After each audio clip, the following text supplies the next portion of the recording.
Order, please. We'll now begin with the daily routine, beginning with presenting and reading of petitions. Presenting reports of committees. Tabling reports, regulations, and other papers. Statements by ministers.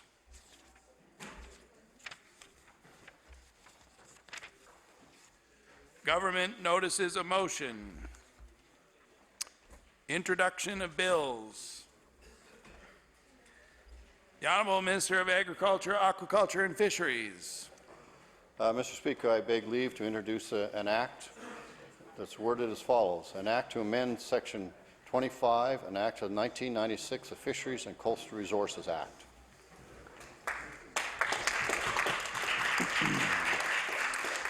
The Honourable Minister of Fisheries begs leave to introduce a bill entitled An Act to Amend Chapter 25 of the Acts of 1996, the Fisheries and Coastal Resources Act.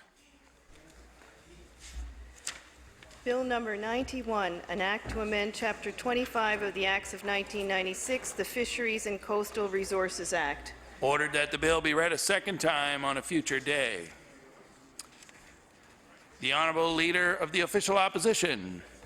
Thank you, Mr. Speaker. I beg leave to introduce a bill entitled An Act to Amend Chapter 18 of the Acts of 1998, the Municipal Government Act.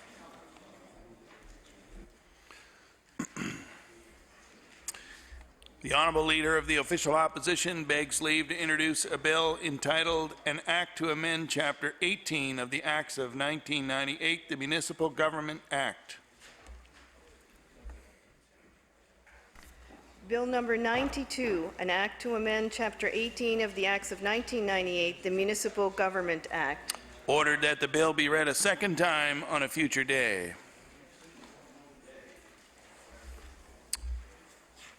Notices of motion. Statements by members.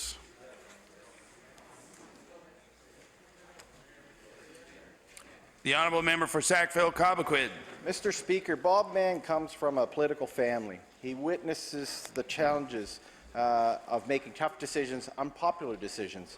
But even Bob is asking, why weaken an incentive that seems to fit perfectly within the Ivany Report recommendations? Why weaken to the point of eliminating altogether an incentive that makes us competitive? Bob says the decision to gut the film tax credit feels like a decision made by someone who said, hey, the balance sheet will look better if we yank this thread over here, like a kid playing SimCity for the very first time. Mr. Speaker, the government needs to stop playing SimCity and step back from gutting the Nova Scotia film jobs. Thank you.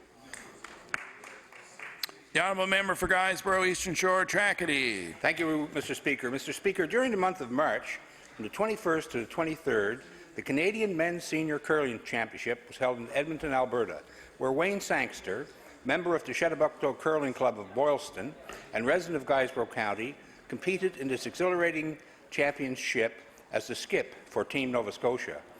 There were many donations made to help Skip Sangster raise enough money for his travel costs. Holly Nerebecki, the CAS treasurer, and Wayne's son, who was a member of the Junior League, were both there when he received the final amount. Wayne came in 6th place in the Canadian Men's Senior Curling Championship, Mr. Speaker. Quite an accomplishment for a very small community with 2 sheets of ice. At the Thistle Curling Club in Edmonton, there were many teams involved, and we are honoured to say that Wayne participated in the tournament as well as many others. I am very pleased to say Wayne Sangster resides here in my constituency. I admire his determination and dedication towards this enjoyable sport and hope he continues to appreciate curling and help get others as interested as himself. Thank you, Mr. Speaker. The Honourable Member for Pictou West. Mr. Speaker, in September, Bruce Studios announced that it would be filming a movie at the Pictou Lodge. The movie was slated to begin filming in the fall of 2015. This could be an exciting endeavour for Pictou West that could open the door to future film productions with the Pictou shoreline and historic buildings offering a scenic background. Steve Brazil of Bruce Studios is in discussions for several other film projects as well. However, 2 of those projects are now in jeopardy and 2 others are looking at being filmed out of province. In the interest of the economic benefits to rural Nova Scotia that the film industry provides, I urge the government to reconsider cuts to the film tax credit. The Honourable Member for Queen Shelburne. Thank you, Mr. Speaker. Mr. Speaker, as we've heard earlier, Bob Mann comes from a political family. I believe one of my colleagues across the aisle benefited from his counsel during the last election. Bob understands fiscal reality. He has 5 kids. His household budget always presents tough choices, but he also knows that balance sheet governance lead to unanticipated expenses. And the expense in this instance, we lose bright, creative people, we lose their taxes, their children, their leadership, and it's not just a line in the budget, Mr. Speaker, it's a lifeline for this province. The Honourable Member for Dartmouth East. Mr. Speaker, our government is reforming the finances of the province so we can deliver sustainable services like healthcare and education for all Nova Scotians, and we're committed to getting the most benefit for every tax dollar. We've eliminated tens of millions of dollars in wasteful and inefficient spending, and it's a plan that's manageable and reasonable and protects services and will balance the budget by the next election. Mr. Speaker, the NDP couldn't balance the budget when they had the chance and instead slashed public education, cutting $65 million from classrooms across the province, and still left us with a deficit. Mr. Speaker, the Conservatives are promoting a financial plan that would make Stephen Harper blush. They want cuts, cuts, cuts, but then they want spending, spending, spending. Mr. Speaker, we will do what the NDP couldn't, and we will protect important services despite demands from the Conservatives for deep and dangerous cuts and spending on the other side. Thank you, Mr. Speaker. The honourable member for Northside Westmount. Thank you, Mr. Speaker. Mr. Speaker, I rise to recognize a hockey and music event that will raise funds for Memorial High School Scholarship Fund. This event is now in its third year in memory of Dave and Donna McCall, who were both killed in a tragic car accident in 2012. Both were avid music and hockey enthusiasts. A hockey tournament, an auction, a musical social was organized by friends, musicians, and hockey buddies of Dave and Donna. To date, these events raised over more than $9,500. It's a privilege to thank those who participated, donated, and organized this event. Honourable member for Timberley Prospect. Thank you, Mr. Speaker. A year ago today, our province lost a valuable and celebrated author. Alistair MacLeod was a Canadian novelist, short story writer, and academic. His powerful and moving stories vividly evoke the beauty of Cape Breton Island's rugged landscape where Alistair lived and created his stories. Although he is known as a master of the short story, MacLeod's 1999 novel No Great Mischief was voted Atlantic Canada's greatest book of all time.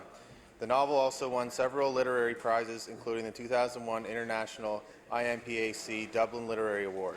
MacLeod taught English and creative writing for more than 3 decades at the University of Windsor, but returned every summer to the Cape Breton cabin on the MacLeod homestead where he did much of his writing. In the introduction to the book of essays on his work, editor Irene Guilford concluded Alistair MacLeod's birthplace is Canadian, his emotional heartland is Cape Breton, his heritage is Scottish, but his writing is of the world. Mr. Speaker, I wish to recognize a Nova Scotian artistic icon and extend my well wishes to his family, who is undoubtedly thinking about Alistair today. Thank you.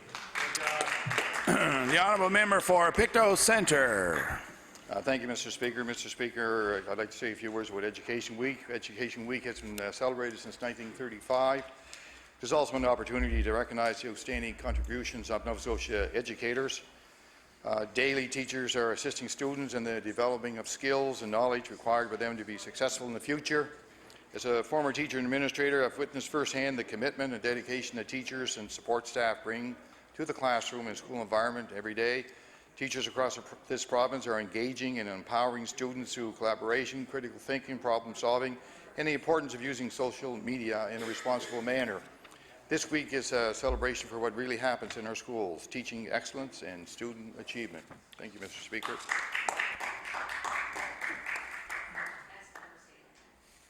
The honourable member for Inverness. Mr. Speaker, l'auteure acadienne Julie Lorade de Saint-Joseph-de-Moine a récemment publié son premier livre, Laura's Story.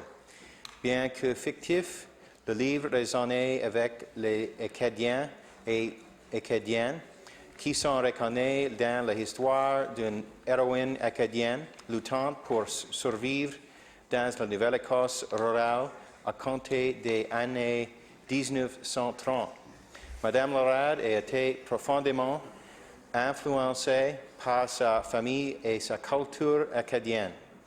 Fière de son héritage et fascinée par les histoires inédites de ses ancêtres, elle a décidé de les mettre sur papier.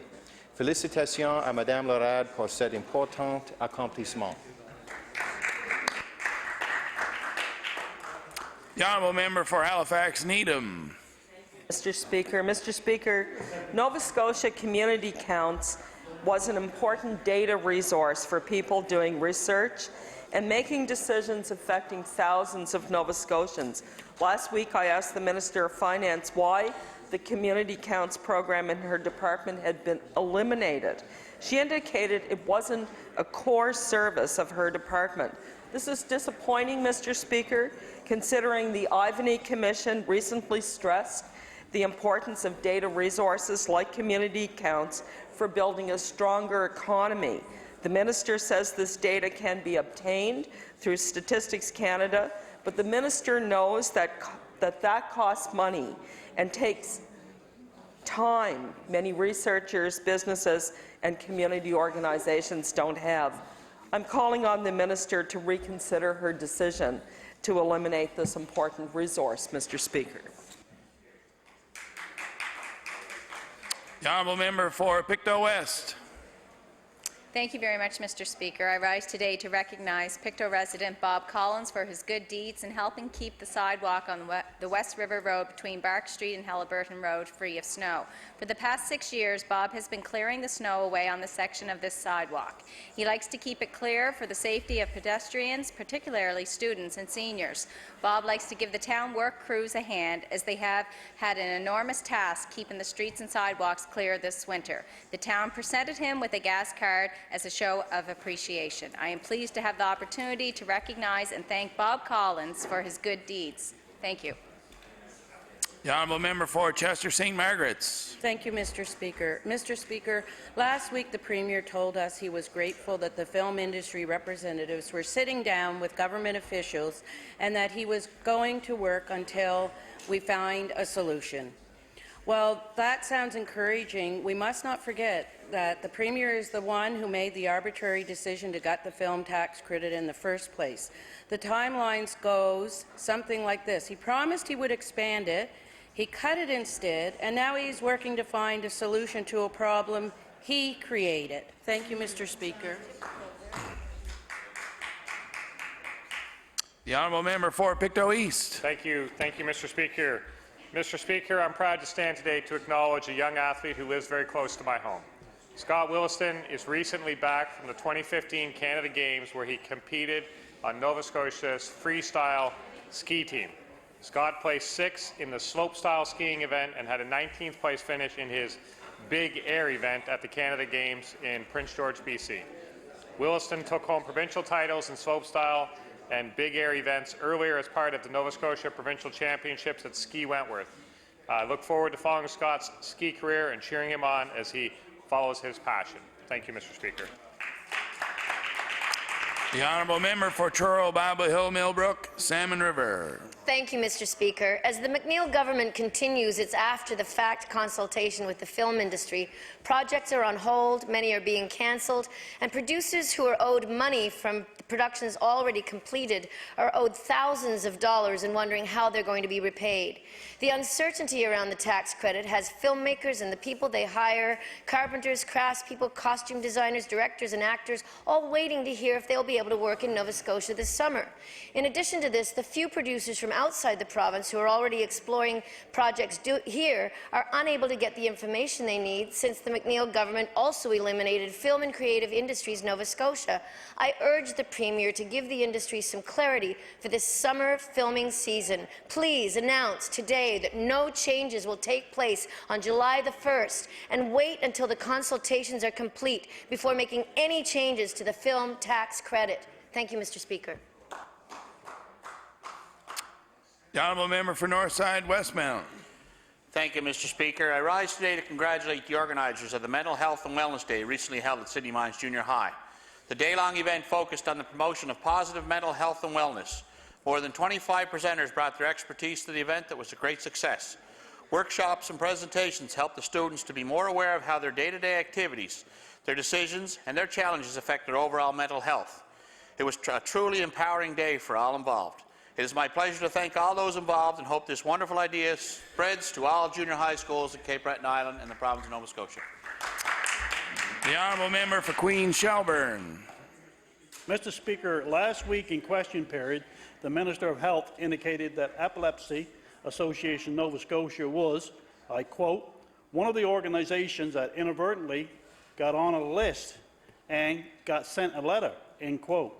That letter eliminated their funding, and we're certainly glad that the Minister is honouring the arrangement made to the Epilepsy Association. But, Mr. Speaker, the Minister of Health mentioned that Epilepsy Association was just one of the organizations that inadvertently got on the list. I have to wonder, Mr. Speaker, what were the other organizations that were mistakenly told their funding was cut? The honourable member for Pictou East. Thank you, Mr. Speaker. Mr. Speaker, when the call to become more active was made in the Lismore area, people from ages between 5 and 95 answered that call. If you walked, jogged, biked, or knit, your activity was tallied either in miles or hours.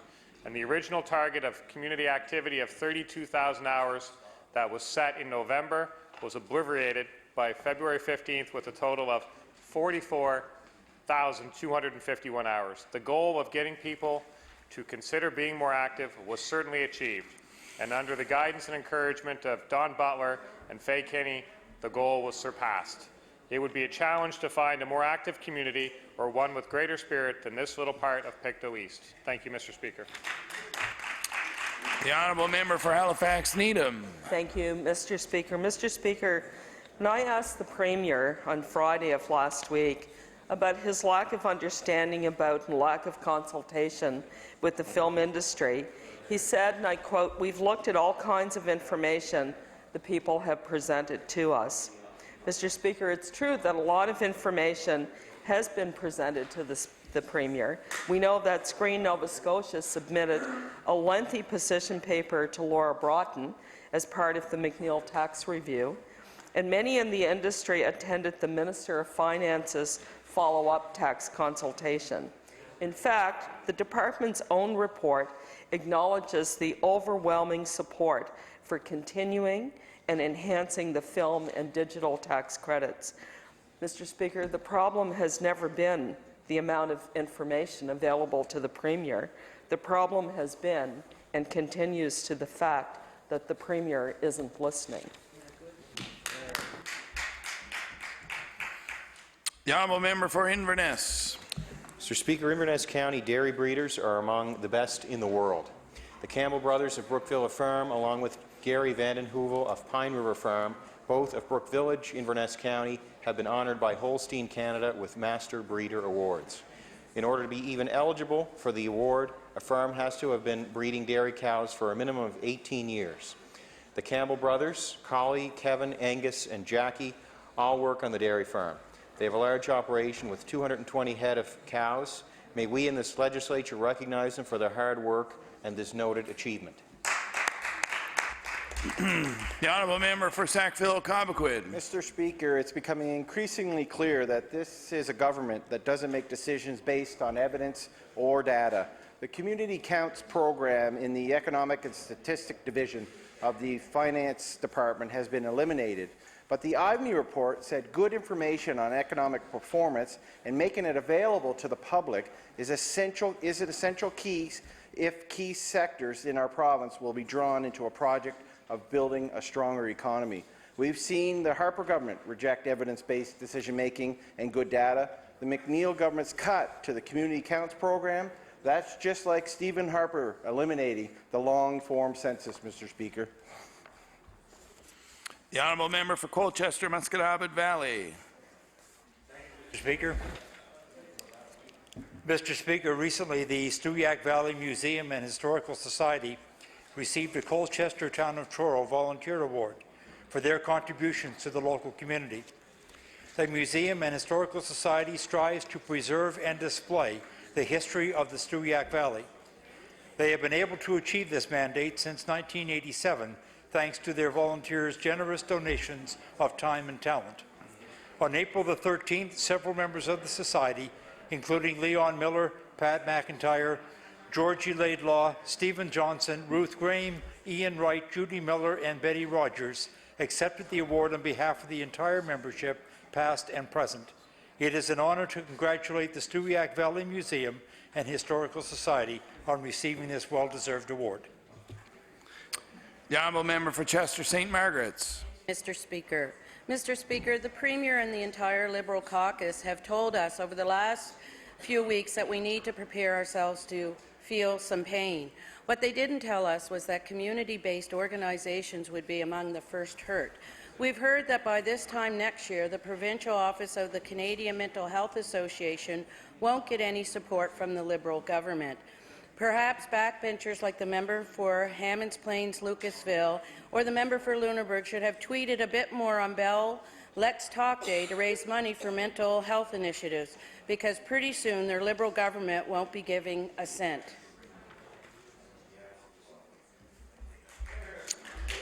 The honourable member for Truro, Bible Hill, Millbrook, Salmon River.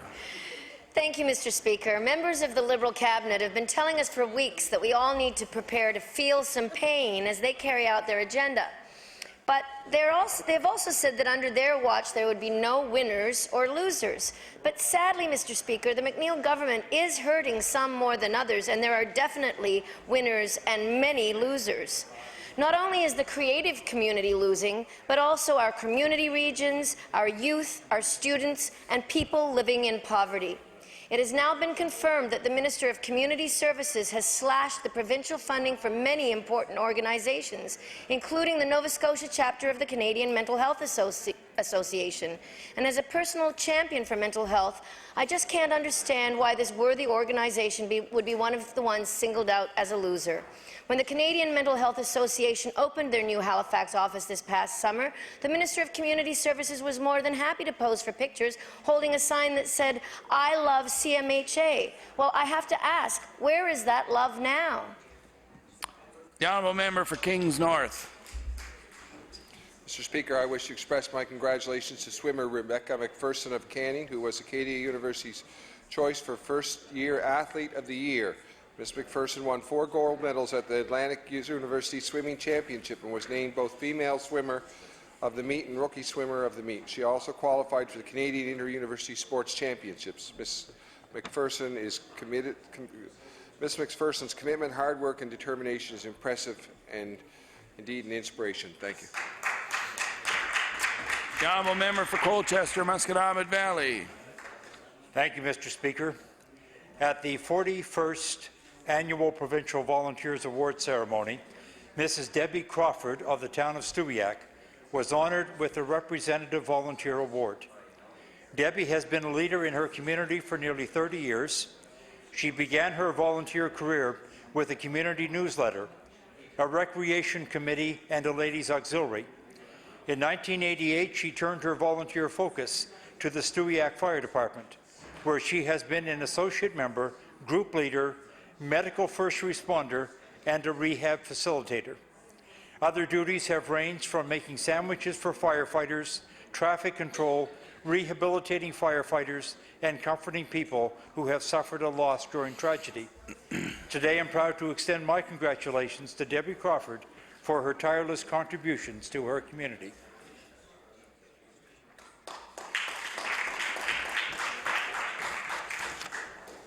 Barring no more member statements, we'll now move on to government business. The Honourable Government House Leader. Mr. Speaker, I move that you do now leave the chair and that the House resolve itself into a committee of the whole on supply. The Honourable Member for Northside Westmount on debate going into supply. Thank you, Mr. Speaker, and it's an honour for me to rise today to speak going into supply. First of all, let me thank the Minister and her staff of the Finance Department for a difficult task that they had to go through to come up with this budget. But I will say, Mr. Speaker, I wish they had done some more consultation to some of the different groups that were affected by this budget. We heard about the tax credits for the film industry. We've heard about health care, the unions and stuff that have had no consultation or little consultation before the fact that went into a budget that's difficult for a lot of people in this province. Mr. Speaker, there's a 6% increase in administration staff. There's an $80 million in departmental spending overall. Small business is going to take a $30 million tax increase, Mr. Speaker, in what the government says and what the Premier says was a loophole that he closed off. Order, please. The Honourable Member for Northside Westmount has the floor. Mr. Speaker, small businesses are going to have a hard time absorbing this $30 million. Small business is the backbone of our communities, Mr. Speaker. They're the people that employ Nova Scotians on a day-to-day basis. They're the people we look forward to keep employing Nova Scotians so we can run this province effectively. Mr. Speaker, there's also a $30 million income tax increase due to bracket creep, something that the government, when they were in opposition, spoke about that they would like to see ended. And then, Mr. Speaker, before the budget, we also had an over 3% increase in over 1,400 user fees. Fees on ferries that are vital links to some of our communities, Mr. Speaker, that can help people get to and from doctor's appointments, dental appointments, school. And Mr. Speaker, we haven't really seen a job plan in this budget. But it's not all bad, Mr. Speaker. There are a few good things here. The increase in the education budget to make sure class sizes are capped in the younger grades, to make sure that math is a priority in this province so we can bring the math grades up of our students to equal to the rest of the country. There's also some increase in the healthcare budget, Mr. Speaker, and one in particular is an increase in the orthopedic budget to try and clean up some of the surgical wait lists. But, Mr. Speaker, that has a number of different working factors in it. Cut recovery beds, on the orthopedic floors, physiotherapy, occupational therapy. There's no mention in how this budget is going to correct that so that they do increase the orthopedic times. Mr. Speaker, we know now that our beds are backed up due to waits to long-term care. And if these beds are backed up with that, we hope we can free up these beds for the orthopedics money. We're glad to see the government, with the help of the former member for Sydney Whitney Pier, increase and expand the HPV vaccination to young boys, to grade 7 boys. But, Mr. Speaker, we do have some concerns with the Health Authority. The new authority is up and running. We're hoping that the budgets, the finances that they said they were going to save will come true, but we know that's not going to be the case for a couple of years. We've had major labour issues around the new Health Authority and how the nursing staff, the medical staff, the other staff in the hospitals are going to be represented. We hope that that's been rectified, but we'll see. Time will tell. And we still don't know what the cost of delivery of the new Health Authority is going to be. And, Mr. Speaker, there's also other things like university cuts. We have they're going to open up tuition this year for a one-time tuition increase to the students that attend Nova Scotia universities. And they're going to open it up so that graduate students and students from out of province are not going to have the cap at all. Now, Mr. Speaker, I've heard from student groups, I've heard from students themselves that are very concerned about this tuition cap being taken off for this one-time deal. Their concern is they won't be able to afford to attend university here in Nova Scotia, and the people who come from other areas of the country will not come to Nova Scotia to pursue their education. Now, we've also heard some things about some top-up on some upfront grants and some stuff for student loans. But I've also heard from people, Mr. Speaker, that these upfront grants and these top-ups aren't going to cover what could be increased in tuition. We have students who attend university out of the province who can't get their education here in the province of Nova Scotia, or could if they had to wait a long period of time. Doesn't affect them, Mr. Speaker. They still have to get loans to attend universities in other areas of the country and or other areas of the world. So, Mr. Speaker, that concerns me in this budget. We also were concerned about cuts to campgrounds in the province, Mr. Speaker. These cuts are jobs that are well deserved in rural Nova Scotia, jobs that aren't easily replaced, Mr. Speaker. The concern we have is the people that lose these jobs either have to leave our province to go find work, or they have to leave the area they live in, which depletes these valuable people in our communities, Mr. Speaker. They're hockey coaches. They're volunteers with Boy Scouts. They work on hospital foundation boards. They do all kinds of volunteer work in our community. And, Mr. Speaker, if they're not here, the community has a big hole in it. We've heard about close to the VIC centres. And the Ivory report says we should increase tourism. The concern is with the close of these centres may have a negative effect. And, Mr. Speaker, I also heard of some cuts in the Community Services Department that happened after budget estimates. Cuts to people like NACL and People First. I'm hearing there's up to a 30% cut in their budget, Mr. Speaker. They deliver a valuable service to our province, and the concern is where do people turn if those cuts are there and they don't have the budget for these people. And let's not forget, Mr. Speaker, about the film tax credit. We've had a lot of debate in the legislature. We've had a lot of protests in this legislature about the cuts to the film tax credit. My impression is there's a $26 million investment, but there's a $130 million return and over 2,700 jobs that are going to be affected by this cut to the film tax credit. Now, we know, Mr. Speaker, they've met. They're going to re-meet again. My concern is the more they meet without a change, the larger the effect is going to be on people wanting to locate in the province to do their film shooting. And Mr. Speaker, we've heard about wage challenges, and I've heard a lot about how much the wages have increased in the province over the last number of years. Well, Mr. Speaker, we're having a hard time retaining our healthcare professionals now. People are leaving our province, they're retiring, and we're having to bring people in from out of the province to make sure that valuable services like surgical care are performed here. Mr. Speaker, I think our healthcare workers are worth what they're being paid, and probably more. I do understand there's fiscal constraints in the province, but if this is known up front to our healthcare workers, we should be able to work with them to maintain the service we have. And Mr. Speaker, we want to make sure we keep the people here in our province. We haven't heard a lot in this budget that may do that.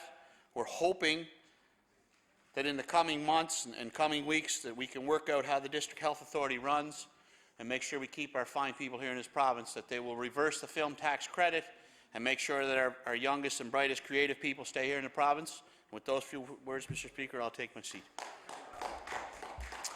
The honourable member for Halifax Needham and the leader of the New Democratic Party. Thank you very much, Mr. Speaker. Mr. Speaker, I'm pleased to rise in my place for a few minutes going into supply to talk about this budget, to talk about our province and the challenges that our province faces, and to talk about the pain that this government has inflicted as a result of this budget, and we're going to probably see a fair amount more of it. Mr. Speaker, there isn't anybody in this chamber who's unaware of some of the challenges that our province faces. Our province has a demographic challenge for sure. Simply put, the birth rate of the province has been dropping. The out-migration, particularly of skilled and younger workers, has increased substantially in many respects. And we have an aging population. A greater proportion of our population are aging, they're retired, they're not in the labor force. This doesn't make them unproductive by any stretch of the imagination. In fact, I think if you look at the income information that is associated with that growing demographic, you will find that we have the most prosperous group of seniors to ever retiring. The baby boom generation have actually done quite well.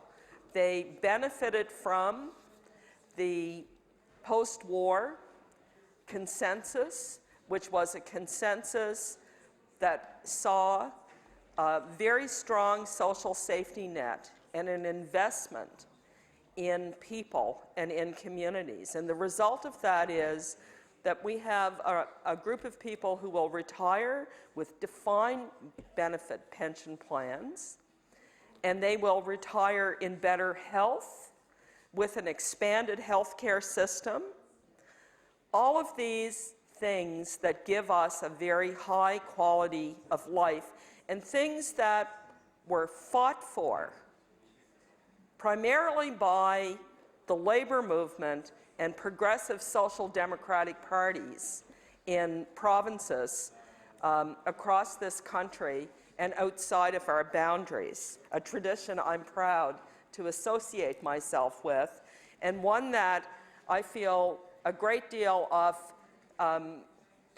concern as I see what's happening with the dismantling of social programs, of social protections, of the kinds of things that will give the generation of which I'm at the tail end, advantages that the generations coming behind me could only hope for. You know, it's really a tragedy, Mr. Speaker, if we allow the coming generations to be generations that are worse off than we were. And I very much fear that we're seeing that unfold right in front of our eyes, Mr. Speaker. And when I look at this budget and I listen to some of the talk coming out of the Executive Council and members of the government and the Premier, I feel great despair. Mr. Speaker, the Premier was at the Chamber of Commerce not that long before this budget, and he talked about how this would be a budget that would be more about things that the government shouldn't be doing than the things they should be doing.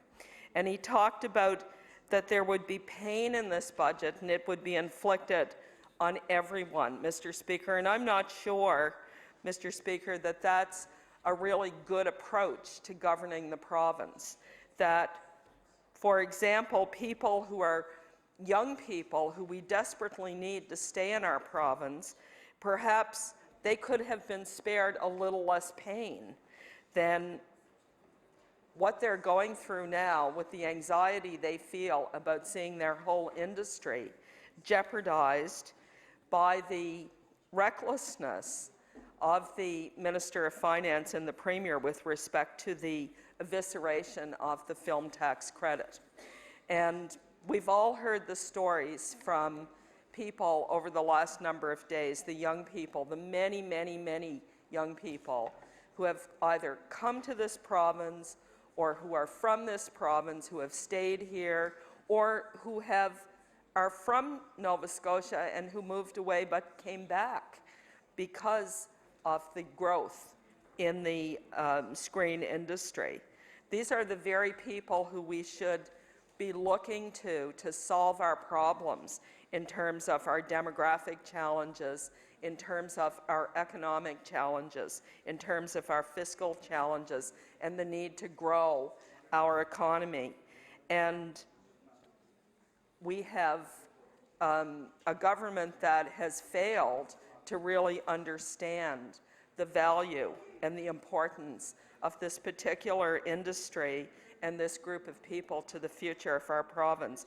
So I hope in this process that we've been going through here in this legislature and outside that they're coming to understand the importance of moving away from their decision in this budget to eviscerate the film tax credit. But Mr. Speaker, there are other measures in this budget that we all have to be very concerned about. I'm particularly concerned about this government's approach to the healthcare system. And, you know, we're approaching 2 years of this government being in power, and we've seen what their approach has been so far. Before they picked a fight with the film and television industry, the screen industry, they picked a fight with healthcare workers. It feels like an injury. They picked a fight with healthcare workers, you know, people who provide home care, people who provide long-term care, people who work in acute care, and particularly nurses in the healthcare industry. And now we're seeing physicians have joined that group. Obstetricians, for example, are in the position now where we're seeing a very significant large number of obstetricians who are retiring and who are leaving the practice. Maternal care will suffer if this occurs, if this is allowed to occur. Yet the government doesn't seem to be all that worried about it. They're a small group, I recognize that. But what kind of a message does this send into our small communities and our rural communities when those women with higher risk pregnancies require specialized services that are beyond the capacity for a family doctor, a GP, to provide. So I think this is a very good example of the concern I have about where this government is going to take our healthcare system. And I have said right from day one of seeing this budget tabled that they have put $33 million more into healthcare this year. That is less than a 1% increase in the healthcare budget. That will be eaten up very, very rapidly by inflationary pressures inside the healthcare system. And in fact, it will mean, if they intend to hold to these amounts of revenue for healthcare, it will mean cuts throughout the healthcare system. And people will feel the impact of those cuts in longer wait times, and workers will feel the impact of those cuts in increased caseloads and in diminished working conditions where patient safety will pay the price, Mr. Speaker. The new area that's emerging for the pain that this government is inflicting on people in the province is in the area of the community services budget. And Mr. Speaker, I, like probably many people, were absolutely horrified, and I don't think there's any other word to describe it, to see that the Canadian Institute for the Blind were losing a significant amount of revenue, Mr. Speaker, along with a number of other organizations that are probably near and dear to the hearts of many people in this chamber, such as the Canadian Mental Health Association, the Deafness Advocacy Association of Nova Scotia, Heartwood Centre for Community Youth, the Nova Scotia Association of Community Living, People First Nova Scotia, as well as the Nova Scotia Council for the Family, Youth Voices of Nova Scotia Society. Mr. Speaker, these organizations are the backbone of many charitable efforts in our communities, and they provide supports to people living in the community for when there often are not any statutory or formal supports. And I know that in the coming days we'll have an opportunity to have a fair amount of conversation and debate about the real work, the real important work that organizations like CNIB do for people who are blind or have visual disabilities, Mr. Speaker. The other group, of course, who will be impacted by this budget and for whom we still don't know what that impact will look like in the longer term are our students in our university system, where the government has decided to be the first province in the country to deregulate tuition. Order, please. We have no less than 6 conversations going on here while the honourable member for Halifax-Needham has the floor. The honourable member for Halifax-Needham and the leader of the New Democratic Party. Thank you very much, Mr. Speaker. I'm sure people are discussing all of the details of the budget and the many emails that they're getting from their constituents about why the government has made these choices. You know, I'm hearing from many people who live in my constituency in the north end of Halifax, and it's always wonderful to hear from people in the constituency you represent, but it's also painful when you listen to the information they tell you, the stories they tell you about the impact of government decisions on their lives. You know, people who suffer from mental health disorders, for example, and Mr. Speaker, you probably know that I have a particular passion to use my time in this place, however long that is, to do work on behalf of people who have mental illnesses. You know, our healthcare system is not adequate when it comes to meeting the needs of people with mental health disorders. And people with mental health disorders lead sometimes very isolated lives in our communities. And they require the support and the assistance from charitable organizations and organizations that advocate for better public policy on behalf of these groups. This government has significantly cut the operating revenue of an organization that advocates for people with mental health disorders and has said that is not a core function of government. Well, excuse me, Mr. Speaker. That's been a core function of government, of liberal governments, of conservative governments, of NDP governments for probably 50, 60 years in this province, dating back to the whole movement to provide services and supports to people with mental health disorders. The same thing with the Canadian Association for Community Living. The same thing for the Canadian Institute for the Blind. And for a government to get up some morning and a premier and a minister to decide, oh, this isn't something that government should have been doing. So for 75, 100, 125 years, however long it's been that governments have been supporting the Canadian National Institute for the Blind, are you seriously saying government should not have been providing them with support? I certainly hope not, Mr. Speaker. Order, please. Barring no more speakers on debate going into supply, motion carried, and the House will now recess for a few minutes while we resolve ourselves into the Committee of the Whole House on Supply.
Committee of the Whole on Supply will come to order. I recognize the Honourable Government House Leader. Thank you, Madam Chair. Madam Chair, would you please continue the resumption of debate on Resolution E12 for Department of Internal Services? Resolution E12, the Department of Internal Services. We still have the Progressive Conservative Party with 58 minutes left in questioning. No? You're done? Okay. We'll move on to the NDP with the Honourable Member for Halifax Needham. Thank you very much, Madam Chair. Just trying to figure out who's up first, who's on first. Okay. Minister, I want to ask you a few questions about Engage Nova Scotia, and I don't really, first of all, understand why Engage Nova Scotia is in your department. Perhaps you could explain that to me, and then once I understand that, I'll have a few other questions for you.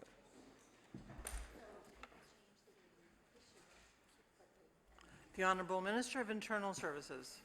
Could the member clarify where information came that it was within Department of Internal Services? Because we have no recollection of it.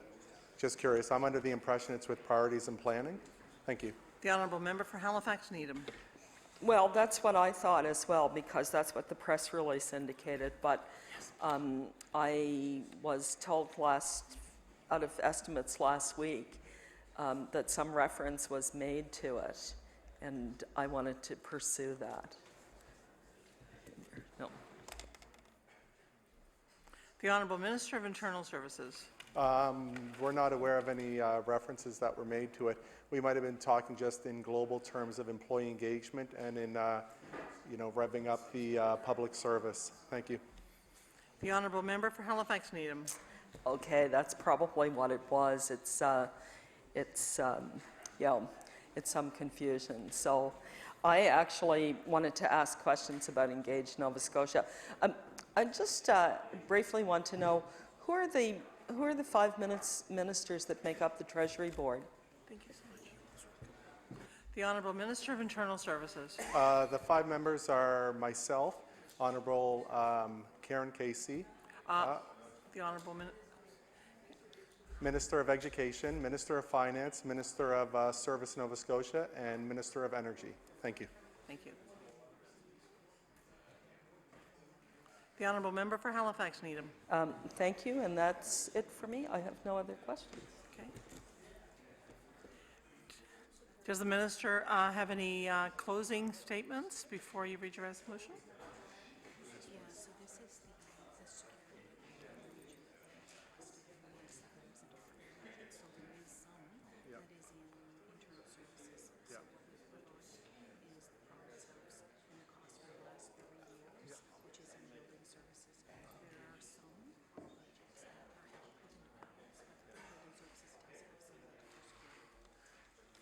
The Honourable Minister of Internal Services. Madam Chair, I'll close all my remarks after Public Service Commission, but I would like to table a document here just for further clarification.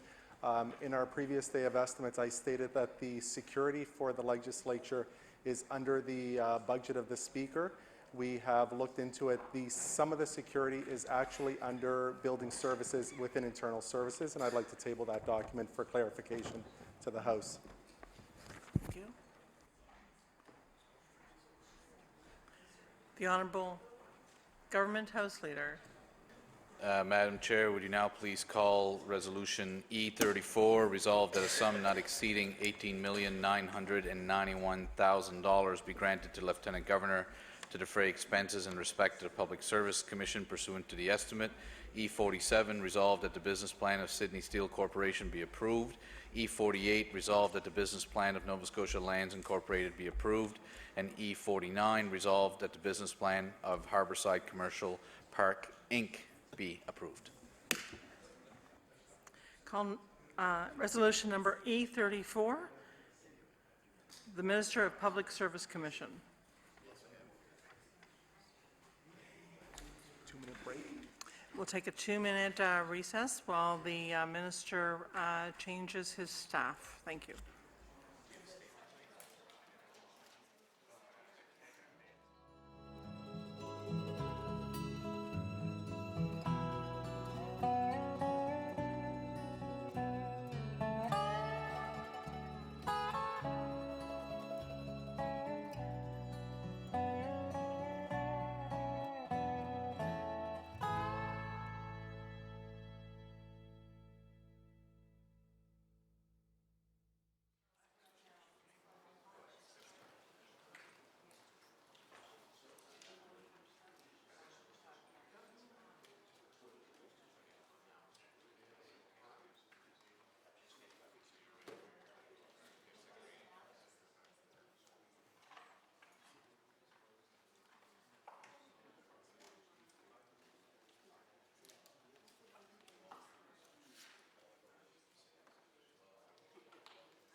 Committee of the Whole will come to order. I recognize the Honourable Minister of Public Service Commission. Madam Chair, I'm pleased to rise and speak to Public Service Commission budget. Madam Chair, the Public Service Commission budget estimate for the fiscal 2015-16 is $18.99 million and 109 full-time equivalent staff. Our budget was reduced by $500,000 and the elimination of 9 positions. This was offset by the increase in salaries due to wage increases and the transfer of Public Service Renewal Team to the Public Service Commission. We have been able to make our reduction based on a new and improved service delivery model. This new model creates efficiencies in our processes and services. Madam Chair, I want to sincerely thank all of the employees at the Public Service Commission for their hard work during this past year. They set forth to develop a new service delivery model. It is because of their efforts that we have been able to reduce the size of the department and find savings while improving services. As Minister, I'm proud to say that the Public Service Commission is making positive strides in becoming a workforce that's inclusive and free of discrimination. The public service values are respect, integrity, diversity, accountability, and public good. These values are reflected in everything we do. As a department, we are working towards 2 main outcomes. The first is engagement, and the second is improved client service delivery. Additionally, this year we will be engaging in collective bargaining, working to lean our processes, enhancing our public service by becoming more diverse, and ensuring a welcoming workplace for all. Last year, the Public Service Commission completed an organizational restructuring. As a result, a new service delivery model was adopted called 1PSC. As a result, the department is more responsive to corporate needs while maintaining our day-to-day operations. 1PSC is making service delivery more efficient. It will include self-serve, online, and in-person supports. A new online tool called MyHR will help clients quickly find the answers they need to HR questions. It will allow employees to be in more direct control of their employment experience. We recognize at the PSC that employee development is a key driver of engagement. Last year, we updated a corporate orientation program, introduced a new manager orientation program called Manager Quick Start, and introduced a formal mentoring program. This year, more attention will be paid to early career employees and their development. We will expand on the services being offered through our Learning Center as well. The Public Service Commission developed 2 strategies this year: the Corporate Employee Engagement Strategy and the Diversity Strategy. Work is well underway with our youth strategy as well within the Public Service Commission. Madam Chair, Nova Scotians and employees expect their government to have a diverse, inclusive public service that reflects the people of its province. Our workforce must reflect the province's diverse population and deliver services in a way that meets the needs of all Nova Scotians. This will help to position the province for success in the global economy. We are striving to equitably represent the public we serve at all levels of the workforce. We will ensure an inclusive and respectful workplace free of harassment and discrimination.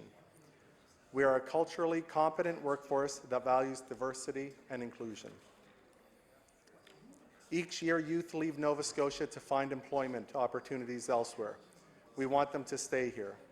To confront this challenge, as one of the largest employers in the region, government has made youth employment a priority. We are looking at how we connect with youth on the public service opportunities during their post-secondary education and when they are hired in the public service. At the same time, we are working to create more opportunities for youth. We also want to make it easier for them to apply and to work for the public service. That's why we are creating entry-level positions for graduates and skilled youth with little experience. Our work continues on this strategy. We believe that an engaged, productive, and strong public service is the key to delivering important programs and services. Madam Chair, these are challenging times for our province and for all of us. Like other public sector jurisdictions in Canada, Nova Scotia has been faced with a burgeoning debt, annual deficits, and growing demands to expand service while cutting costs. Government needs to change the way we do business, and that means finding ways to do things better. We need to work smarter, which means some changes and reorganizing.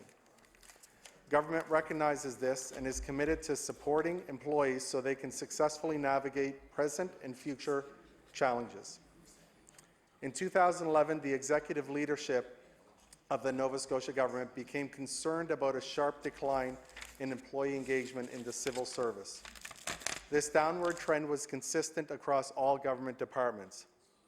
From a corporate high of 74% in 2009, engagement dropped to 62% in 2011 and further to 60% in 2013.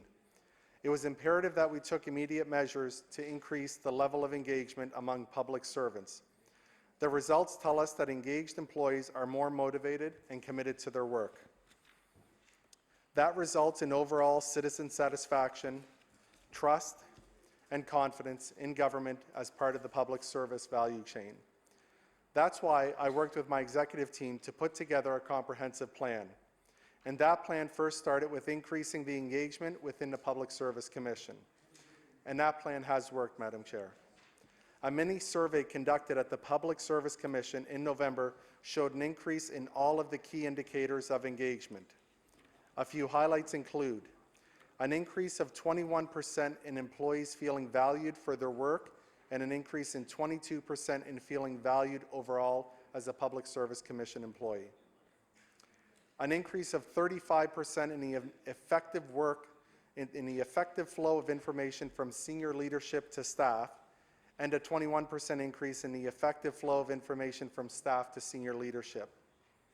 We also saw a 28% increase in the number of employees who said that the PSC has implemented activities that improve their current workplace. All that in less than a year. This investment was also leveraged to all 10,000 civil servants across government. Pride in a Public Service, launched in February of 2015, outlines government's commitment to creating a culture where employees feel valued, challenged, and motivated to do their best work. The strategy focuses on the areas of internal communication, growth and development, well-being, and job support. It considers some of the barriers to engagement across government and provides tools and measures to mitigate them. I am confident that this strategy will help us achieve an engaged workforce.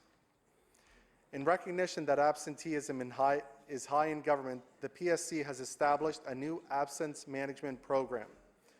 We know that the level of support offered to an employee before, during, and after an absence has a direct impact on engagement and client service delivery. To that end, we've recently partnered with Morneau Chappelle and launched this new short-term illness support program on April 1st.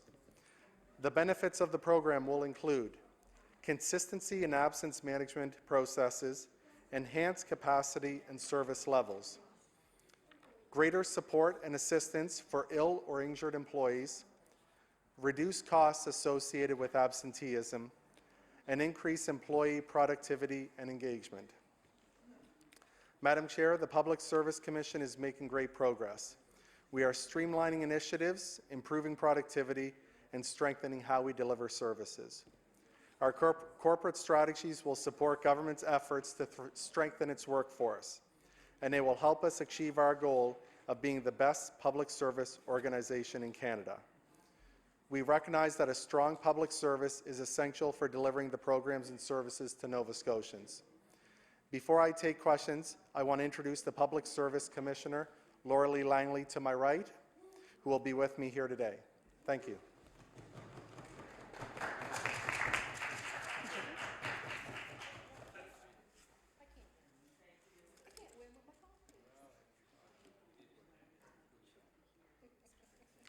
Start with Conservative.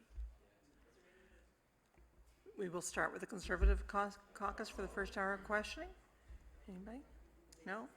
Then we'll move on to the NDP with the Honourable Member for Halifax Needham.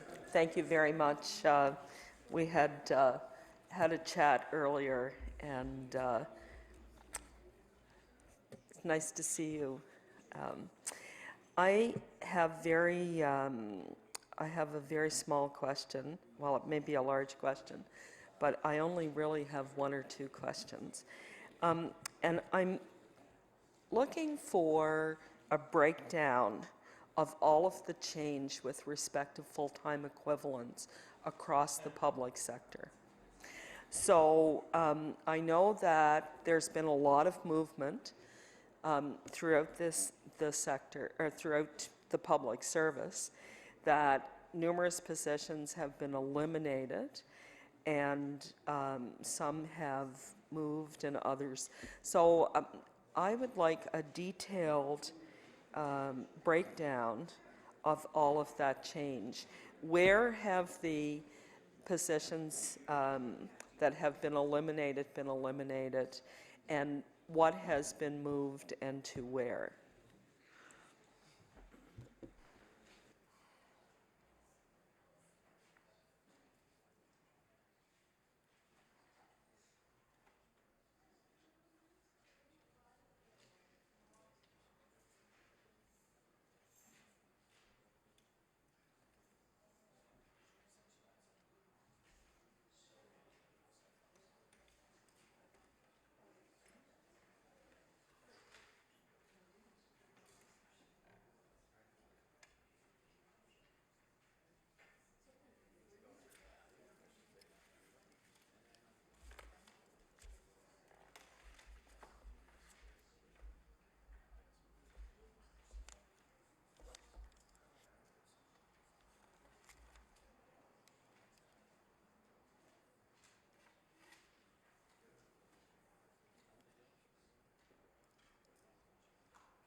The Honourable Minister of the Public Service Commission.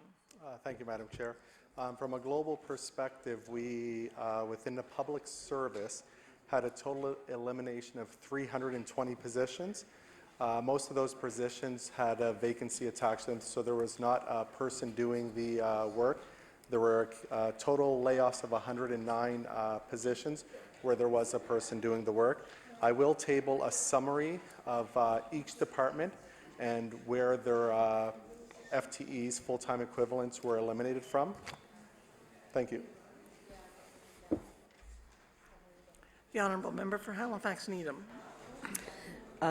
Thank you. I'm just going to ask the clerk if I could have a quick look at that summary.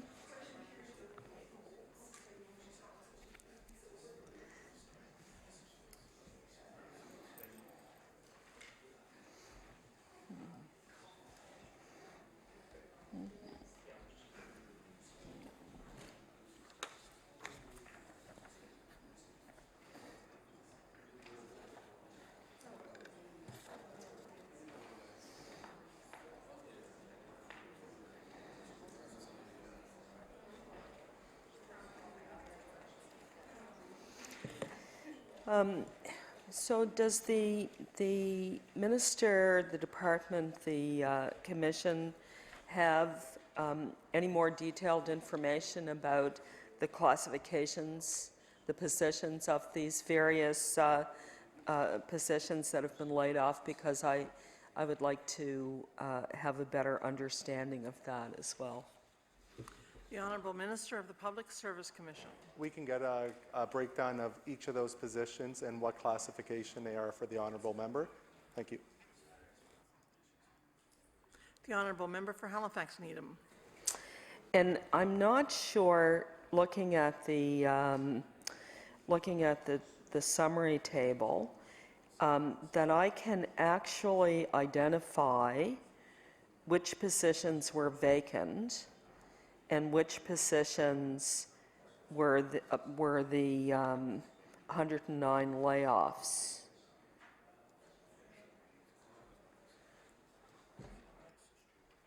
The Honourable Minister of the Public Service Commission. On the table that I tabled, every position here was occupied by a person, and none of them were vacancies. Thank you, Madam Chair. The Honourable Member for Halifax Needham. Okay. So, Madam Chair, if I'm understanding correctly, then these are the 109 layoffs, but there were 320 vacant positions as well that were, oh, no, okay. That's the total. So how many, okay, I'll have, yeah, I can see the math here, actually. Thank you. I have no further questions. Would the Minister like to make some closing comments?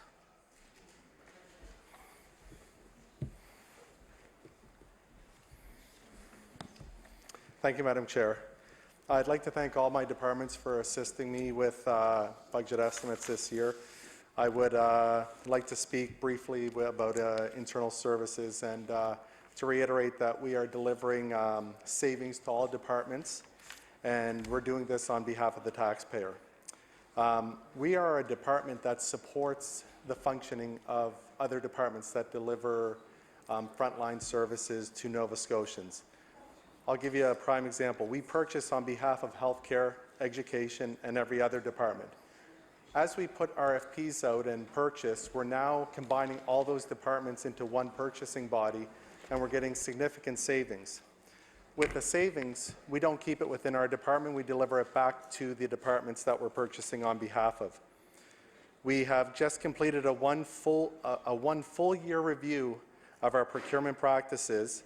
And originally, when this department was started, we were anticipating savings of $50 to $60 million in procurement after 5 years.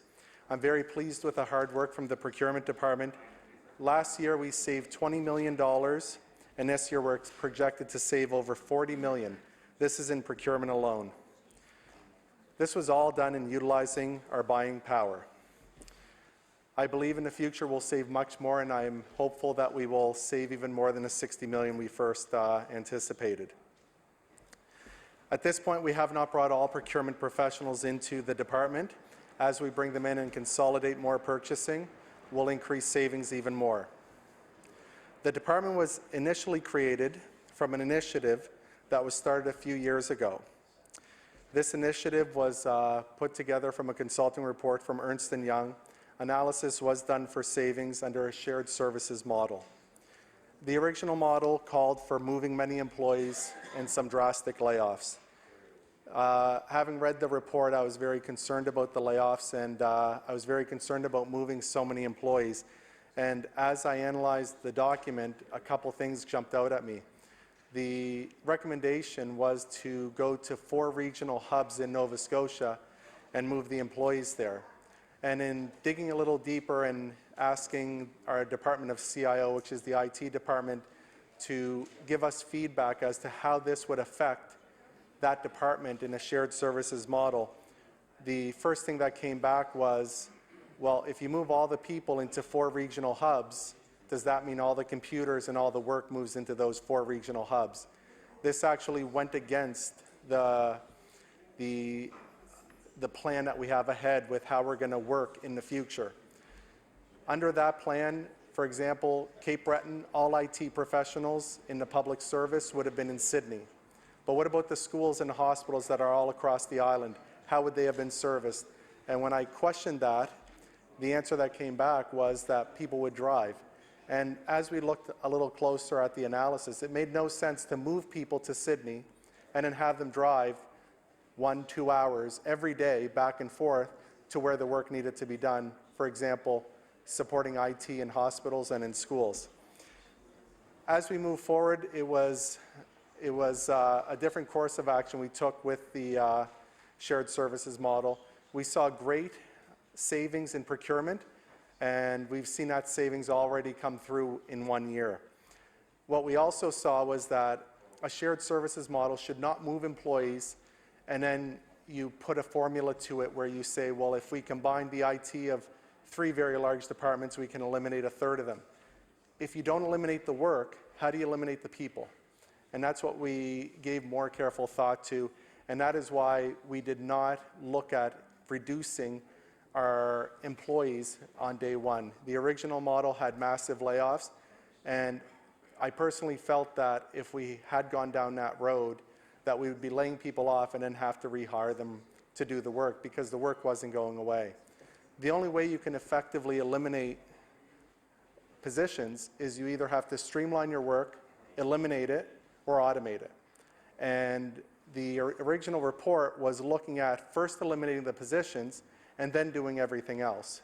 The approach we're taking is we're going to bring all the people within internal services in a shared services model in the department, and we're going to move forward in a very calculated way that is also respectful to the employees of the public service. My goal within the department is not to have to lay one human being off. And I think we can do that. I think we can do that because as we move forward, we'll find efficiencies every year. But we also have currently over 800 employees in the department, and with 800 employees, not every position is filled. So as opposed to laying a person off, what we can do is look at the positions that are vacant and say, how can we eliminate that position by redistributing the work that the person who would be in that position would do. And I'm proud to say, Madam Chair, that is how we're moving forward.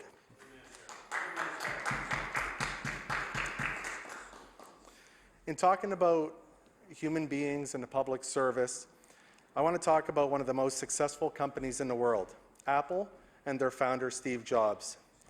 Steve Jobs understood the importance of human capital. He also understood the importance of human development. Steve Jobs created what is now the most successful and the highest value corporation in the world. Steve Jobs had a retreat that he did every year, which was called Apple's Top 100 annually. And Apple would invite 100 managers, employees, and they would go away on a retreat. These were not the 100 most senior employees. As a matter of fact, they were from all levels of the organization. They were the 100 leaders within the organization. They would go away and brainstorm. And in brainstorming, they would actually take a pause away from their work and reflect on it and be out of their work setting where they have piles of paper on their desk that are distracting. The retreat, I would say, was a pretty shrewd investment because what came out of this retreat was the iPod. And it came out of it 2 years in advance before that came to market, and we know what a success the iPod is. I'm sure pretty much every Nova Scotian has one. I would like to say that what we have to do is we have to invest in our human capital. It is one of the most important investments we can make. The equipment we buy cannot be used without a human being behind it. When we are looking at what is valuable in any organization and in government, it is the people. They hold all the knowledge. Everything else cannot function without that.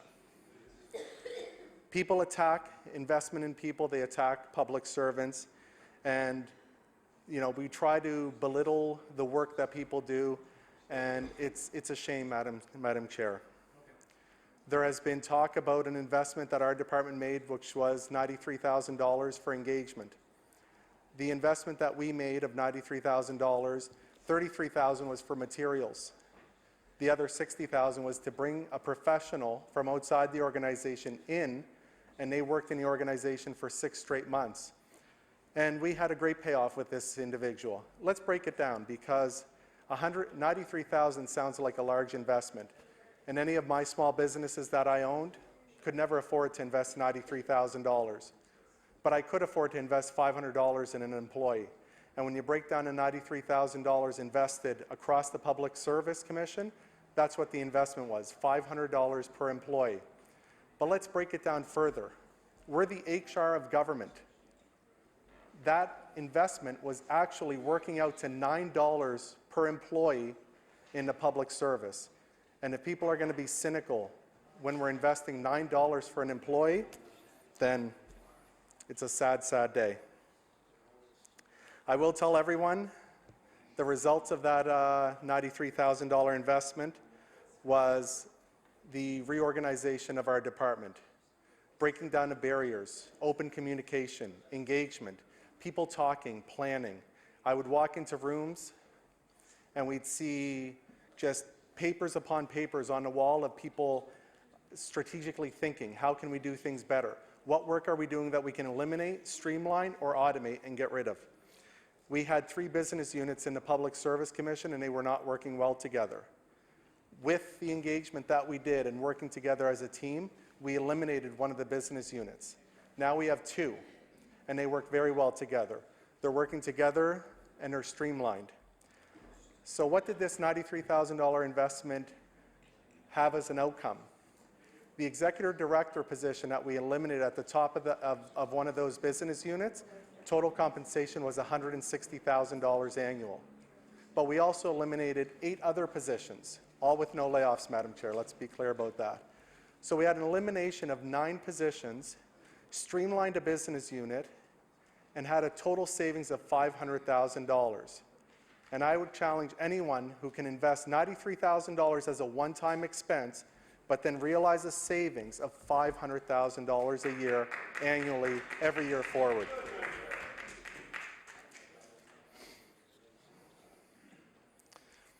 As I said earlier, I have the true belief that our most important asset is humans. And I would like to thank all members of the public service for their work they do on behalf of Nova Scotia, as well as education and healthcare workers. Now, before I came into government, I also sometimes had a little bit of a cynical view as in terms of how people perceive government, and I must say that I've been proven wrong. And I will also add that I see the attacks on public servants, and they should be proud of the work they do. In an organization of 10,000 people, we're not all perfect. But what we do have is we have the ability and we have the drive to make everything better and make the organization better. Like everyday work, we have our challenges, but we strive and we get through them. Our job that lies ahead now is to engage and energize the public service so that I can deliver its services on behalf of all Nova Scotians. With that, Madam Chair, I resolve that a sum not exceeding $180,300,000 to be granted to the Lieutenant Governor to defray expenses in respect of the Department of Internal Services pursuant to the estimate. Resolved that a sum not exceeding $18,991,000 to be granted to the Lieutenant Governor to defray expenses in respect of the Public Service Commission pursuant to the estimate. Thank you, Madam Chair. Shall the resolution stand? The resolution is stood. The Honourable Government House Leader. We're going to take a small break at this point to change departments. Thank you.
Whole House on Supply will come to order. I recognize the Honourable Government House Leader. Madam Chair, would you please call the following resolutions for the Minister of Finance? Resolution E8, resolved that a sum not exceeding $14,415,000 be granted to Lieutenant Governor to defray expenses in respect to the Department of Finance and Treasury Board pursuant to the estimate and the business plan of Nova Scotia Power Finance Corporation be approved. Resolution E9, resolved that a sum not exceeding $872,612 be granted to Lieutenant Governor to defray expenses in respect of debt servicing costs, Department of Finance and Treasury Board pursuant to the estimate. Resolution E23, resolved that a sum not exceeding $8,984,000 be granted Lieutenant Governor to defray expenses in respect of government contributions to benefit plans pursuant to the estimate. Resolution E28, resolved that a sum not exceeding $2,595,000 be granted Lieutenant Governor to defray expenses in respect of the Nova Scotia Securities Commission pursuant to the estimate. Resolution E38, resolved that a sum not exceeding $175,853 be granted to the Lieutenant Governor to defray expenses in respect of restructuring costs pursuant to the estimate. Resolved that a sum not exceeding $150,968,000 be granted Lieutenant Governor to defray expenses in respect of refundable tax credits pursuant to the estimate. Resolution E40, resolved that a sum not exceeding $90,654,000 be granted Lieutenant Governor to defray expenses in respect of the pension valuation adjustment pursuant to the estimate. Resolution E41, resolved that a sum not exceeding $426,154,000 be granted to Lieutenant Governor to defray expenses in respect of capital purchase requirements pursuant to the estimate. Resolution E42, resolved that a sum not exceeding $56,401,000 be granted to Lieutenant Governor to defray expenses in respect of sinking fund installments and serial retirements pursuant to the estimate. Thank you. I will now invite the Minister of Finance to make some opening comments if she wishes and to introduce her staff to the members of the committee. Thank you very much, Madam Chair, and good afternoon. I did want to introduce my staff before I begin. I'm joined today with my Deputy Minister, George McClellan, and also with Byron Rayfuse, who's the Associate Deputy in the Department of Finance and Treasury Board. Thank you. And also there are other executive directors and directors in the gallery as well from the department who are here to support us as we defend our estimates here today. So, good afternoon to everyone. It's a great opportunity for me to speak about the budget of the Department of Finance and Treasury Board 2015-16 and the work of my department and our agencies. Madam Speaker,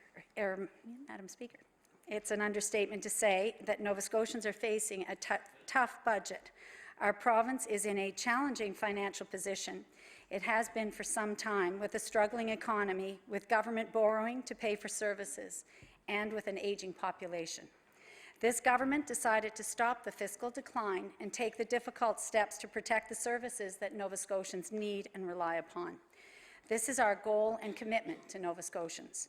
The government is dealing with recent wage patterns that are beyond what Nova Scotians can afford, initiatives that haven't achieved what Nova Scotians need or that no longer reflected our changing population, and programs and practices that overlapped or duplicated with other similar initiatives.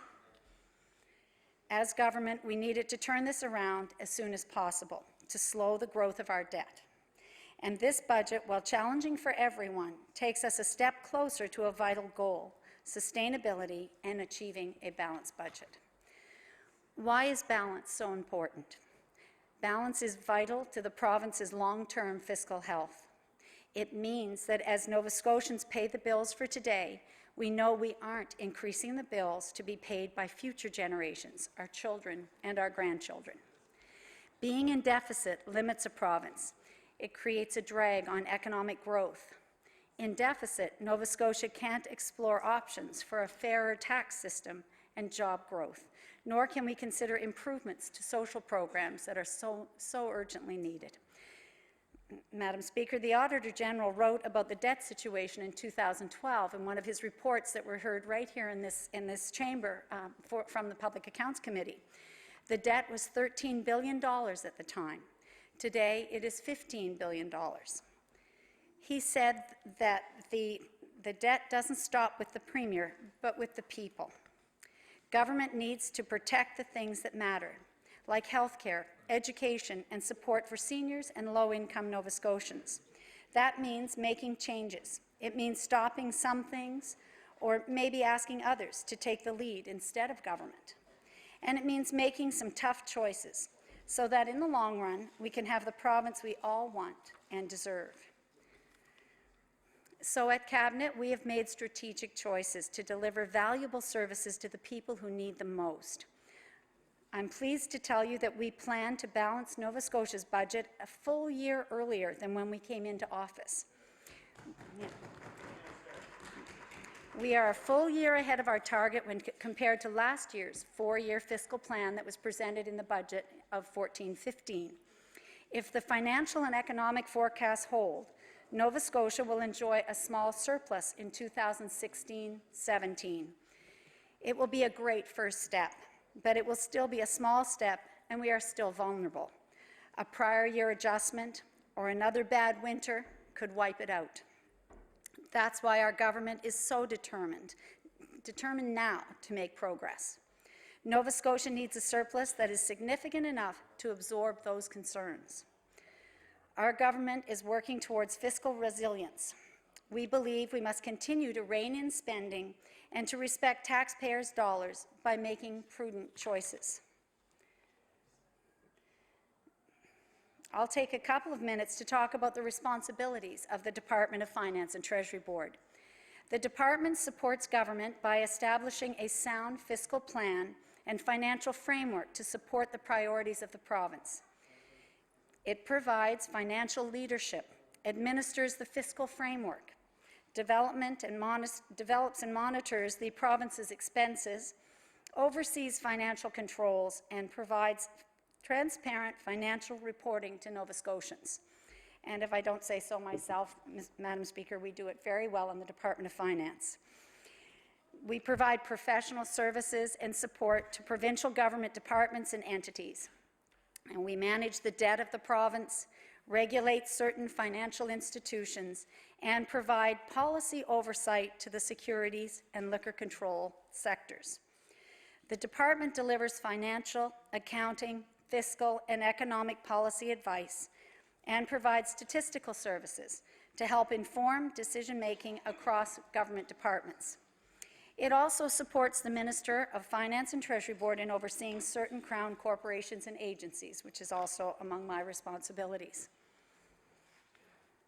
Among changes to help improve government's ability to deliver needed services affordably, the Department of Finance and Treasury Board saw some changes this year. Changes made last year to streamline overall operations saw some staff moving into the department from other parts of government, and the 2015-16 budget reflects the financial impacts of those changes. Overall, the budget estimate for 15-16 for Finance and Treasury Board is $14.4 million, and we will have an estimated 108.7 full-time equivalent staff in 2015-16. I'll briefly detail the changes at the Department of Finance and Treasury Board. In August, pension services became the responsibility of the Minister of Finance and Treasury Board. 4 staff were relocated to us. As well, 5 staff members have recently joined us from 3 other government departments and the Public Service Commission as a corporate labor relations unit. Like every other department, we are finding savings through program review, and I'll talk briefly about the results. We used to offer an online program that adapted Statistics Canada data to individual communities in this province. It took information that is already widely available and repackaged it to make it easier for lay people to use. While it provided good, useful information, all the data is still available from Statistics Canada. The Department of Finance had to find savings to reduce our costs, just as we have asked every other department to do. As a result, community counts is no longer offered, and the 3 positions associated with the program have been eliminated from our department. It's not easy to make decisions that impact employees, and this was a hard decision, Madam Speaker. I thank those employees for their service to the Government of Nova Scotia. I've said before, this was a very difficult budget that affected every department in some way. In our fiscal situation, we simply cannot afford to maintain all services and programs. Government supports open data and is making statistical and operational information it gathers easier to access for individuals, businesses, and researchers. It is early in the process and too soon to talk specifically about this, but you'll hear more in the coming months. With access to more government data, businesses and researchers can use the information to develop new products and services. 2 additional positions were eliminated as part of our review of how the department functions. One will end with a retirement, and the other was a vacant position. We transferred out 8 internal audit staff to the Department of Internal Services as part of realigning government structure to make us all more efficient. To accommodate rising salaries, increased operating costs, grants, and contributions through the social impact bonds, the budget of Finance and Treasury Board increased by 6%. Madam Speaker, this sounds like a large increase, but with a budget that is relatively small compared to other departments, it amounts to less than $900,000. We also increased our total FTE count. I don't think that's right. No, it's not. No, we actually decreased our FTE count by 1.3, I think. I'll come back to that. I'm sure there'll be questions on the FTE count, but I see something not right in my notes. Under the Department of Finance and Treasury Board, we also look after 2 agencies, Madam Speaker. We're responsible for the Liquor Corporation and the Nova Scotia Securities Commission. We are also responsible for the we were responsible for the Halifax-Dartmouth Bridge Commission, but we've relocated responsibility for the bridge to the Department of Transportation and Infrastructure Renewal. Much better fit for the engineers over there, especially this year, Madam Speaker, with the big project underway. I wanted to talk briefly about the agencies that we've had, and of course a little bit about the Bridge Commission, since they've been under our responsibility for most of the year. The Nova Scotia Liquor Corporation manages the receipt, distribution, and sale of beverage alcohol in Nova Scotia. They do so responsibly, ensuring the product is sold only to Nova Scotians of legal age. The NSLC is the largest single banner retail business in Nova Scotia and the 4th largest retailer of beverage alcohol in all of Canada. Its revenue for 2015-16 is expected to be $228,229,000. The Liquor Control Act describes 4 key responsibilities for the NSLC. And each one has very equal importance, really, Madam Speaker. First, there is the promotion of social objectives regarding responsible drinking. Secondly, the promotion of industrial or economic objectives regarding the beverage alcohol industry in the province. Third, there is the attainment of sustainable financial revenues to the Government of Nova Scotia. And finally, the attainment of acceptable levels of customer service. Nova Scotia Liquor Corporation is a Crown corporation that operates independent of government, but the province of Nova Scotia is the sole shareholder. Regular meetings are held between Department of Finance and the Liquor Corporation, and updates are also provided on a very regular basis. I'd like to speak for a moment about the corporation's social responsibility work because it does go beyond responsible drinking campaigns. The NSLC has adapted with changing demographics and societal attitudes towards drinking. They are a valuable partner in the work of the government and society to address issues like drinking and driving and the need to enjoy beverage alcohol responsibly. Corporate responsibility is at the heart of the organization, and it's a responsibility the NSLC takes very seriously. For 2015-16, they are working in 4 areas of social concern, and the first is accountability. They plan to develop and implement a corporate social responsibility framework, aligning their objectives in this area with their 5-year strategic plan.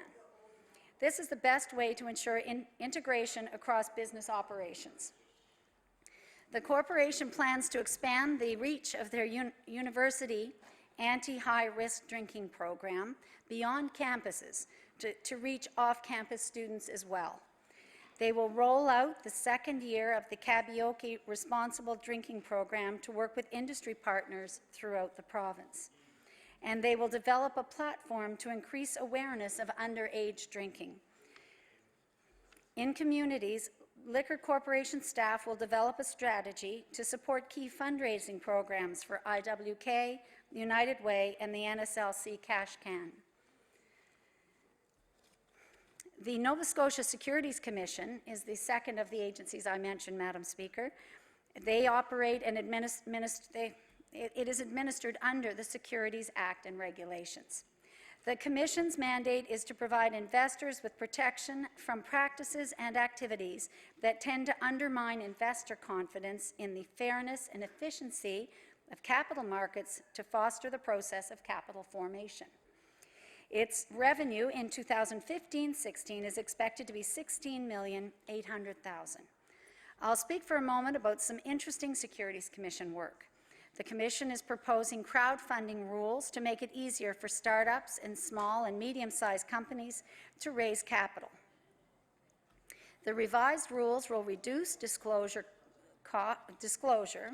costs and regulatory burden for these companies. This work should be completed by the end of December this year. It is also reviewing the CDIF regulations with a view to streamlining them and allowing CDIFs, which are our Community Economic Development Funds, to raise capital under crowdfunding and other prospectus exemptions. The Commission will also make it easier for CDIFs to promote their capital raising efforts by removing the requirement for the Commission's advance approval of certain documents. The Halifax Bridge Commission ensures safe, efficient, and reliable harbour transportation infrastructure at an appropriate cost. They operate and maintain the Angus L. MacDonald and A. Murray McKay bridges, invaluable transportation infrastructure in this province. The people who work at Halifax Dartmouth Bridge Commission ensure Nova Scotians get across the harbour safe and sound. The big project this year is the redecking and raising of the MacDonald Bridge. It is a $150 million project, which will be completed in the fall of 2017. It's the biggest capital project for the Commission since the McKay Bridge opened in 1970. The province is investing in this project through a 100% repayable loan, an arrangement that will result in significant savings for bridge users. The Bridge Commission revenue for 15-16 is expected to be $11,607,000. I'm happy to answer further questions about any of these agencies. I'll round out my discussion of the work of the Department of Finance and Treasury Board by talking in a little more detail about our efforts to service our debt, because we have several real success stories here and because it's extremely important. I'm sure most of you know the difference between debt and deficit, but for some newer members, I'll quickly explain. The deficit is the gap between what the province received in revenue and what it spent. In 2014-15, Nova Scotia received $9.78 billion in revenue, but we spent $9.89 billion. That means we overspent by just over $102 million. The debt is the accumulation of deficits over time, and our investment in tangible capital assets as well, like hospitals and snow clearing equipment. For 2014-15, the debt for the province of Nova Scotia is $14.9 billion. Nova Scotia's accumulated deficits amount to $9.25 billion, and the province's tangible capital assets, amounted to $5.64 billion. Those are big numbers, and it's important that we're all clear about what they mean. Of the $9.9 billion we earned in the past year, we spent just under 1/10, or $862 million, servicing our debt. Madam Speaker, I think that's a number we should all remember in this House, $862 million spent on debt repayment in this year. Think about what a small province like Nova Scotia could do with that much money, $862 million. We could add 2 more departments of transportation, or we could double our home care and long-term care services. Of course, 3 departments of transportation would be ridiculous, but it shows how much we pay for the debt we've accumulated in the past. And I hope it gives a glimpse into what we could accomplish if we didn't have to make these payments. As I said, paying down our debt is important, and I'd like to tell you about some of our successes. The Department of Finance has been managing the debt portfolio over the last few years with the intent of locking in historically low interest rates. This strategy aims to help protect the province from unanticipated increases in interest rates. We have done this by issuing more than $2 billion of 50-year and 30-year bonds since January 2012. The result is that about half of our outstanding market debt, that is bonds owned by investors, is now locked in for 15 years or longer. Therefore, debt servicing costs will not increase for this portion of the debt for a very long time. This is a significant accomplishment because interest rates could rise at any point. We have also controlled the amount of short-term debt or other debt that resets with interest rate charges. This strategy is expected to help reduce the impact of unanticipated increases in interest rates on debt servicing costs in a given financial year. For example, an unanticipated 1% increase in interest rates would increase debt servicing costs by about $15 million over the following year. During the past fiscal year, we continued this strategy, issuing about $1.1 billion of long-term debt for terms up to 30 years. We saved $15 million in 2014-15 gross debt servicing costs because interest rates were lower than we expected a year ago and because the fiscal situation improved somewhat. For 2015-16, we expect these costs to rise by about $10 million, mainly because of incremental borrowing for the expected budgetary deficit and for capital spending. You can see the details on page 12.2 of the Supplementary Details book and page 53 of the Budget Assumptions book. This helps to show why it's so important to balance the budget, Madam Speaker. The Department of Finance and Treasury Board recognizes that interest rates right now are close to all-time historical lows.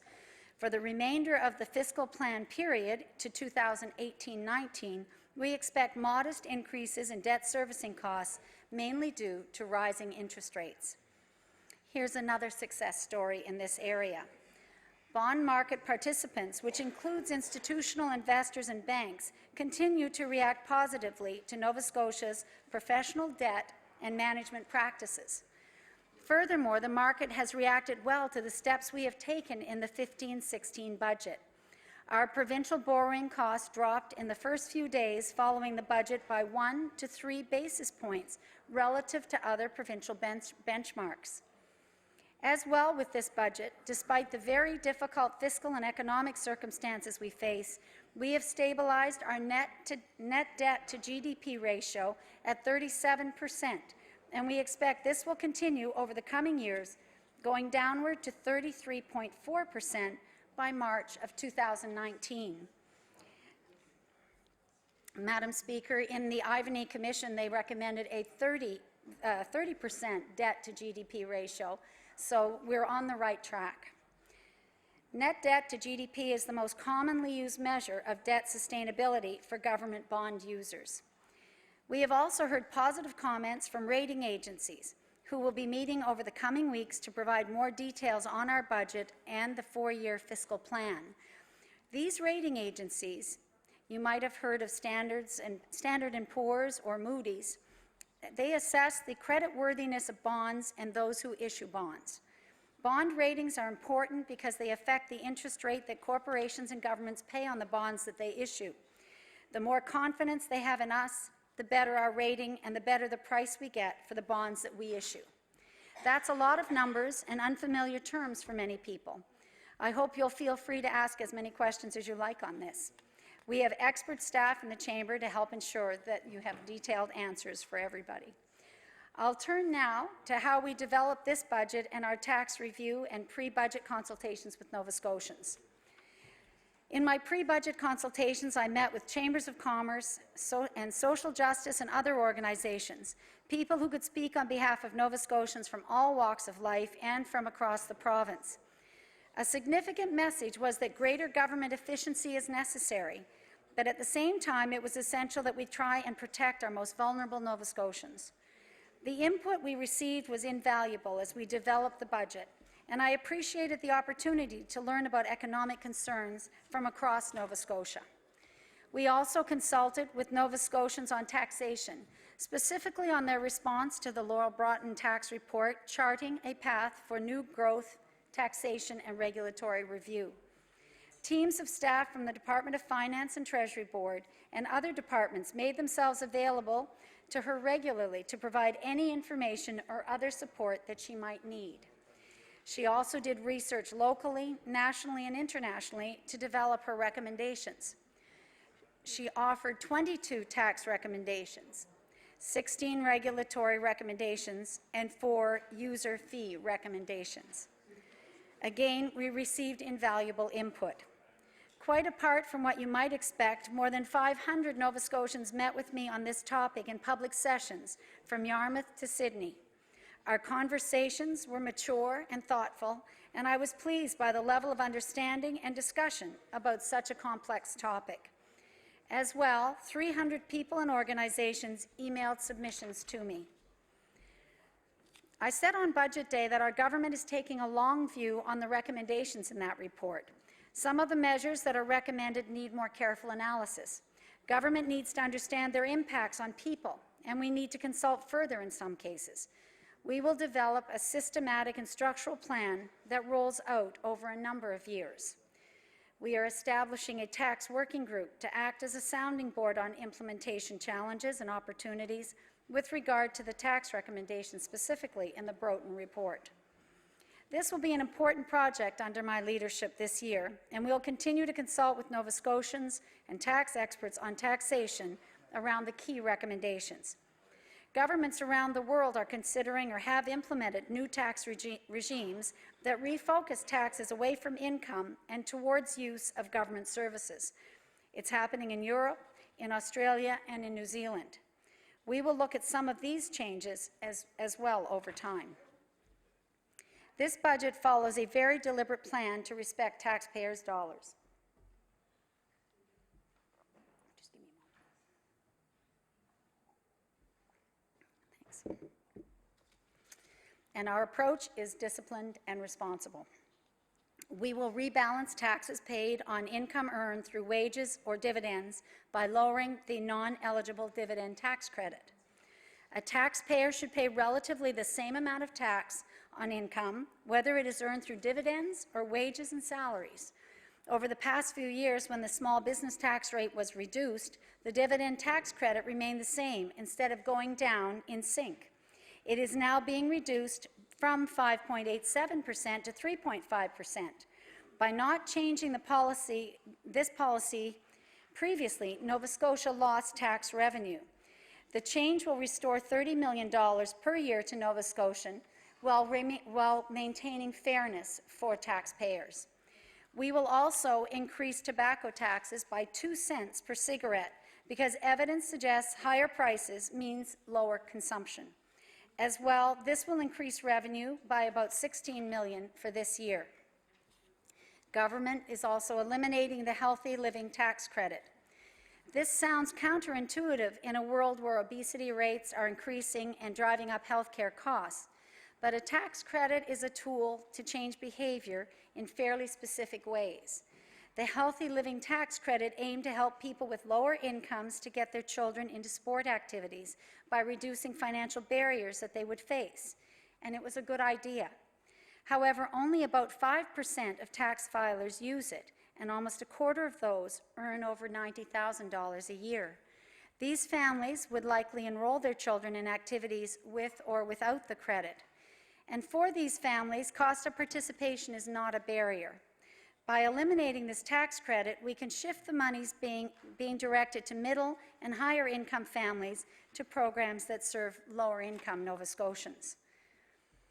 Some other tax-related decisions since the release of the Tax and Regulatory Report are that we will maintain the volunteer firefighter tax credit for people who stand ready to help Nova Scotians in a time of need. Madam Speaker, I'd heard from many members of the legislature and very many in my own caucus about the importance of that, and we certainly agree with that decision. The $10 million provincial tax exemption on printed books will also be maintained to support publishers, authors, and booksellers, and also to recognize the importance to students and to our public libraries. We will maintain current HST rebates on children's clothing, children's footwear, children's diapers, feminine hygiene products. And we will maintain the affordable living tax credit. Madam Speaker, that was brought in to help lower income Nova Scotians pay for, or really compensate for the cost of a higher HST when the HST was raised. So we'll continue to do that. Place a cap on corporations' capital tax for financial institutions. This change will encourage financial institutions to grow in Nova Scotia and has no budget impact. Members have shown great interest in the film tax credit. I know that any change to a tax credit would be tough for an industry, and that has been heavily reliant on government support. We needed to rebalance industry funding. Officials from the Nova Scotia Department of Finance and Treasury Board have met with representatives from the film industry twice in the last week and had a constructive conversation both times. Both sides have agreed to not get into the details of the talks, as there is more work to be done. More meetings are planned between the department and industry for this week. This government will also establish a $6 million creative economy fund for the film, animation, music, sound recording, and publishing industries. This fund will begin April 1st, 2016, and Nova Scotia Business Inc. will work with the sectors in establishing criteria for the fund. Government supports the creative and cultural economy. In Budget 2015-16, government will provide almost $70 million this year to enable growth of the cultural sector. This significant investment includes $12.5 million in direct culture and heritage development programming, including $2.6 million for Arts Nova Scotia, $14 million for libraries, $10 million in operational funding and programming, including museums and the Art Gallery of Nova Scotia, $24 million for the film industry tax credit, and $7.5 million for the digital media tax credit. I know there have been questions from members about a carbon tax credit and why we didn't implement one in this budget. Provincial and territorial leaders met last week in Quebec City to discuss energy strategy, a cap-and-trade system, and carbon tax, among other issues. In fact, during my discussions this winter with Nova Scotians, including chambers of commerce, about taxation in the budget, I heard interest in a carbon tax. I heard that this system could have great benefits and perhaps some drawbacks. What are the impacts on lower-income people? How can we reduce that impact? Possibly through the affordable living tax credit or possibly through other tax or direct mechanisms. The Broughton Report talks about British Columbia's carbon tax model as a fair way to tax carbon emissions, while reducing overall burden to make tax structure more effective. In fact, that province, considered to be a world leader in this area, their model is so successful. China could be moving to a tax credit regime in the next short while. Nova Scotia, however, is not British Columbia, and while we can look to them for examples, we have to ensure that the changes we make will have the impacts that we seek. We will do further analysis to determine how to develop this structure, whether we'll implement some form of carbon tax or a cap-and-trade. British Columbia achieved a revenue-neutral model. That's vital. Economists will tell you that making money off carbon taxes will create a drag on the economy or slow it down. But if you can shift taxes, Madam Speaker, and reduce corporate and personal income tax so that the changes are revenue neutral, it can actually create lift in the economy, which is, of course, what we hope to do. And that's what has happened in British Columbia. Heavy carbon companies have adjusted. The industry recoups costs through pricing and benefits from reduced corporate tax. they adjust. The market adjusts, and residents adjust through tax changes. Emissions are down, and general taxes are down in British Columbia. And so it's achieved its targets and been a good thing for that province. We haven't talked a lot about carbon tax in Nova Scotia, and it's a topic that bears discussion. And we will talk with many stakeholders in this province about how a carbon tax could be developed here. Most jurisdictions have moved to consumption-based taxes away from income-based taxes. You'll see this change especially in Europe, Australia, and New Zealand. We will take an ongoing long-term approach to tax changes to diversify our tax base and make revenue more sustainable. Staff will continue to consider existing tax credits and exemptions to ensure that they provide the best value for Nova Scotians. An important step we're taking is the establishment of a new Office of Regulatory and Service Effectiveness housed in the Department of Business. It will develop an agenda for implementing Laurel Broughton's recommendations on regulatory reform. Staff will also work with their counterparts in New Brunswick to streamline the regulatory environment between our two provinces. Government established program review to determine if government should be delivering certain programs and services and if the way we deliver them makes sense. Over the decades, government has introduced new programs that often, over time, overlap, creating costly duplication and inefficiency. An ongoing, comprehensive, rigorous examination of government programs will ensure that we deliver only effective programs that return excellent value to taxpayers. There is only one taxpayer, Madam Speaker, and we must respect and make the most of taxpayer dollars.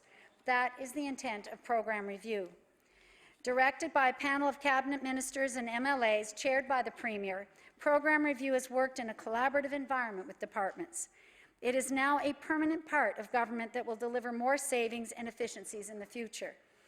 Across-the-board cuts haven't worked in the past and could do more harm than good. We know that, and we heard it also during our public consultations. More than 150 programs were identified for review in the first year. Criteria included purpose, effectiveness, and cost. We asked ourselves, what public need does the program address, and is it government's role to address that need? How effective is the program? Can we respond to this program or this public need more effectively? How much does this program cost, and is that appropriate? And could the province adopt more cost-efficient or effective approaches? Program review to date will save taxpayers $119 million. The savings identified came primarily from program changes for about $10.2 million, grant and tax change for savings of about $56.8 million, structural changes saving about $42.7 million, and several revenue adjustments and administrative efficiencies that will save about $9 million. Making these tough choices will return government to sustainable finances and to options for better, more efficient programming for Nova Scotians in the future. Regular evaluation of success is necessary to ensure that programs continue to serve Nova Scotians well. For this reason, we have now incorporated program review as a permanent part of government to deliver more savings and efficiency as government moves to sustainable finances and a balanced budget. I've said before, this is a difficult budget. We've made many difficult and tough decisions, but we believe we're on the right path for Nova Scotians. We believe that in the future we'll have more capacity to do the things that matter most to Nova Scotians. Thank you very much, Madam Speaker. I'd be happy to take the questions from the opposition. Thanks. The honourable member for Pictou East. Thank you. Thank you, Madam Chair. Thank the Minister for her introductory comments. I just wanted to follow up to start off with this question I'd asked in question period the other day about I'm looking at the estimates book, Estimates and Supplementary Detail, page 11.2, and it has to do with the cost of senior management in the department. So I'm looking at the estimate for 2015-2016, and there's 4.734, and if you back out the pension, the amount for pension regulation, which was 520, you get kind of an adjusted cost of 4.214. And I'm just comparing that 4.214 to the forecast from last year, which would kind of be the actual from last year. And there is an increase there of, you know, $475,000, almost $500,000. And I'm just wondering, just looking for the minister's comments on that, because I assume if you back out the FTEs, sorry, page 11.3, if you back out the FTEs related to the pensions, I think the FTEs are pretty steady, but the cost is up by almost $500,000. I'm just looking for the minister's comments on that increase in cost, please.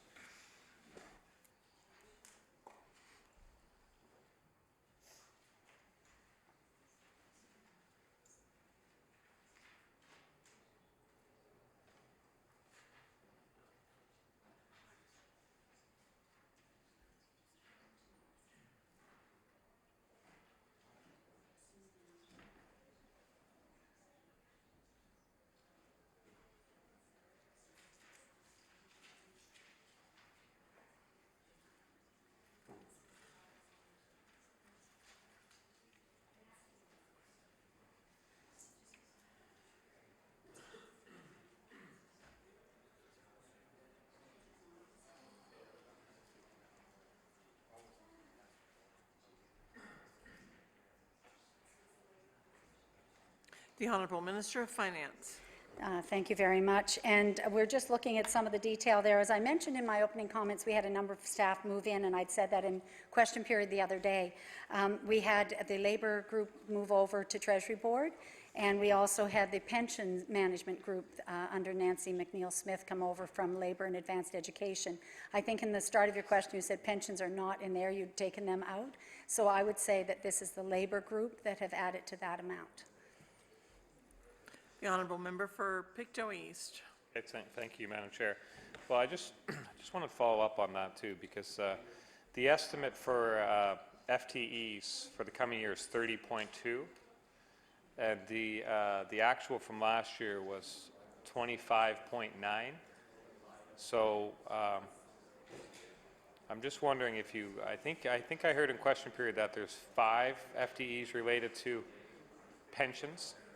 I don't know if I got, okay, so 4. So if you back the 4 out, I think the FTEs are relatively stable. When you back out the 4 new from pension, the FTEs are pretty stable, but the cost is up by about $500,000. So I'd just like to follow up on that, because I believe when you take out the new FTEs from pension, the forecast FTEs, which would be the actual from last year, are pretty stable. It's 26 to 26, I think, but the costs are up by 500. So I am just curious about that cost.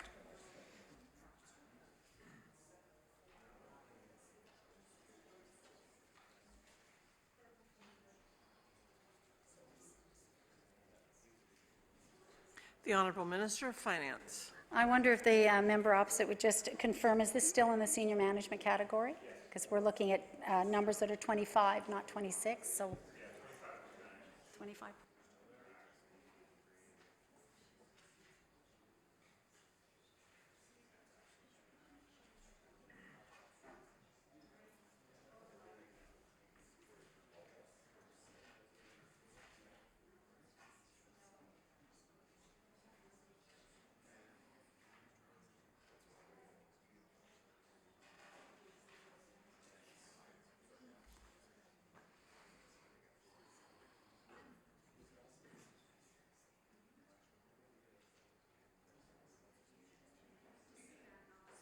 The Honourable Minister of Finance.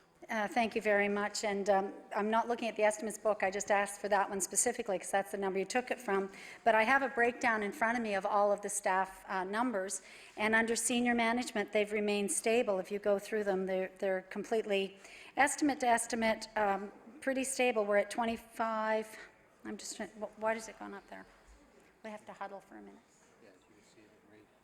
This one's up. Communications is up one. Which one?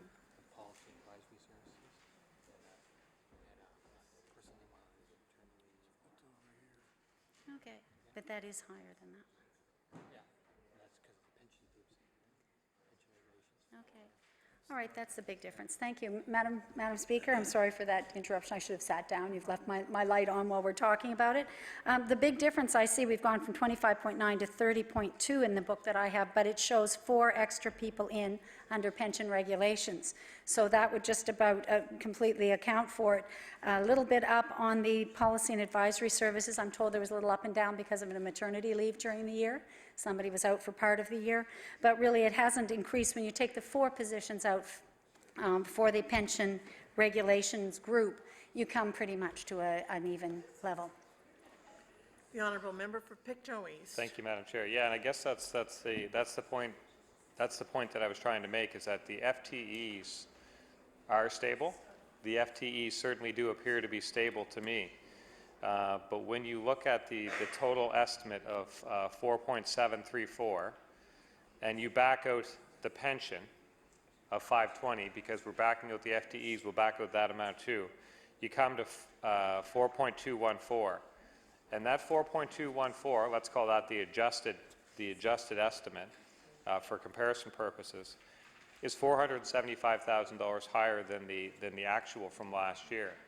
And in the face of the FTEs remaining stable, I'm curious about that $475,000 increase.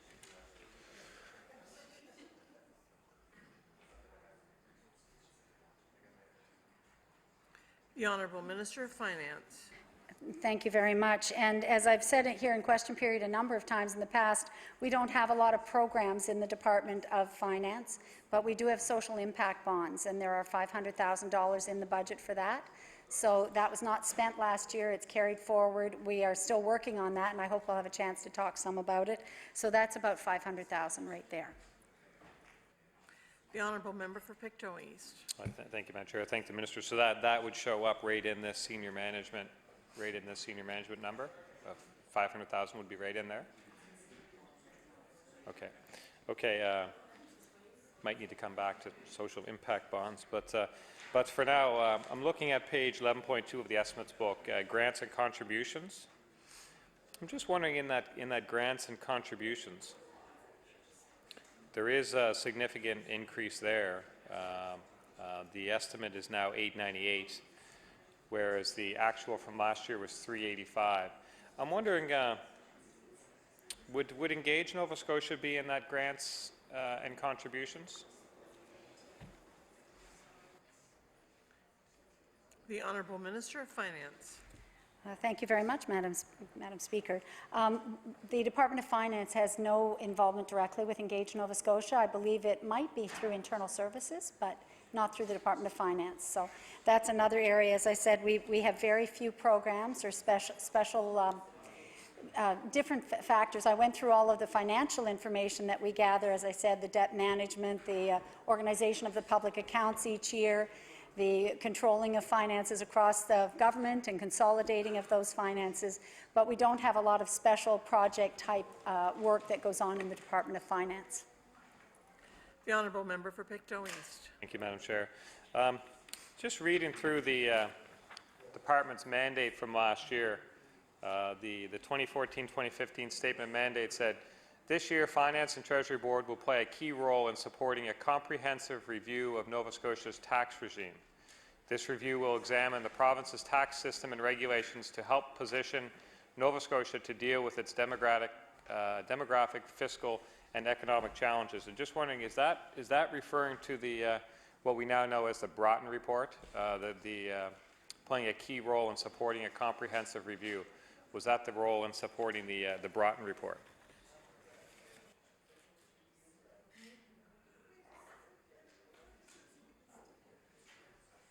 The Honourable Minister of Finance. Yeah, thank you very much. And Madam Speaker, at this time last year, you'll remember that we had commissioned the Broughton Report starting in February of 2014. It was to be about an 8-month review, so it was a lot of work underway at that time, but we knew that within that fiscal year, within the 14-15 fiscal year, that the report would come back to the Department of Finance and that it would have to be looked at, studied, and there'd be a lot of consultation with Nova Scotians. So that really, the statement that the honourable members just made across the way refers to that for our preparation and getting organized for that, which really is a major review. We had no idea, of course, at that time how sweeping the recommendations would be or what they would be, but we knew that this was the first time ever for Nova Scotia to review our taxes in that way, and to also include fees and regulations was a very broad mandate. and that there would be a need to consult with Nova Scotians after it was received. So a lot of work was put into deciding how we would go about that, what was the best way to try and package up, which is really, Madam Speaker, you can appreciate a very dense kind of subject matter. It's not easy to have people come out and talk about taxes in their many different forms, the HST exemptions and all that stuff. Some people love it, yes. I was actually very pleased to see that we had around 500 people, in some places over 100 out to talk about taxes, and the whole exercise was titled Let's Talk Taxes. That's what was in the ads when we ran the ads to invite people. And I really worried, Madam Speaker, that people would not be interested, that it was too sort of remote subject. But people did come out, and people from all walks of life, I will say. Lots of municipal councillors and lots of other people came out to find out about that. So we wanted to look a lot more on how we would move on some of the recommendations and just to consider the impacts on people as well. And that was why it was very important that that kind of work be undertaken. It's not to be confused with Engage Nova Scotia, which I know has another big mandate. And who knows, perhaps we will want to work with them for some of the further consultation, because I spoke earlier about the need in my opening statement and in the budget address as well, that we're going to need to do more work. There are still big questions outstanding on the tax review and the recommendations we received. The Honourable Member for Pictou East. Thank you, Madam Chair. So last year the expectation was that the department would play a key role in supporting that process. My question is to what degree did that role actually come to fruition?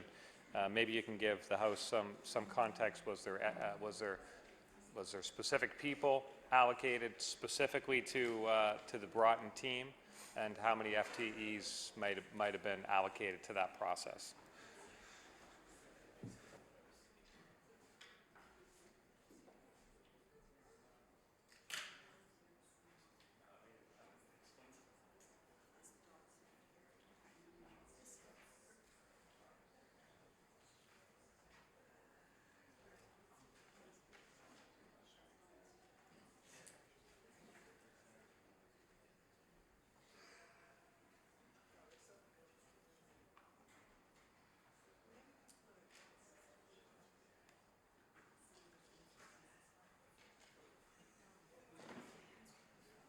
The Honourable Minister of Finance. Thank you very much, Madam Speaker. I have a number of people that were involved, so I'll just go over that. I knew that we had our Associate Deputy, Byron Rayfuse, was the lead for our department. As well, there were a number of other people. I'm told there was somebody for user fees, as well as our staff that work with economic modeling and taxation modeling. So there were those two people, plus two more, perhaps under them. Support people. We also had a young woman from our communications group that helped to organize the meetings and set up meetings across the province and around the city. Nobody did this full-time. It was all tacked on to existing work, and we had one admin person in our executive offices that also helped in that respect for organizing and pulling it all together. But the work was done really very, I would say, independently, from what I'm told, by Laura Broughton. She would tell the staff what she needed in terms of modeling and further information. There was also at least one staff member, maybe one at Priorities and Planning? One perhaps at Priorities and Planning. That would be to get the corporate-wide view on regulations and how best to work on the regulatory piece within government, because that crosses all departments. So that was done as well. So there probably, I think we said 8 people that were involved. Thanks. The Honourable Member for Pictou East. Thank you, Madam Chair. So 8 people, but it wasn't 100% of their time. Would you say it was maybe 20% of their time? So like 2 FTEs, or just trying to get a sense of the involvement of the department.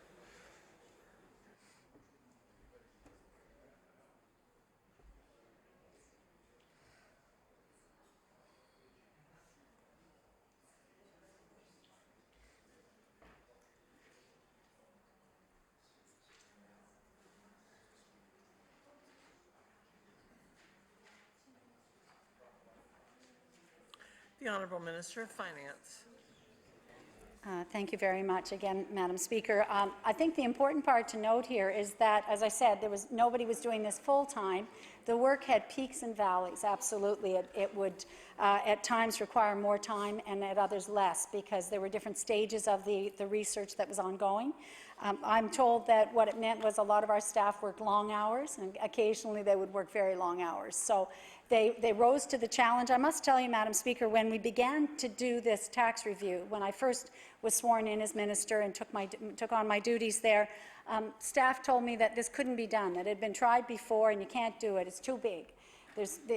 They tried it, I believe, under Minister Baker when he was finance minister, so that would be about the mid-2000s, and it was a good idea. The finance minister of the day wanted to look at other ideas and how taxes could be reformed or improved, but doing it entirely internally was too much. And it got bogged down and it moved slowly, and no final decisions were ever made. The work was never completed. So I think with that in mind, and knowing that that had been the previous experience, it was just felt that that it would be very unrealistic to do it even within a year. And because it was a campaign commitment, Madam Speaker, we moved on it. We said we're going to give this our best shot. We're going to find the help that we need, and we did go forth and hire Laurel Broughton to do the work. Again, promising that there would be support from our staff, and they rose to that challenge. And it's a very good question from the member opposite, from the official opposition, when he mentions how did they manage that, because they did it with their professionalism, with their dedication to getting the work done, because they may have had their doubts about the size of the job initially, but when we undertook it, when the work was underway, everybody really pulled their weight and added to the work that was done and contributed the level of expertise and knowledge that they had. So I think it speaks very highly to the dedication and professionalism of the people within the Department of Finance, and I would say beyond that to the Priorities and Planning Department as well. The Honourable Member for Pictou East. Thank you, Madam Chair. Now, in your opening remarks, you referred to the tax credit is a tool to change behavior in a very specific way. And I was listening to those comments and I was thinking of the film tax credit. Now, we know in the Broughton report that there was a recommendation made of some changes to the film tax credit, and we know that those recommendations weren't followed, that there was a change to the film tax credit, and it was different than what Ms. Broughton had recommended.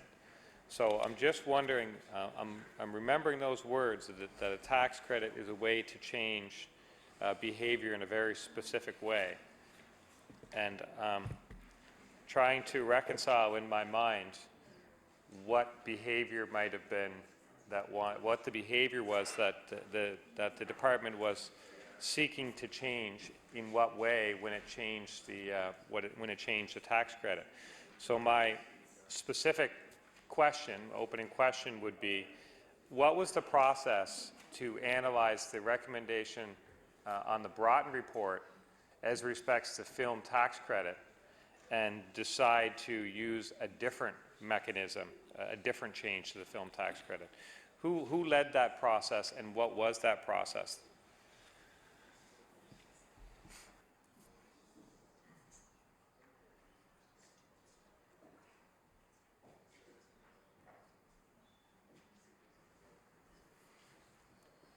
The Honourable Minister of Finance.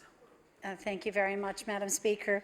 And in answer to the question from the member opposite, I think it's really important to remember the context of this year, as I already explained, the fact that we began the year with a $278 million deficit. That would be a year ago today when we sat in estimates. That was what we had forecasted.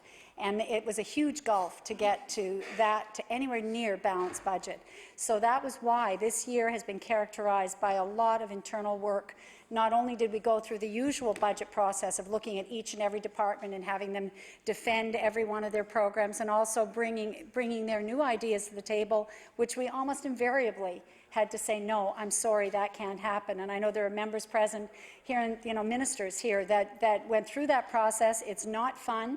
It's not fun to be on the side that has to look at new good ideas and say, can't do that because we just don't have the money. And on our path to getting to any sort of sustainable position, we can't look at programs, even if they're really good, even if they're really needed. We just don't have the capacity to add new obligations to the government of Nova Scotia.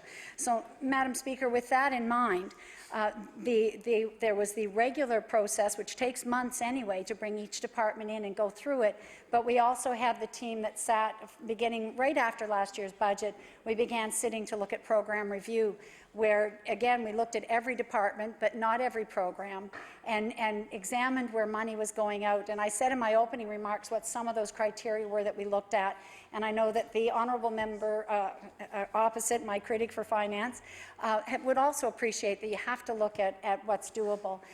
Now, in any specifics, and I know the member wants to speak about the film tax credit, I would just, in answer to his question, say that it came up through our review of all programs and all services and all tax credits and all foregone revenue, as well as everything else that we were looking at. We had to look at how we move the province forward. But I want to remind everybody in the House that as it comes to this point in time for the film tax credit, I'm not really at liberty to go into a lot of information, and I think that it's very important that we know that while the meetings are ongoing, I'm very sensitive to the fact that people need to be able to have those discussions in a respectful way, which they have been to this date, and that we've agreed we won't be speaking about it with the media or talking. And as I said, a lot of things can be misinterpreted or maybe difficult to talk about. So I would like to stay away from the specifics of that. Thank you. The honourable member for Pictou East. Thank you, Madam Chair, and I certainly I hear what the minister is saying, but I do have a number of questions about how we got, how the change occurred. What was the thought process of the government in making the change? And I will like to explore those, because I think it's important that Nova Scotians understand how the government makes these decisions, what factors they incorporate into these decisions, what things the government considers to be important when it's making these decisions. And we heard the minister say that this was a tough budget process, and maybe there was a little more scrutiny over certain items this year. And I assume that the film tax credit is no exception to that. So I do want to explore the process of how we got, we had a recommendation from the Broughton report, and then a different direction was taken. So it is important to me to understand how that happened, what the government saw as important in that process. So I know from public accounts, I had asked some questions about historical data on the cost of the credit to the province. And at that time, Mr. Rafuse provided some information that for 2013 it was $27 million. For 2012 it was $16 million. For 2011 it was 22, and back in 2010 it was $15 million. Now that's the cost side. That's the foregone revenue. That's the cost, I guess, to the province. And it's been a concern. It's been a concern of us on this side of the House that the government might not have properly understood the value generated by that cost. And that's going to be my line of questioning here today, to make sure that when these types of decisions are being made, the government understands that there are two sides to that. One is what's the cost, and the other one's what's the benefit, what's the value of it. So this film tax credit certainly turned out to be pretty important to the industry. We're hearing from them that this was a pretty key way in that they finance their productions and that they build the industry. We've also heard the argument's been advanced, and I believe it, that this is a significant industry to the province. I've heard anywhere from 120 to 140 million dollars. So when we see a change made to something that's this significant to Nova Scotians, this significant to the economy of the province, then it's important for us to understand how that happened and were all the factors being evaluated in that decision-making process? Because it's encouraging to me and to members of the industry and to many, many Nova Scotians that there are talks happening now to see if there can be something done to help reverse the negative impacts of this. But, you know, talking about it is always good. But as I said the other day in a speech, that talking about it before you make these changes is far, far better.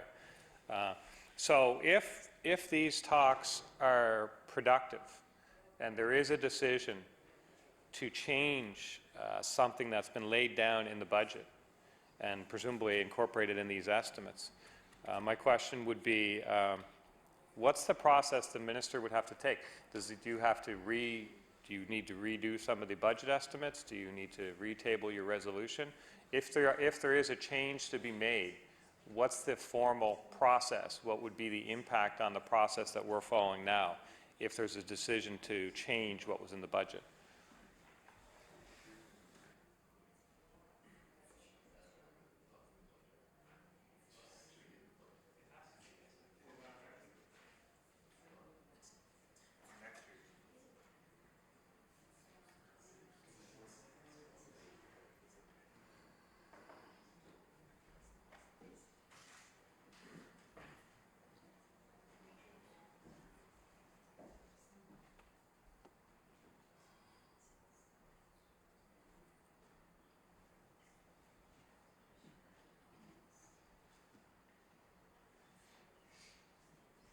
The Honourable Minister of Finance.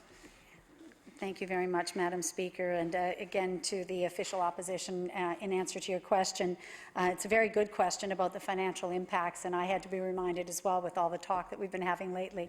But just to remind the member opposite and others in the House, the $24 million is budgeted this year, which was what we would expect it to cost this year. The changes that are being discussed now are in the outer years. It's that you would have to provide some adequate notice to the industry for any changes that are made, and then they would have an impact in the next year and out years from that.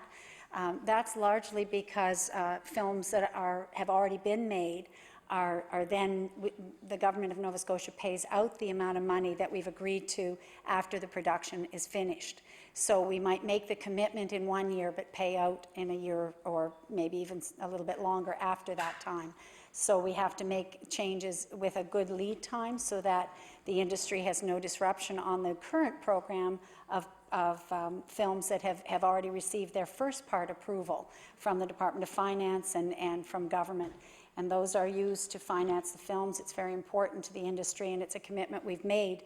And just as we make those kind of commitments for other businesses through the the new Department of Business, it will be now, or NSBI, the kind of accounting that's done is for obligations that we expect will be paid out in the current year. So to go to the member's question, the $24 million was what was anticipated for this current year. There is no reduction in that. It's what we do expect will be paid out. And where you would see the difference would be in the subsequent years, which only appear in one place in the budget. That's in the 4-year fiscal plan. I'm not sure the page number, but you'll know the one that shows the next 4 years out. It's remarkable because it shows a balanced budget next year of $22 million. So I know you know which one I'm talking about. And the year after, I have to say that the next year out, so 2 years hence, it's not much of an increase again, because the kind of fiscal planning we do is very detailed. And I must say the Auditor General looks at the out years as well as the current years. It does indicate if you have some programs you've changed, or there's any plans to increase programs. That's all reflected in the out years as well. And we look at the economic modeling and what's expected for the national picture, for our own domestic product, for any major projects that would be coming on stream, either ramping up or perhaps closing down in a year or two out. So unfortunately, we don't show a big increase the second year out again, but we do show 3 years of a surplus going out for the next 3 years, and that is where the number would be reflected. The Honourable Member for Pictou East. Okay, thank you, Madam Chair. I believe the date for the film tax credit of July 1st is a significant date, and I do believe that the selection of that date does impact this year. In some way, shape, or form, I believe that it must impact this year, even if it's just the multiplier in the general economy. I know in Pictou County, there was a production that was scheduled for the fall, which had booked a number of hotel rooms and rental cars and everything else. And when you think of that level of impact, that's now been canceled or postponed or something. So there is an impact. There is an impact to this decision in this year. So, and that probably speaks to my next question about what's the size of the industry to the overall economy based on your analysis. We heard that the most recent kind of comprehensive analysis was for 2004. I'm wondering if internally the staff has done any analysis to try and figure out the size of the industry, the value of that industry to Nova Scotia.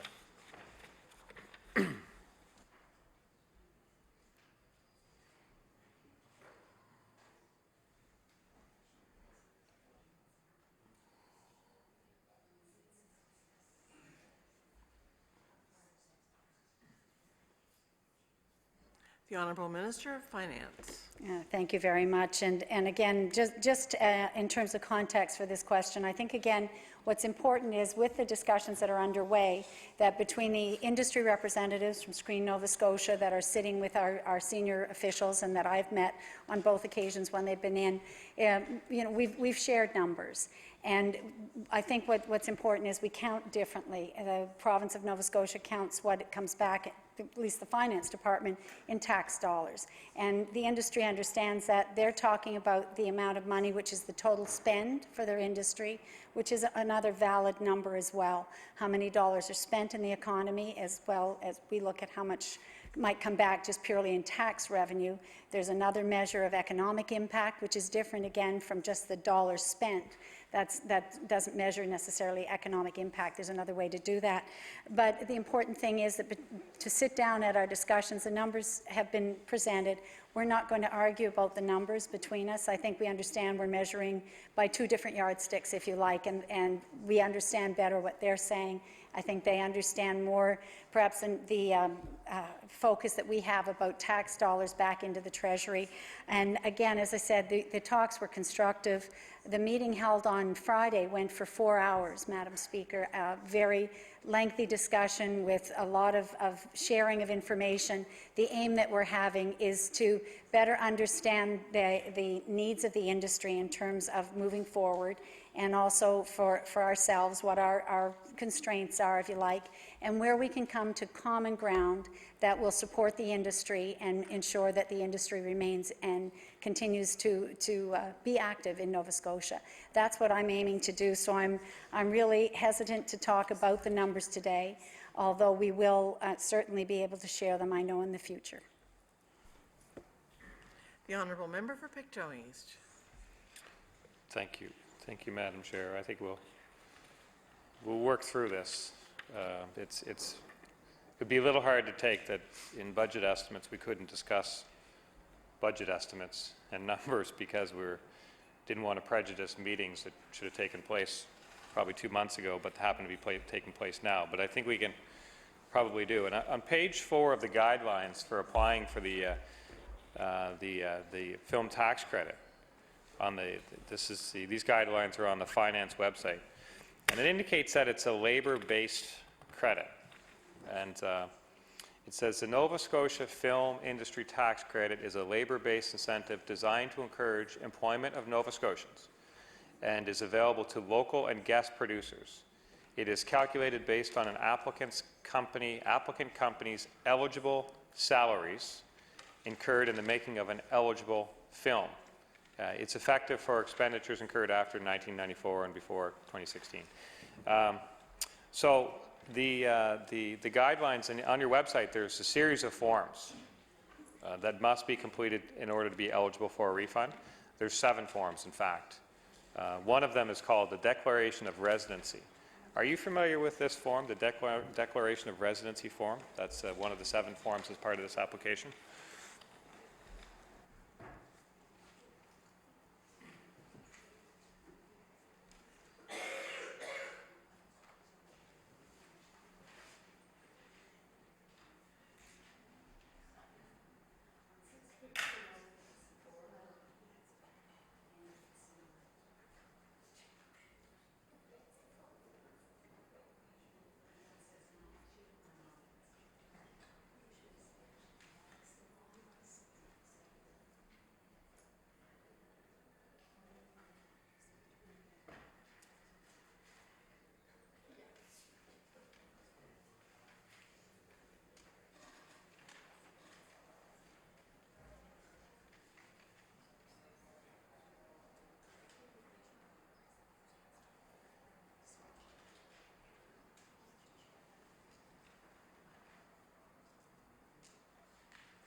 The Honourable Minister of Finance.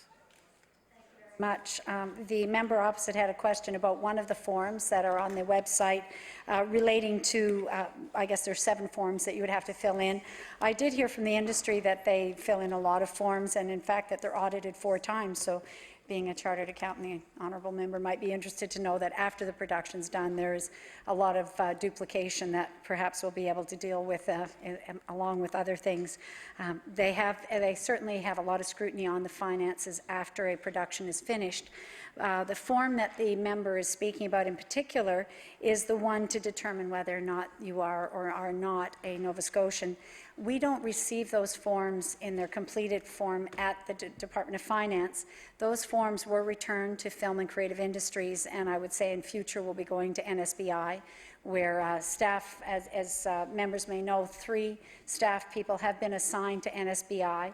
I understand one is a film, has a person with film expertise or understanding of that industry, one for music, and one, I believe, is administrative or understands the finances. Actually, it's the tax credit side that they understand. So that skill set will be transferred to NSBI. I'm sure you had an opportunity to ask the Minister of Business about that to some degree. But that form would have gone to that organization and to those people. There are 3 boxes. I think one says I'm not a Nova Scotian citizen or resident.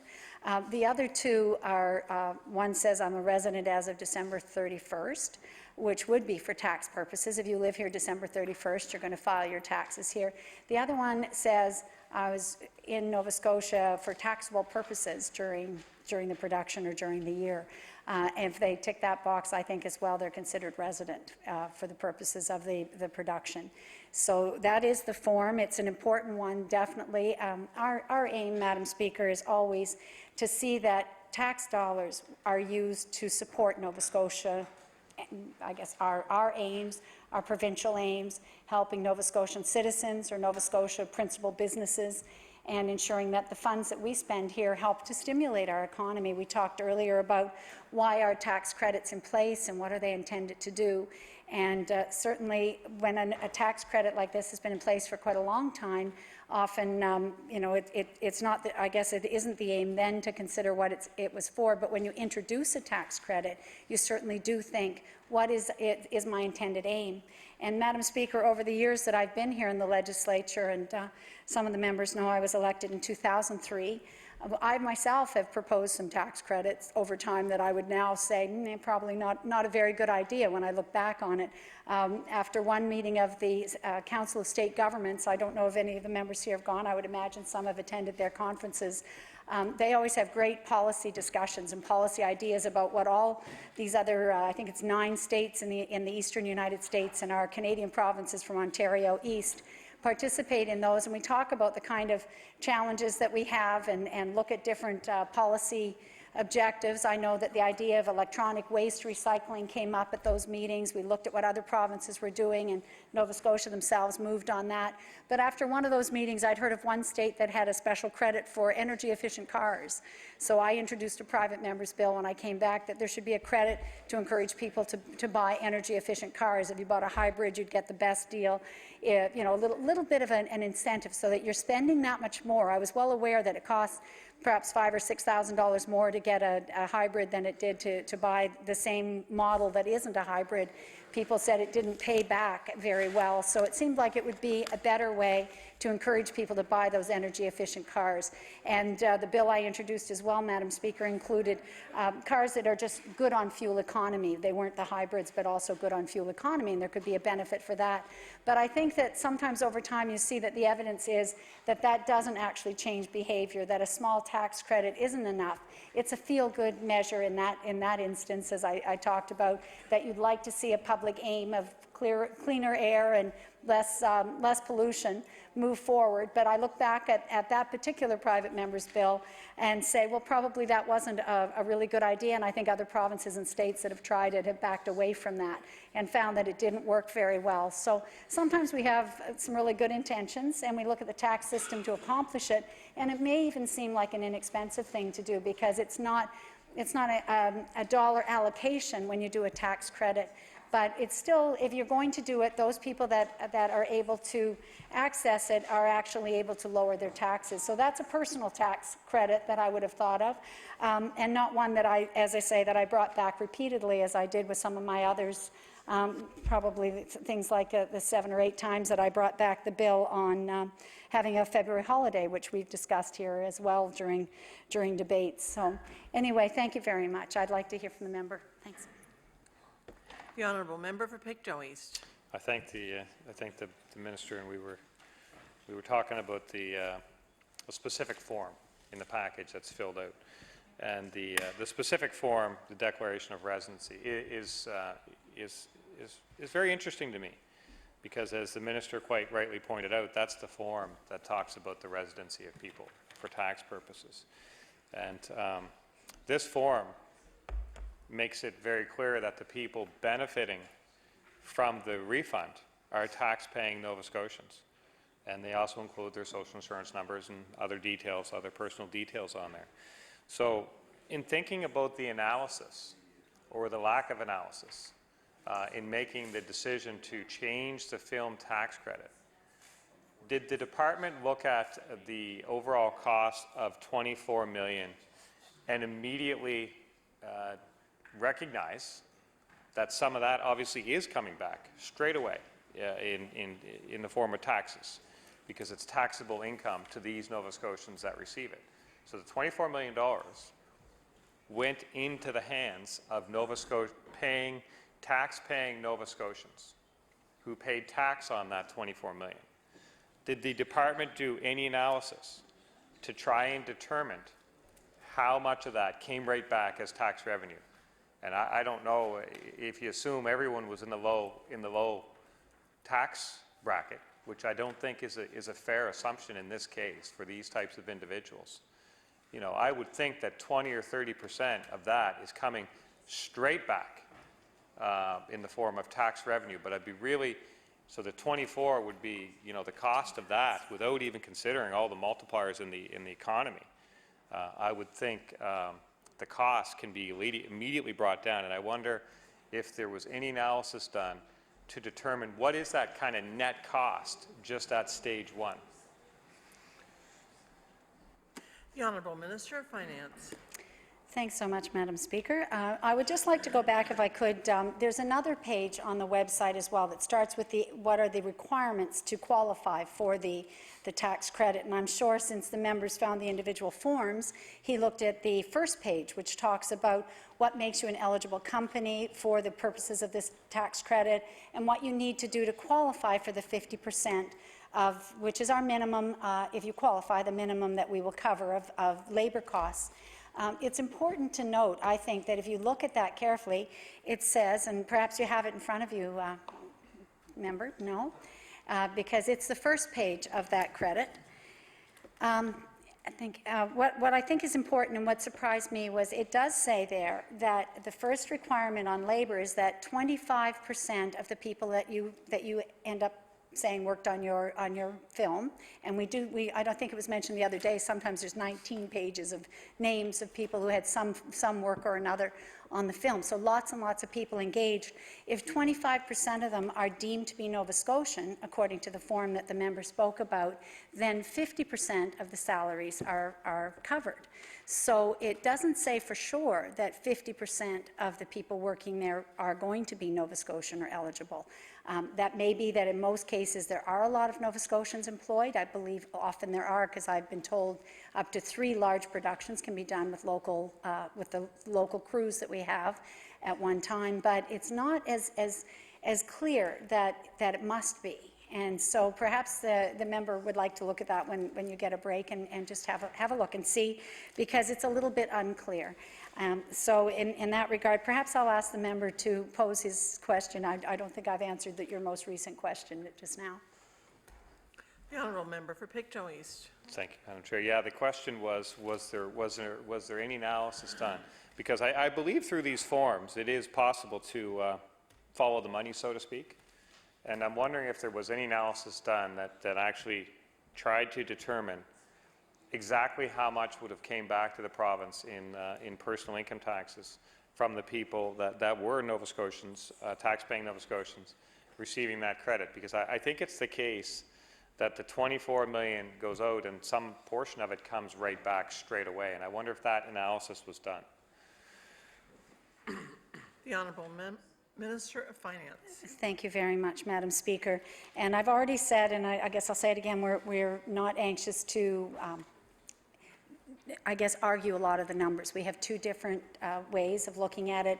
When I've sat with the industry representatives, we have accepted that we have two different methods that we've looked at. We have not said their numbers are wrong. They have not said our numbers are wrong. We're measuring really with a different means. But our aim is to see what comes back to the province of Nova Scotia in tax dollars as we put out money through the tax credit, which, again, is not based on a tax credit. Really, it's if you qualify, you get the funds, and that's very clear. I think everybody knows it's a refundable tax credit. So all of our analysis, and it has been done and checked and rechecked, and I've asked, it's that all of the taxes collected, that would be a multiplier effect for HST in the economy, personal income tax based on the number of people employed, and corporate tax, somewhat. All adds up to $6 million right now on 24, so about a 25-cent per dollar return in tax dollars. Now, as the member said earlier, this is an industry that has some spin-offs and social value. We don't dispute that there is social value, but if you're thinking of tax dollar return, the formulas are rigorous, they're clear, they've been done and as I said, questioned and redone. And I've read about other jurisdictions in the United States that have put their return at 13 cents per dollar, 14 cents, that sort of thing. There's been a number of other jurisdictions that have made studies. So, and what's interesting, and I think everybody here could find an interesting parallel, that there is always a big disconnect between what the industry in a particular jurisdiction measures and the dollar spend, which is an important measure of how many dollars are spent and circulated. But compared to the tax return, which I just say it may be a cold number and it has very defined parameters, it may not capture so many of the other aspects that are valued, but in dollar terms, that seems to be a common thing that fiscal, I'm trying to think of the right word, but within a finance department, the fiscal measures that are used don't measure some of the things that are looked at when an industry includes it. But I think the industry is looking at its total spend in the province. That is not a number that we dispute, that amount is spent. We have done another analysis that just shows how much is spent directly on the productions that receive the tax credit, because not everything that has to do with film and television in our province receives a credit. It's not on every single activity of film and television production. So if you take just the ones that our tax credit went into, then the spend was $67 million directly. So we've narrowed the gap, I guess, in terms of how much is being spent and where it relates to our credit that the Nova Scotia government has provided support. So I guess I'd like the member opposite to understand that we don't dispute their industry spend, and they understand the more narrow measure that we're using, which is very important, though, from a fiscal responsibility side. How can we afford all the other programs if we don't look after our tax dollars? That's really what it comes down to. And again, Madam Speaker, I want to reiterate that right now there is I think a basis of understanding between the industry and ourselves. And we are not trying to fight on the numbers or disagree on the numbers. We understand now that they're just based on two very different measures. I think they they have validity. What we're looking for now is how we move forward to find a place where the credit can better reflect the value that we need for our province, and that can also support the many people that are employed and able to pursue a career in film. Thank you. The Honourable Member for Pictou East. Thank you, Madam Chair. I think the Minister, that's very helpful. And just to give the Minister some context, I'm not particularly interested at this time what the industry might be saying about the size of the industry and their numbers. I'm really solely focused right now on the numbers that the minister was relying on to make this decision. So I understand that $24 million was kind of the top line cost of this tax credit. I think I heard the minister say that $6 million was a number that the department identified as coming right back directly in as tax revenue. Just direct taxes, personal income taxes, whatever the case may be. $6 million came right in. So 24 went out, 6 came right back in immediately without considering anything about the broader size of the industry. And I just want to confirm that I understand that. So my question would be, is it fair to say that the net cost before other considerations is really 24 minus 6? So we're really talking about 18 million, and I wonder, would the minister be able to confirm that? And also, is there anything on the analysis that could be tabled that supports the calculation of 6 million as the immediate return to the province?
The Honourable Minister of Finance.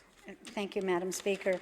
And I was reminded that on Budget Day there was a fact sheet on just the facts that as we saw them from finance point of view, and I'm reminded that it's called a financial return. That is what we calculate, not the economic impact, but a financial return, which is more of just a fiscal measure. That tax sheet was provided to the media, certainly in the lockup, and I was just asking, was it given to the opposition members that were in the lockup as well? I don't know if you received that, but I'm not sure. I know probably like other members were inundated with paper and information, but it was intended to have no narrative, just to say here's the information that we have from a finance or fiscal responsibility point of view, and that was provided. I don't have a copy of that here right now to provide, but again, it said that there was a $6 million return in tax money back to the province. I've asked again, how do we impute the HST particularly, because I know I've spoken to many people who said they've done business with somebody in the film industry, or rented rooms, or rented their cottages out to be either as accommodation or to be film sites, or rented their sheds for storage. I've talked to people that have done all these kind of things, particularly in our more rural areas, and bearing in mind that the tax credit goes up by, I think it's 10% if you go 30 kilometres from downtown Halifax. So just getting to the periphery of the city, you can receive a 10% increase on that. So there are a lot of people that have had some dealings and made some money, and certainly it has been beneficial. But what I'm told is the formula that's used, and I think this is the important thing for everybody to know, it's the very same formula that's used when a payroll rebate is considered. How many employees, what is the average salary, and then how much HST do we impute would be transferred or spent in the economy as well as a result of the activity that's undertaken. So that's really what is being looked at. And it's a I would say a standard formula. I think it applies to industries in general when money is circulating in the economy. It's a multiplier. It's like a ripple effect. I understand when $1 is spent, it makes its way through multiple hands. It's something like a 2.6 or 2.4 multiplier for the funds spent. And even with that, it comes back at $6 million in this formula. And again, I want to reiterate that there is no argument between the industry and ourselves about this. It's just a question of us understanding the two different measures, which we do. So I'm sure all of the members in the House appreciate that that's where we want to get to a place where the return on investment is good for Nova Scotia, ensure that the benefits are for Nova Scotia, and that also that the many people who rely on and are participants in this industry will find that there is still an active and vibrant film sector, and we will continue to have films made here. The honourable member for Pictou East with 2.5 minutes remaining. Okay, thank you, Madam Chair. Well, that's interesting because I'll be honest, I find it very surprising that there's a formula that would say that that would somehow produce the result that there's only $6 million came back, even when you consider the broader impact on the economy. So I would be very interested in seeing that. I don't know if that not the headline number of 6, but can I dig behind that? Would the minister be willing to share the formula as to how that's calculated? So I'd really like to understand how that number was derived.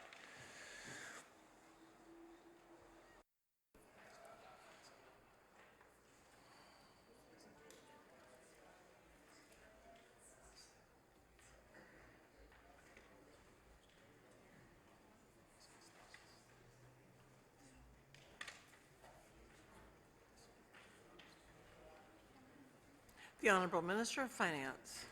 Thank you. I wonder if you could tell me how much time is left in the hour. A minute and a half. A minute and a half. Oh dear. Well, I've enjoyed it. Thank you. So what I can say is that formula is available. As I said earlier, the formula that is used with all payroll rebates and support that is considered from the government. So I think it's an important measure that we should all understand. And I know that the critic for the official opposition is very interested. He understands finance, as do all members here. We have a former finance minister as well, and the third party that will be asking questions soon. And I think that understanding that formula is important, and we don't have it here, but I can certainly promise to make it available and to, if you like, to sit down with staff and just walk through it.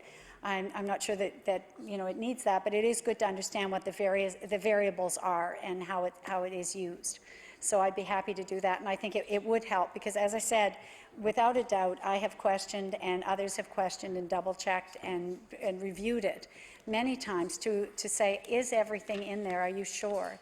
And this certainly is what we use for other projects that are deemed to be worthy of support for the government as well. When we look at, if we do this, how many jobs will come and what will be the impacts.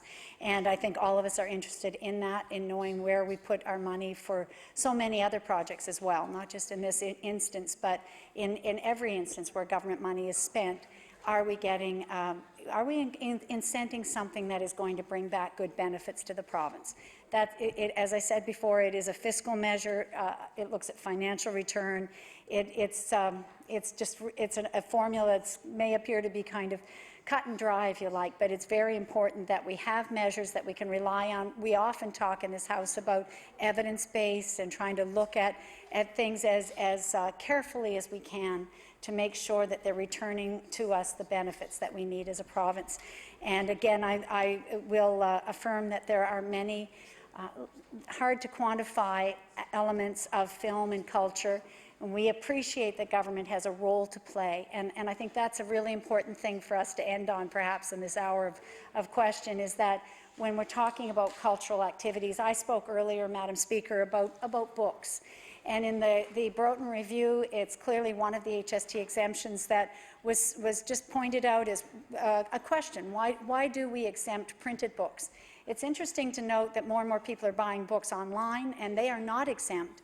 It's only the printed books that were exempt and that goes right back to when the GST was first introduced I think it was around 1990. And so from that point onward, books provincially had been exempt. But let's not forget the federal government still collects their 5% on books, and that would have been 6 or 7 in the past, as they've been declining in their consumption taxes. But nevertheless, books were never considered for an exemption from the federal government, and yet provinces had exempted books at that early introduction of the HST or GST.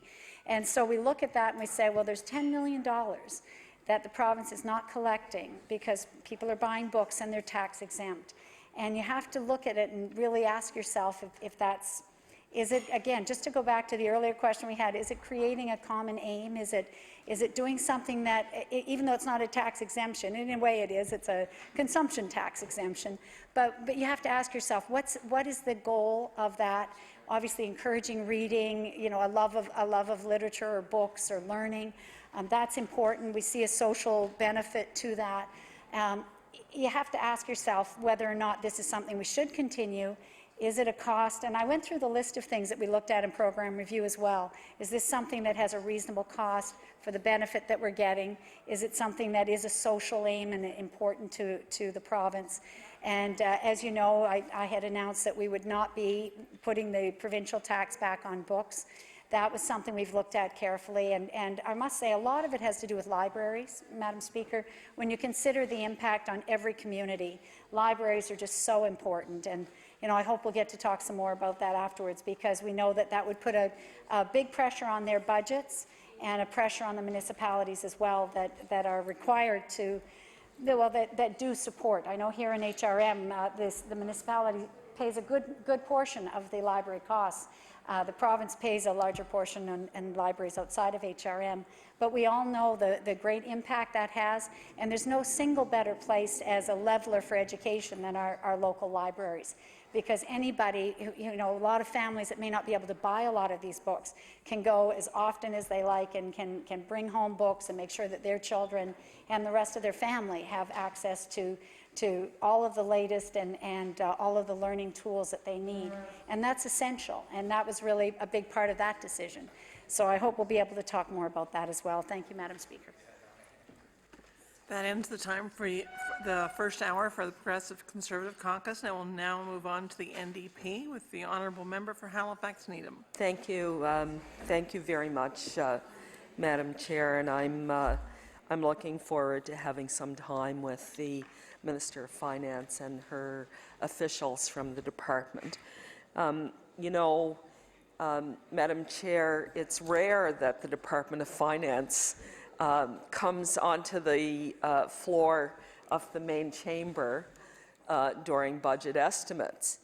The rules of our House, as some people might know, but maybe others don't, the rules of our House are such that 5 departments get to be called during the budget estimates in this chamber, and those 5 departments are determined by the official opposition. They decide which 5 departments to call, and I don't think in the time I've been here I ever really remember the Department of Finance ever being here before.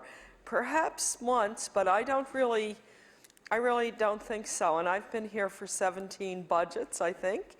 At least, probably more than 17 budgets, because I've been here in years where we had 2 budgets in one year. So it's unusual for finance, so I welcome you.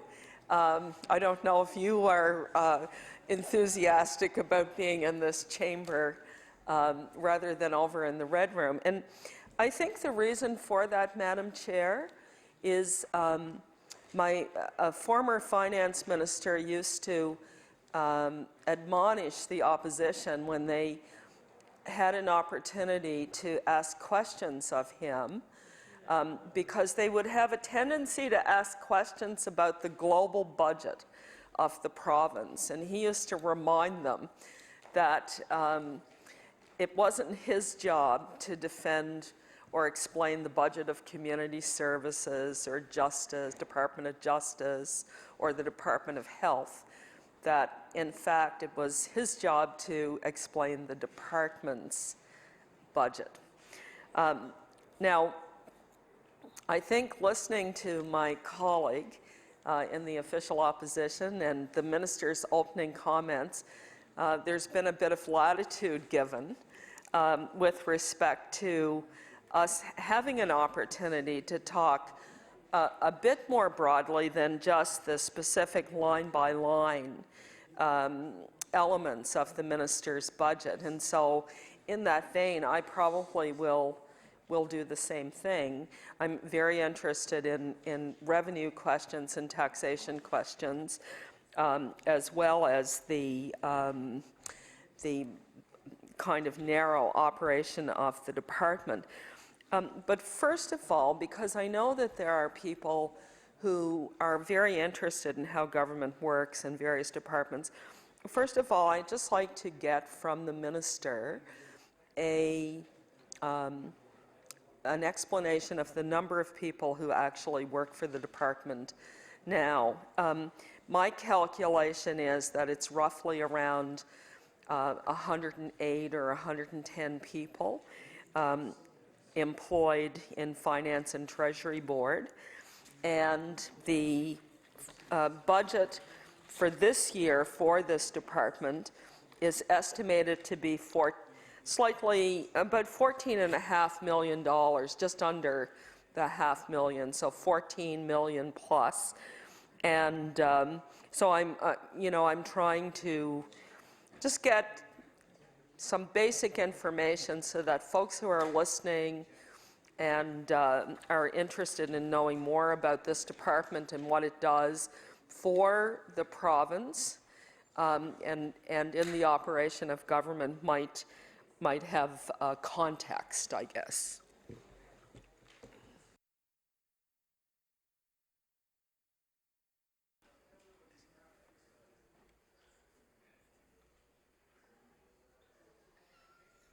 The Honourable Minister of Finance.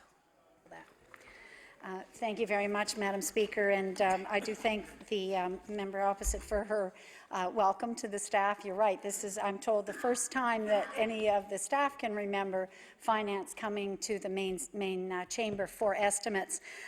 I know we have called the Premier's office in the past and other small areas or small budget areas. I did want to mention it because there was a little bit of controversy around this on Friday in the House itself, and I think it's worth remarking on that the original 5 departments that the official opposition chose did not include finance. It had been approved, the 5 departments that were coming in, and it included justice in this chamber rather than finance. And I hope that members understand that it was presented to me that it was our choice whether we would make the change when it was asked, and I had no hesitation. I firmly believe, and I know the member opposite as well believes, that our job is to be accountable and to be willing to discuss the issues that are important and the funds that we spend. So I was, maybe surprised, but not unhappy to come to the main chamber and discuss these. And the other point about whether or not we could come Friday, I know Friday was originally the date planned. It was pushed off because of the meeting that was being held with the film Screen Nova Scotia. And I said at the time I could be here, but the other important part of estimates for the public to understand is that the minister does not come alone. The minister comes with their senior officials. And my senior officials were very engaged in the meeting that went for 4 hours on Friday afternoon. So that was the reason for the change to today, to Monday. And I'm very happy to be here. I know my officials as well. Certainly it's different, but happy to be here. One of the big differences is that if you're in the red room, your other staff are much closer. They can send you a sticky note or send you an answer to certain things. And they are farther away today. They are up in the gallery. So I don't have a quick chance to whisper or get an answer from some of the many other very talented and wonderful professionals that work in the Department of Finance. So I wanted to make that clear that we're happy to be here. It's a different forum, but it's a very important department, and I'm proud to be the minister and to work with the people that work in that department. As was mentioned, the number of, we talk about FTEs in government, full-time equivalents. That in some departments means that you might have 100 full-time equivalents, but you might have 200 people because of the number of people that work seasonally or in different ways. They job share or work part-time, and we fill a full-time equivalent with 2 or some proportion of that. In my case, I asked earlier today about the 108.7 and said, you know, do we have part-timers? Are there a lot more people? And no, we are, that pretty much is the number of people we have working. I mentioned earlier about maternity leaves. We've had people in and out a little bit, which is a wonderful thing if their family is growing. So we're happy when there are some young families in the department. We're happy to have young people working for the government in general and the Department of Finance. So I'm glad to see that. So there's a little bit of change, and it's not a full number. It's 108.7. Looking at the department's I guess it's not on our website, but I've got their org chart in front of me. And we have, as you know, a deputy minister and a number of senior officials that report to the deputy. So I can give a little bit of a rundown on what they are. Perhaps I'll start with the associate deputy minister in Treasury Board. That's Doug Stewart. Many of the members opposite will know Doug. So Doug Stewart has a team of about 20 people. Can we just look at Treasury Board? Oh, they're over here. I want to get the exact number. It's exactly, was 20. It's up 4 this year. So I mentioned earlier about that would be the Labor Relations Group, I think, coming into that area. So Treasury Board, which had been 20 last year, that was a number I had in my mind, we're up 4, and so it would be 24 this year. And that, as I mentioned, were some of the central group that will make a sort of corporate labor relations group. So that is the difference in Treasury Board. And the Treasury Board people are quite remarkable because they act in a lot of ways as almost consultants in government. I think that would be fair to say. They certainly, if you have any special projects that you want looked at, anything that they need to kind of coordinate on behalf of departments, they have a lot of expertise in not only in the numbers, but in understanding how to organize and work through really complex projects. And in doing that, they, for example, have looked at shared services. That was an initiative that began under the third party, the NDP, when they were in government. They were exploring shared services, how we could take services like IT services or procurement or professional, I'm trying to think of other ones, human resources. We've done some of that already. That's centralized with Public Service Commission. But taking those things that were sort of spread throughout government and maybe didn't have the ability to leverage savings and to be done as efficiently as possible, that the initiative was to bring them together into one unit where they could be more professional and better. An example of that, a little bit different, but an example is the announcement we made in this year's budget about bringing all the inspector type services into one, enforcement and inspection, which exist in environment and in health, in agriculture and aquaculture, where they go and do water testing. We were told with different businesses you could have, somebody told me they had a campground and a little restaurant. They had up to 9 different inspectors that would come and visit that business at any time. Just at the drop of a hat, any one of 9 inspectors could come and check for different aspects of the business. By bringing them under one shop in the Department of Environment, there'll be an opportunity for common training, for cross-training between the departmental objectives, so that perhaps you might be down to 1, or maybe it would be 2 that would be coming to a similar business, and they would have the ability to test all of the things that previously you had 9 different departments or agencies doing. So in a sense, that's another way of bringing people together and similar to a shared services. Procurement is one that I know the previous government had begun, had actually seen savings coming back, and very important to be able to say, as you consolidate some of these services, you've not only professionalized them, because as a group they can have better training and better ability to share knowledge with their co-workers because they're in bigger divisions. So that's a very important thing. So I was talking about Treasury Board itself, Mr. It's not Mr. Speaker, it's Mr. Chair. Thank you very much. Mr. Chair, you've just took me aback for a moment. Yes. Can I kick them out? Anyway, talking about Treasury Board, they have the expertise to bring these kind of big changes underway, transformative changes, changes that require a lot of expertise and detail and working through, much like a very large project. So in many ways, I look at that group and say they perform the sort of role that a consultant would do. And I don't know if all members of the House know, but I did work for about 15 years as a management consultant. So I really appreciate the kind of work that they do and how they're very versatile. They can work on one subject for an intense period of time and then move to other departments and other challenges. And they put their heads together and they come up with a plan on how they can advise government to best utilize the existing resources we have in the best way possible. And they're always focused on that return, I guess, best use of our dollars and best alignment that we can come up with. So they often have great suggestions for us, and they work very diligently on the budget.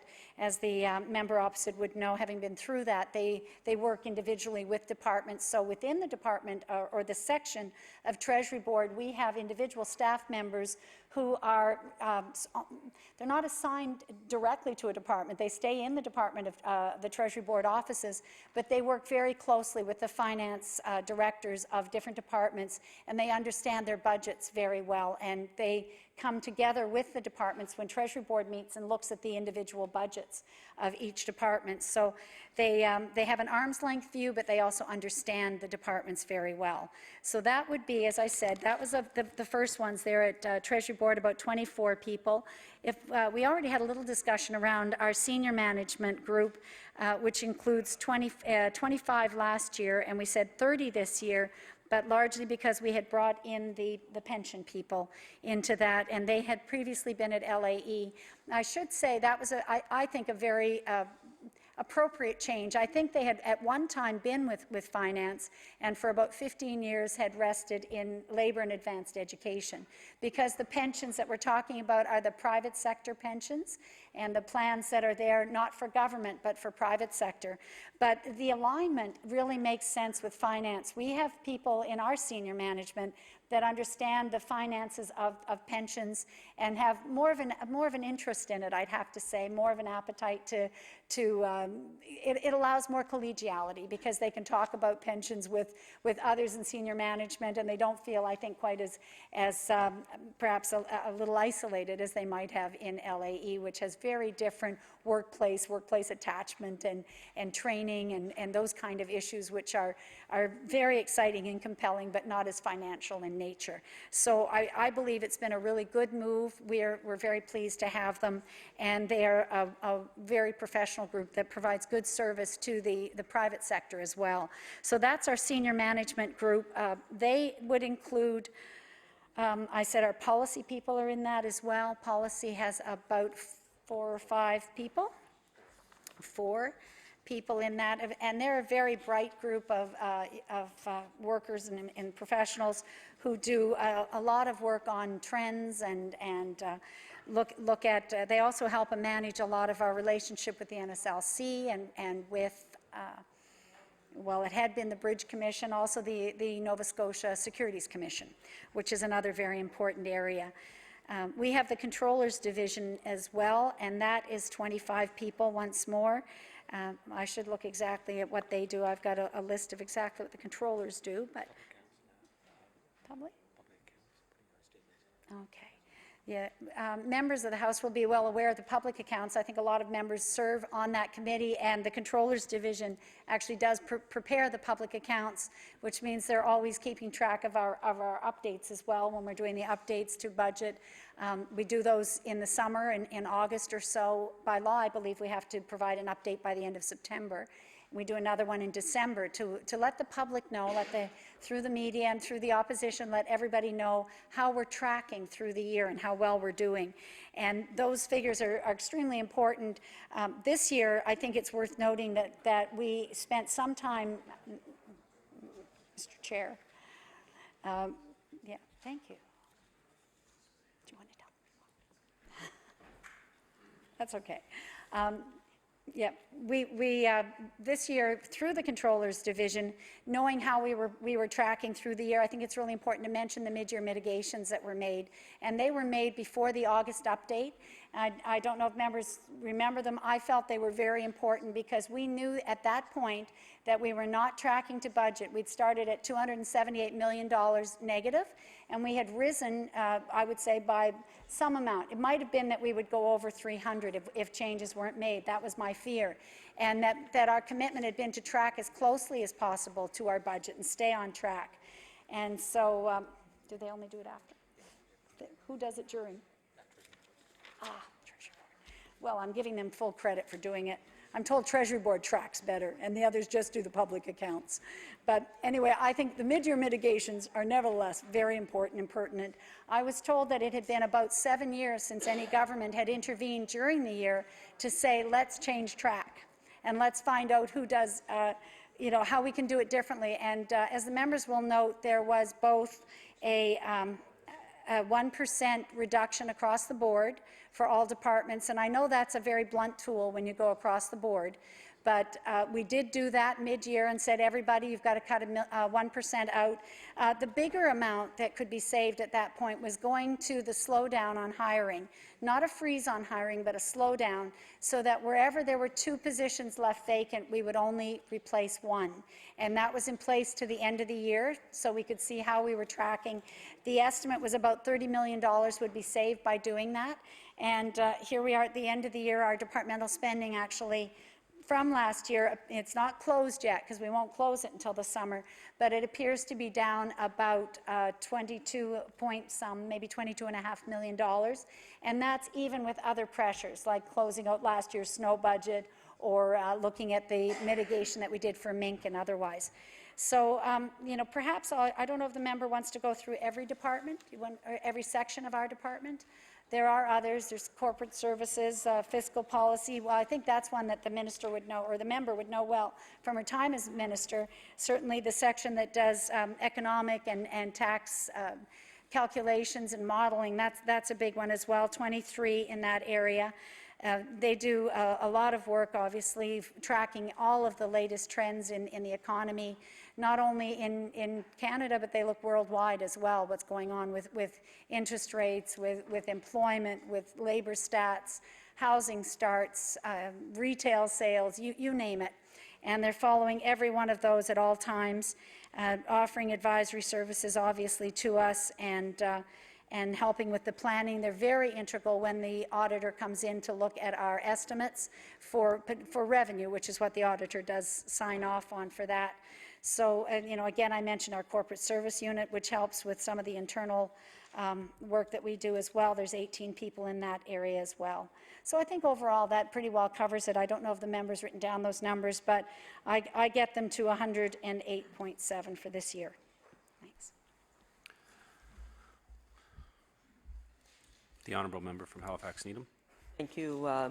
Thank you very much, Mr. Chair, and I want to thank the Minister for her very thorough answer to what I thought was probably a much simpler question. However, let me ask the Minister a few short snappers that perhaps won't require such extensive conversation. I want to, before I move to talk about the film tax credit, which I do have a number of questions around, I want to ask the Minister about that line item, grants and contributions, 11.2, in the estimates book.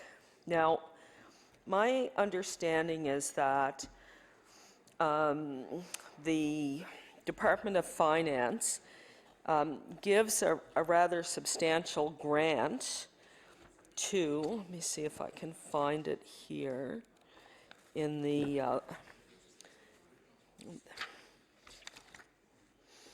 rather substantial grant to one of the fire, let's see, is it the firefighting? the Nova Scotia Firefighters School. Is that line item? I'm looking at, I have the supplementary information, volume 3 here, and there's $330,000 to the Nova Scotia Firefighters School. So I'm just curious about that line item, the estimate for 2015, 2016, because I see an increase in that line item, and I'm trying to, so I guess what I'm asking the minister is if the minister would give me a detailed breakdown of what those grants and contributions have been estimated for, please, in the 2015-2016 budget.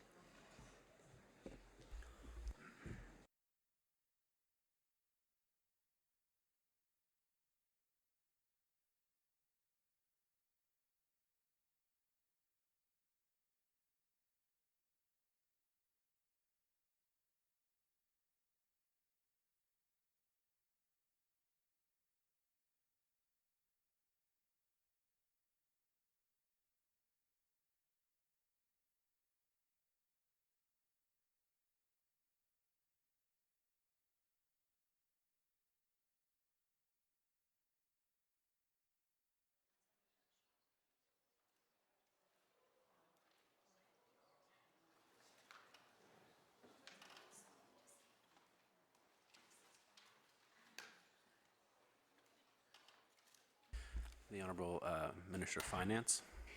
Thank you very much, Mr. Chair.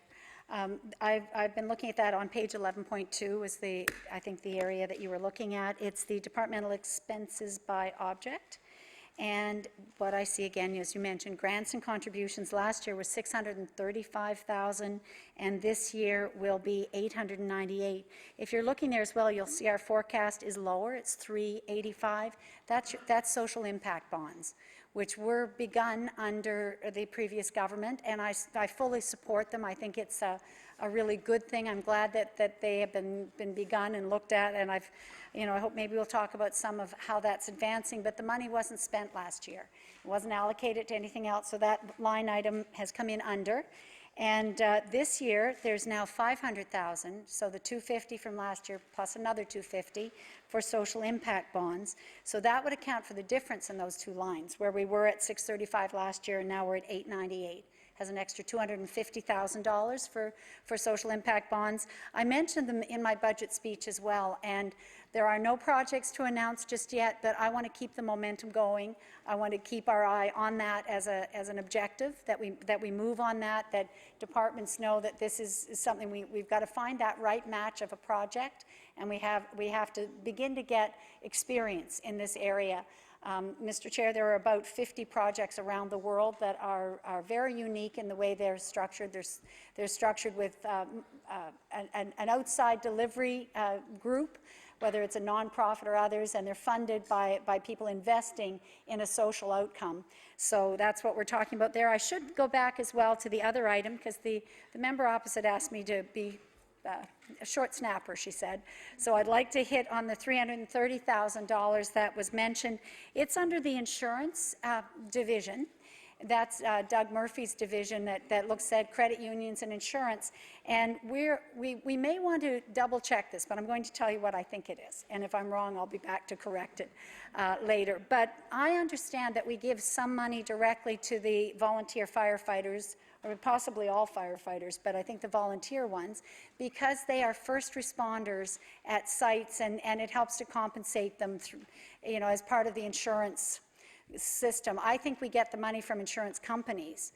So there's some money that we get in our fees from insurance companies, and we then distribute some as a grant to our volunteer, or it says just, actually in the book it does say distribution of the volunteer firefighters levy. So it particularly helps those volunteer organizations that don't have public, they obviously have the public support. They do a lot of fundraising, and they're run by volunteers, but it's another way to help compensate them for the costs they have of helping really the insurance companies and the public by going and being at the scene of accidents. So it's not a very large amount of money. It's certainly important to those volunteer firefighters. The Honourable Member from Halifax Needham. Thank you, Mr. Chair, and thank the Minister. Now, Minister, on the day of the budget, on the day that you tabled your budget, we were given kind of an itemized list that outlines the results of the program review process through each department. And, you know, this list identifies the $50 million that was taken out of the graduate retention rebate. And then, in addition to that, we see from your department the elimination of the Community Counts program. But we don't see anything that indicates that the film tax credit was being reviewed and altered in any way. So my question really is this. My question is, in the process of making the decision to change the film tax credit, was that a process that was part of the program review? And if yes, then could you explain that process a little bit? If no, is it a process? I mean, I think both of those processes would have been, or the business of making this decision would have gone in front of the Treasury Board, I would say. So I want to ask the Minister, besides yourself, what other ministers were involved in making this decision? If it would have been the ministers who are members of the Treasury Board, and if so, who are those ministers?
The Honourable Minister of Finance. Thank you very much, Madam Chair. I'm glad to see you back in the chair. Not that I didn't enjoy having the other chair. But when you're here for a few hours, it does change. I'd like to talk a little bit, I guess, about the whole program review and process that we were engaged in. And I mentioned to all the members that as soon as we finished the budget last year, we recognized that there was a need to have a really thorough review. And I'd said we want to go, I think other members had said we want to go line by line, item by item. We need to find out all the programs. This year we looked at 150 programs. At the same time, Madam Chair, we also had a tax review which identified not only 22 tax recommendations, but they encompassed a lot more than one item. Some of those had multiple items within them. So we had a lot of information that we needed to go through, that we asked for, that was looked at. And I think it's most important to note that the process has been very thorough, that many people have been involved, that I think it's important not to move into areas that might be confidential about who says what or who does what or who sits where. I understand the last minister that was here, Internal Services, actually spoke about who sits on Treasury Board, and the member opposite would have been, I imagine, the chair of Treasury Board, or perhaps not, because there was a minister of Treasury Board under the... Okay, I think the Department of Finance minister should always be on Treasury Board, would be my thought, but because it's an important decision-making financial group. But in the past, the last government had a separate minister for Treasury Board and Finance. They were two separate really departments. And as has happened across Canada, they at one time were together, they got separated in many jurisdictions, and we followed suit with other governments and brought them back under one roof. Because really, if you look at processes like preparing the budget, Treasury Board looks at the spending side, and our Finance Department does all of the revenue side, and they had to work closely together to marry those two and bring out a budget. There's so many times that we need to work in conjunction that I think the current structure is better, and the member opposite and other members know that as Minister of Finance, I chair the Treasury Board. That's one of my responsibilities, and that is an area, as I said before, a great deal of financial information comes before us from the smallest departments and even the smallest expenditures sometimes for our approval, up to some very major expenditures. And it's a group of very dedicated individuals who spend their time to understand the different departments and the financial pressures just as much as I do as the Minister of Finance. It's a very good and balanced group. We also, as I said to the member opposite and to others, we have heard that there was a program review. The program review had a number of members that sat as well, but all of Treasury Board was there, and we looked at over 150 different not departments, but programs and services. And the aim, Madam Speaker, which was very important, was to ensure that services that are most important to the public and the people of Nova Scotia are going to be maintained. The core services that we all know have tremendous pressure. The member opposite had been asking about being here for the first time as a finance minister in the main chamber, but I remember a time when 20 hours was spent on the Department of Health, and the minister, or at the time the member opposite, had, I know, was it?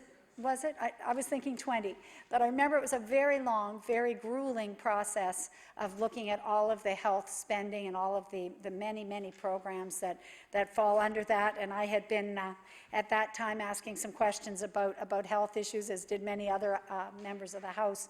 That is, you know, the process of looking at all of these many, many programs. And when we have departments like health with such huge budgets, right now over $4 billion, $4.1 billion this year, it's a challenge to even touch the surface of many of the program costs that they have.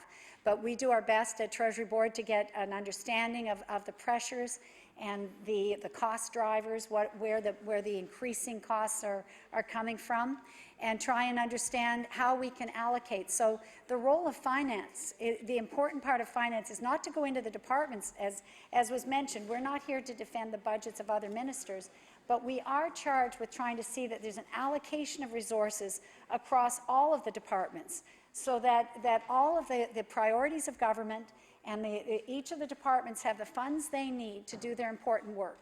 And that's everything from ensuring Department of Natural Resources can work and maintain control over the mining and forestry and natural resources of the province, helping agriculture and fisheries, ensure they're doing their work. And I will tell members of the House, I've been asking every one of these departments not only to do their work, but to try and see where they can bring some value back to Nova Scotia.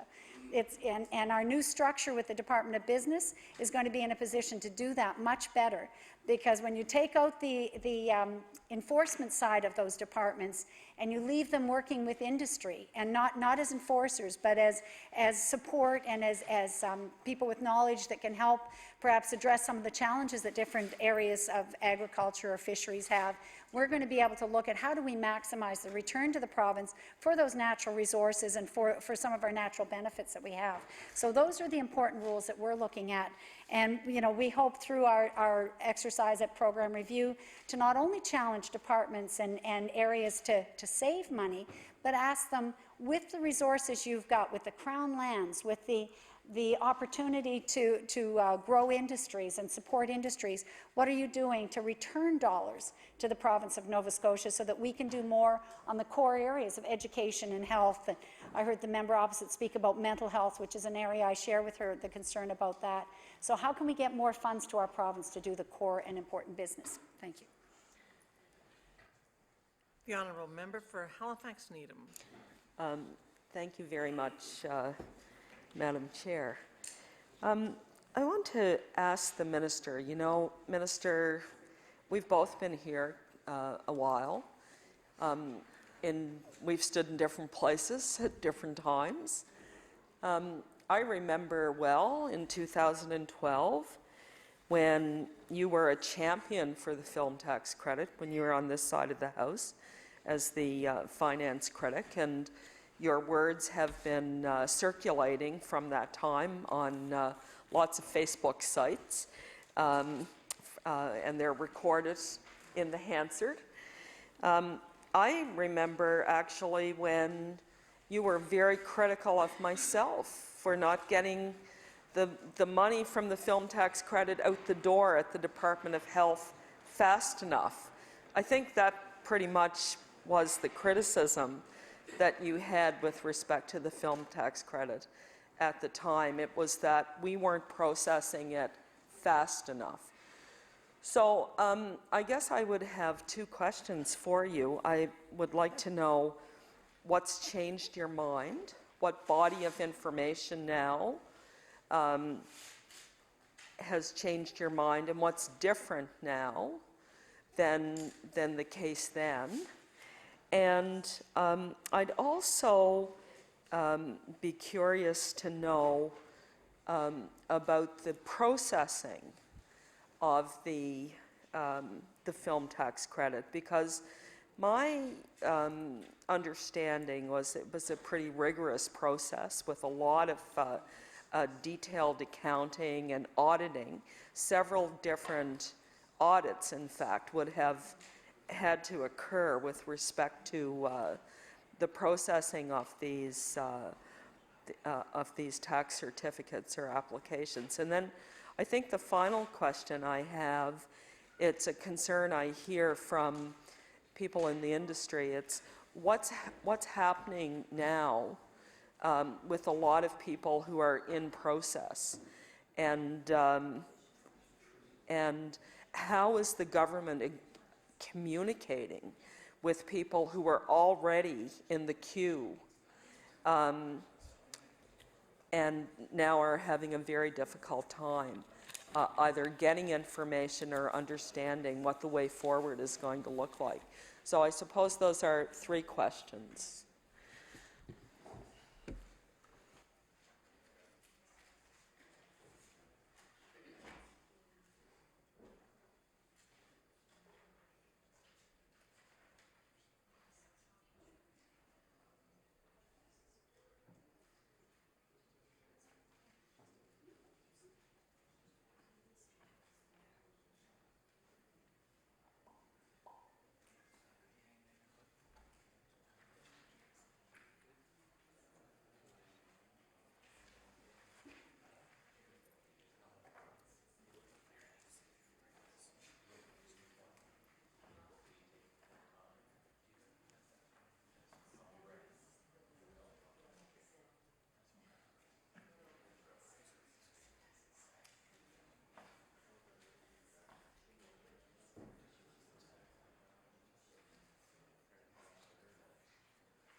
The Honourable Minister of Finance. Thank you very much, Madam Chair. And there were 3 questions there. We were just going over the very different ones. The first one was, did I remember speaking to the former Minister of Finance about the backlog?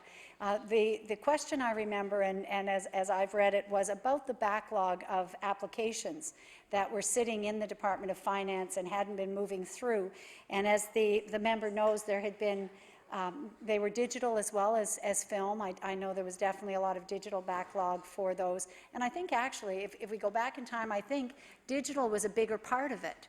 And members will note that the digital tax credit has grown as well. It's another refundable tax credit that helps people in the digital and gaming industry. So similar, but a little different, a separate criteria, separate credit. But they're often spoken of together. And definitely the process of reviewing them was somewhat similar, and they came to the Department of Finance. A big problem has always been, I gather, the definition around interactive, that to be a game, to be considered for the digital tax credit, it can't just be that it's animation or that it's done on a computer. It has to have an interactive component like a game would have, where you're playing it. And people in the Department of Finance had a lot of difficulty, I think, with that definition by times. And certainly that was what I was asking about, because in that time, which might have been about, perhaps it was in 2013 or 12, I'm not sure what the member had said there, but there had been a question here during question period where I asked the minister what she was doing. I said it's important, companies are waiting for their money, and we need to ensure that those refundable tax credits are processed and dealt with. And again, I remember meeting in my constituency with some of the digital media people, and their concern was that they had done all the things they needed to do and had submitted all they needed to submit, and many months were passing and there was a backlog in the Department of Finance. That was the concern, and that was the context for that question at the time. And so I would say that it was addressed, because soon after I arrived in that department, we did look at the backlog, and the member opposite might remember Mike DeCoste, who was the executive director. He's retired. He retired just a few months after the Liberal government was I guess, introduced and sworn in. So he was there at the time. We spoke about the urgency of moving that along and not delaying, because the important thing to note is when the refundable tax credits are actually paid out is after a production's done. And one thing that's important to note is that these productions are usually financed based on the credit that the money will come. This is the collateral for financing.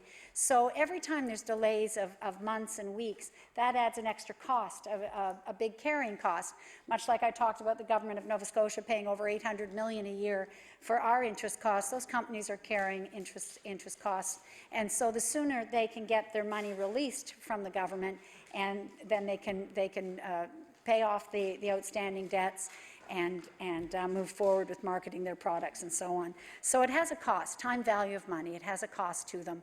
And that was something that we looked at, and I said that I didn't want this to be a big fight, that we weren't going to be as nitpicky perhaps as we had been, and we needed to move them along. If they met the criteria of interactivity, we would move them along. There's been success on that, and I think that has been good. In fact, the first meeting that I had with some representatives of Screen Nova Scotia that included digital, they remarked on the fact that had been improved.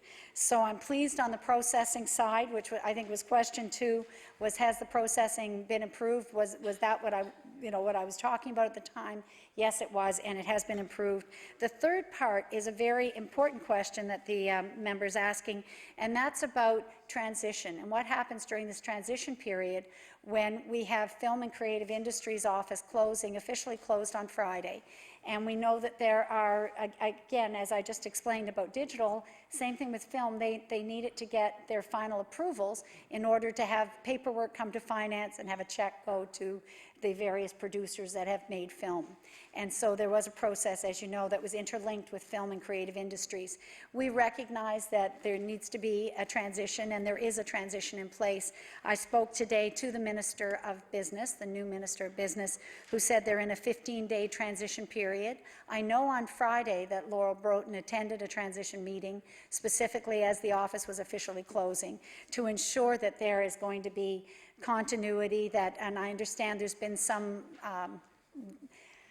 I guess, lack of communication because the phone numbers that were still listed were not indicating who to call in the meantime. We've been receiving calls at the Department of Finance and have been redirecting people to the NSBI office so that their applications will be collected and understood and picked up, because we know, again, I just spoke about the time value of money. If the productions are done, if they need to be completed on our end, we want to ensure that that happens. So I spoke, as I say, to the Minister of Business, who said that it was a 15-day transition and that they are definitely looking at all the priority files. That would be the productions that are in the works, that are needing to be moved and advanced along. So there's a great recognition on his part and on NSBI's part that we need to pick up exactly all of those files, which are not just files, they are individual productions waiting for funding. The productions are done, they need to be looked at. Some of them might be new ones that are coming in the works, and we know that that's important as well. So the Minister of Business is taking care of that. Department of Finance is certainly following and playing our role, but we don't do that first point of contact. We will be there to play our role as soon as that's presented to us, as soon as the files are then sent to us. So as we said earlier, these productions are carefully scrutinized afterwards. They know that there's a high level of oversight, and I understand up to 4 audits are taking place. CRA, which is our Canada Revenue Agency, it was done at Film and Creative Industries, so now it will be NSBI would be reviewing that, as well as Department of Finance, and I'll have to find out why there was a 4th one. But perhaps we can find, maybe there's an early one done. But they told us, the industry participants told us that there are up to 4 audits done. The honourable member for Halifax Needham. Thank you, Madam Chair, and I want to thank the minister. I know that my time is drawing close to an end here in terms of the first hour that I have, and I did want to ask a question about community counts. But before I do that, I want to just continue on with respect to the film tax credit and the discussions that are underway. And I'm reasonable and sensible enough that I'm not going to ask the minister to disclose the discussions. I recognize there's a blackout, a news blackout and what have you, and so it makes it very difficult to have any discussions about the discussions. So I accept that and respect that. It is a difficult time, but this is my question. I think it's a significantly different question than around the discussions, and my question is about what ability does the minister have with respect to adjustments in this budget if those talks result in changing the direction and the assumptions that the government have embedded in the budget that was presented here on April whatever. Is the minister and the department discussing this? Are you looking at what latitude you have and what might be required, as these discussions proceed?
The Honourable Minister of Finance. Thank you, Madam Chair. I had a couple of questions really embedded in there as well about what ability do I have or what latitude do we have to make changes. I think the first and most important one, it actually relates back to an earlier question the member asked, and I don't think I answered completely anyway, was why didn't film tax credit appear under program review? And I would say that probably the main reason you don't see it there or under any list like that is because it's next year's budget. This year's budget, the same amount of money is in the budget, 24 million, so you wouldn't be counting anything that had altered. This year's budget remains at 24 million. I already explained earlier why, because of the time delay with the projects that we are committed to. So that is really, again, where we would be for changes to the work that we're doing. It has an impact on our fiscal plan, and the fiscal plan is the 4-year outlook that we provide every year. It's very important. I talked during my opening remarks about the rating agencies, how we're regarded, and whether they see the path and the progress that we're on and how it works. And again, our fiscal plan is audited by the Auditor General. They look at the revenue side. So they look beyond this year, but into the future years as well, about how much revenue we're likely to have and how this is going to look. So they do, I guess, involve themselves in the out years as well as the current year. So the impacts, if any, that would change would be in that year, and I guess we would see it next year at this time. When we come in, it would be having an impact then. We are on a path. I talked a lot in the beginning about the need for fiscal control because we feel it is urgent to turn around the accumulating debt, which in 2012, when the Auditor General spoke about it, we were at $13 billion. Today, we are at just about $15 billion. So it had been growing fast. The Auditor General at the time raised the alarm, said it was too high. I think you remember being at Public Accounts. We heard that. We are $2 billion more in debt today. We feel very much that it is essential that we stop this slide, that we begin to get control of our finances so that we can address the many needs that I've sat at Treasury Board saying we can't do that. I'm sorry, we can't do that. Those things, we have no capacity to introduce any big new programs. We're struggling to keep the programs we have right now.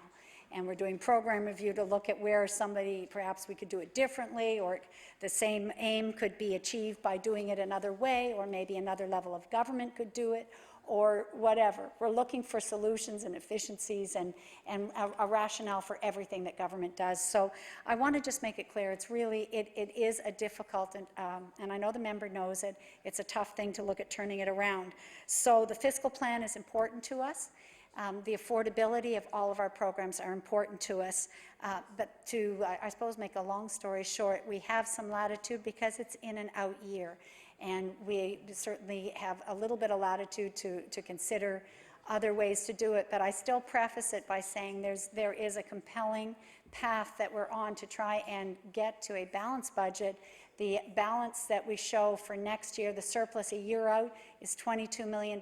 We all know how precarious any balance is. The previous government had a balance of $16 million because of prior year adjustments that were huge, quite honestly, and went in the wrong direction, and because of the pension decision as well from the Auditor General, which cost $300 million in 1 year. We know we ended up close to $700 million in the negative. But there are so many things that fluctuate through the year. I speak again about the mink industry. I don't know if members had a chance to speak to the Agriculture Minister, but we're part of a federal-provincial agreement that stabilizes agricultural income. And if an industry has a big decrease in their profits and their income, we stabilize it. And the mink industry is considered agriculture. It's animal, they raise animals. This year it was $10 million plus to stabilize that industry. We had no choice. We're signatories to a federal-provincial agreement. One thing like that, or a bad winter with bad snow, and you've taken your $20 million and you have no surplus and you're in deficit again. So we know the aim has to be to get to a point where we have a cushion and a surplus that is enough to withstand some of these annual just regular, almost regular business that can swing either in your favor if you have a year without much snow, or to your detriment if you have a year like we've just had. So we need to be able to build some resiliency into our finances, and that's why we're taking it very seriously, the path we're on, and the out year does not have as much money as this year in it. I think that members know that there's also the Creative Industries Fund, which allocates funds not only for some of the other arts like publishing and sound recording and music, but also film. So there's some latitude to look at that, because that's also being announced for the next year out. The parameters will be put in place, the funds will be decided how that will be done. I know it's a really exciting fund for a lot of those other arts that we haven't talked about much, sound and publishing, music recording, because those areas have shared a very small pool, I think about $800,000 in the past. There will be more when this $6 million fund is sort of outlined and the parameters are outlined. There will be more for those other elements of our cultural and arts community. So that's important, but we're very well aware that a portion of that was allocated for animation and for film. And so there will be that money as well, and we need to include that, and it will be included in our discussions. Time has almost elapsed, a few seconds left for the NDP party. We'll move back to the Progressive Conservative Party for 1 hour. The Honourable Member for Inverness. Thank you, Madam Chair. Minister, my first question has to do with the film tax credit. I know you had a meeting last Friday, and from what we hear, there was some progress made. Can the minister indicate how soon she thinks that matter will be resolved?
The Honourable Minister. There we go. Thank you very much.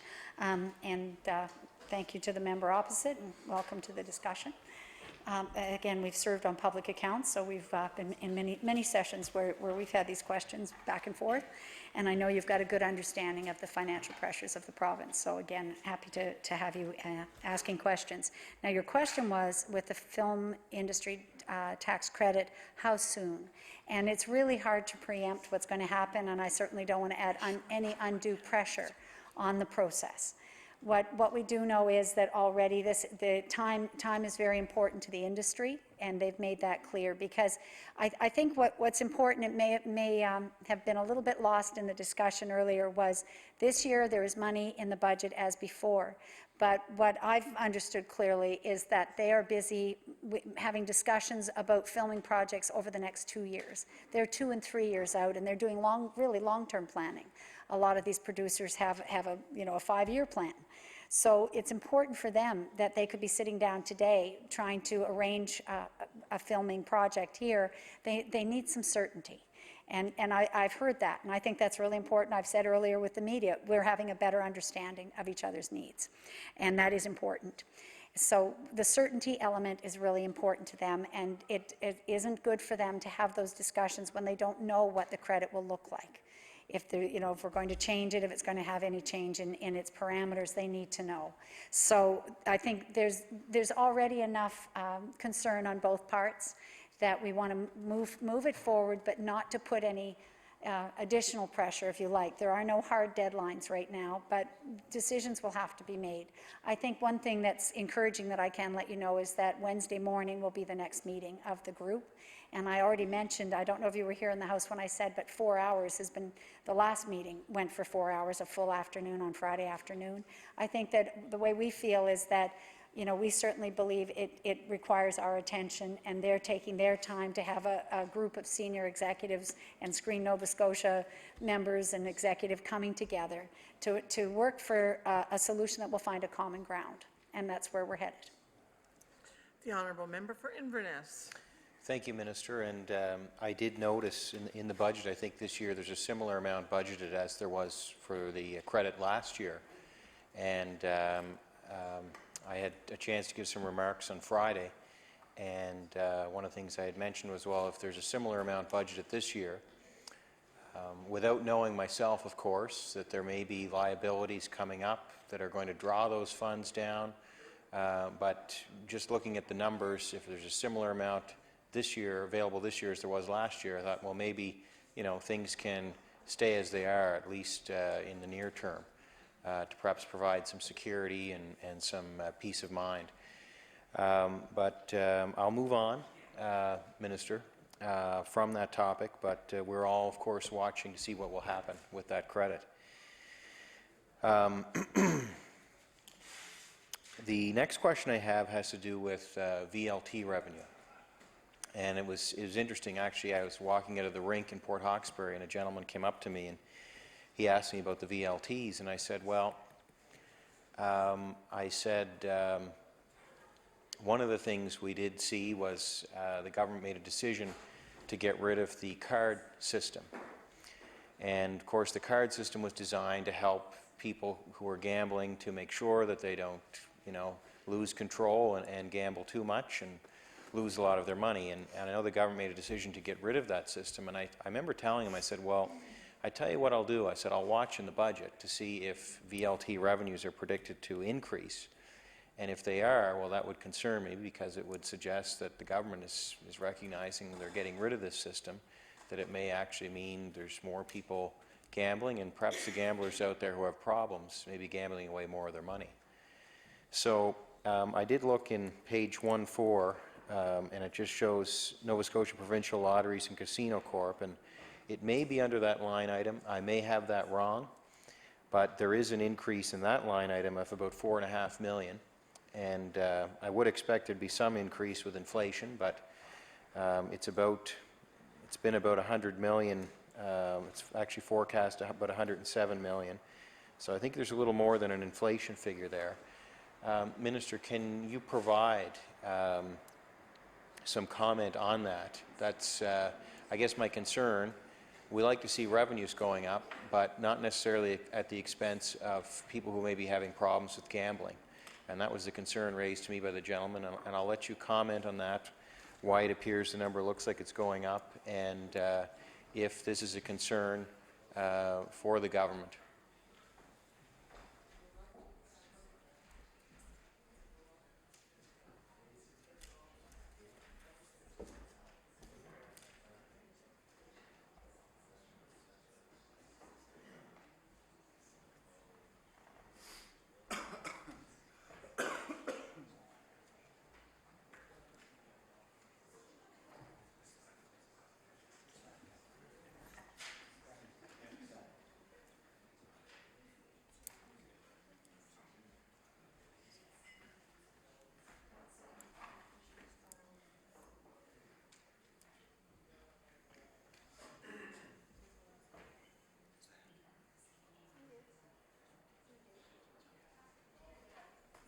The Honourable Minister of Finance.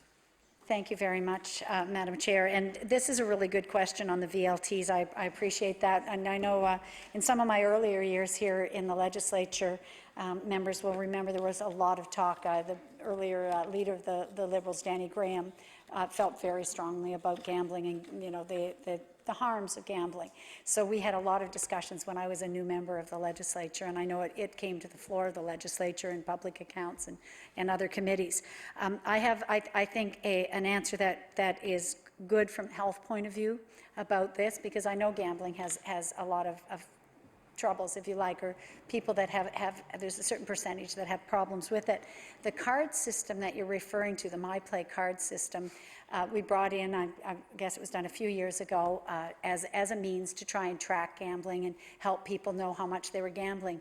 My understanding is that the people who have a problem didn't like to obviously have it tracked. They would get a new card every time they went to the bar or to the place where they were going to gamble. They would just throw out the card they used and get another card. So they weren't really using it to track their gambling. But having to have a MyPlay card discouraged casual gamblers.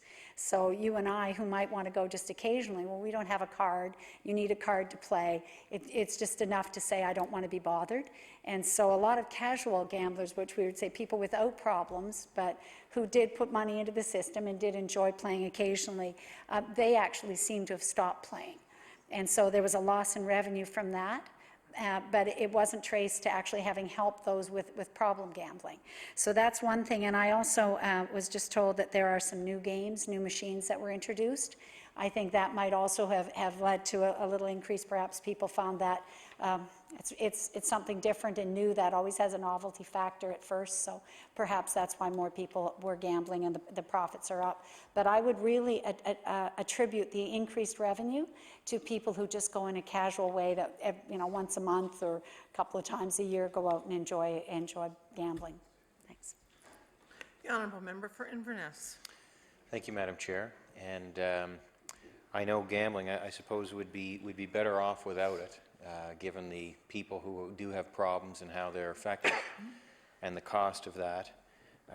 The age-old debate has always been, should we, if people are going to gamble anyway, we might as well service those people, and maybe then we also have a way to perhaps, if we know who they are, to be able to give them treatment if they are encountering problems. Whereas if it's completely underground gambling, then there's perhaps less ability to recognize those people. With the elimination of the MyPlay system, have we lost the ability now to identify those people who are having problem with their gambling?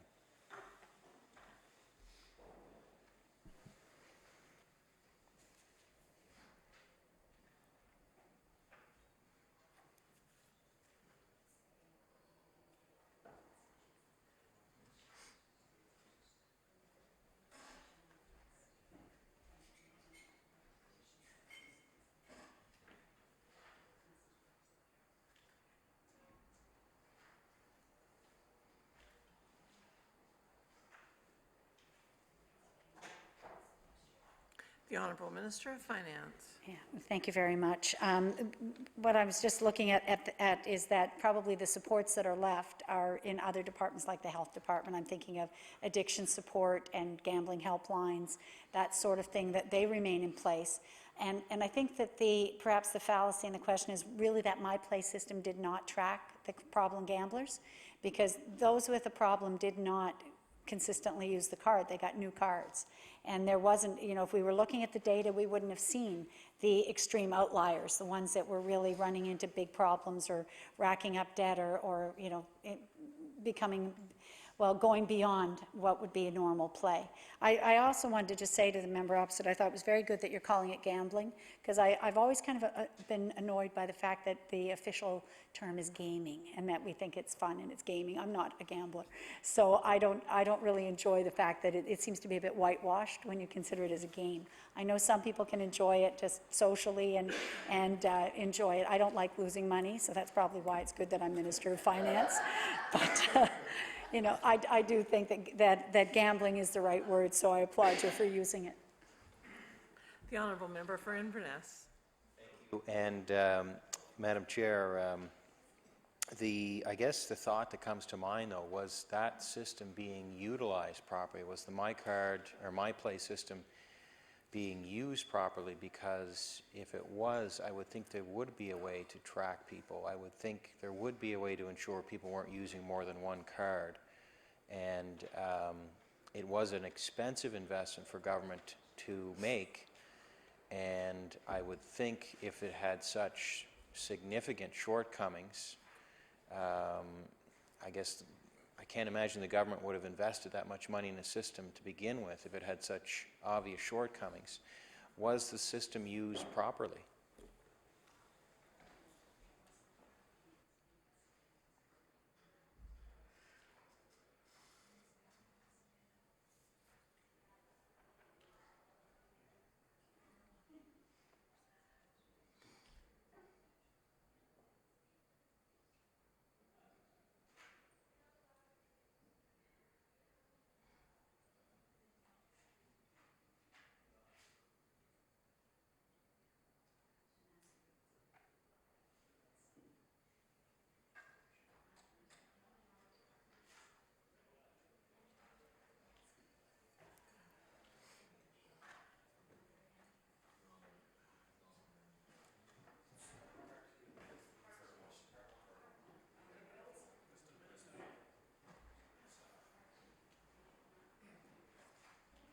The Honourable Minister of Finance. Thank you very much. And the question we had was, which part of the Gaming Act or Gambling Act do we have? Part one of that gaming, if we can use that word again, rests with the Minister of Energy. And it's just one of the responsibilities, not that it is anything to do with the Energy Department, but one of the responsibilities with that minister. And they would have been responsible for the introduction of that. Under the previous government, I would say that it was something in place and already in use when we became government in 2013, in the fall of 2013. Part two of the Gambling Act or Gaming Act is where you collect the money, and that's what you'll see in the budget that you're looking at before you from the Department of Finance. I know there's been questions in the House before where it says part one or part two, and we have to look at each other and see who is really responsible. It's a little confusing, but definitely that's not under the Department of Finance. And so when we get into the particulars of how the system worked or whether or not it was fully functional, did we use all the functionality that it had, I don't know. I'm not sure. I do know that it's a Nova Scotia company, and perhaps you know that too, because the company that makes that system is in Cape Breton, and that I would say our province had an interest in if we were going to look at it, to use a local firm. It is interesting to note that other Atlantic, we're all in the same Atlantic Lotto organization. Our partners in that organization, PEI and Newfoundland and New Brunswick, did not choose to introduce that function. So they obviously looked at it, perhaps didn't think that it would have the desired effect, and I leave you to draw your own conclusions to that. The Honourable Member for Inverness. Thank you, Minister, and respect certainly that really the responsibility falls for that system does fall under another minister, so I certainly respect that. But I was, of course, just seeing the line item here and getting on a chain of questions. I'm going to move on to pension valuation adjustment on page 1.7 of the estimates. It's about $90 million, Madam Chair. The pension valuation adjustment, that's what's budgeted for the coming year. And I recall when a few years ago, the indexation was changed on the provincial pension plan. There is still some indexation, but it was reduced, and at the time that was going to save about $1 billion, and the government chimed in with about $500 million to top up the plan. And one of the points made at that time was that that was going to reduce the annual liability for the government. And I believe it is the pension valuation adjustment is the liability that was referred to at that time. And back then, I think it was about $160 million a year. So it is reduced, but it's still quite high, and it's also growing, it seems. And I know that depends every year, depending on what the return is for the pension plan. And it wasn't as high a return this year as it was last year. But you essentially have some of the other variables are the same. You've got, I suppose, fewer workers each year contributing, and you've got a growing number of retirees. That may be the answer to the question, but my question is this: if those measures were taken a few years ago to help reduce this annual cost for government, Why is it starting to grow again?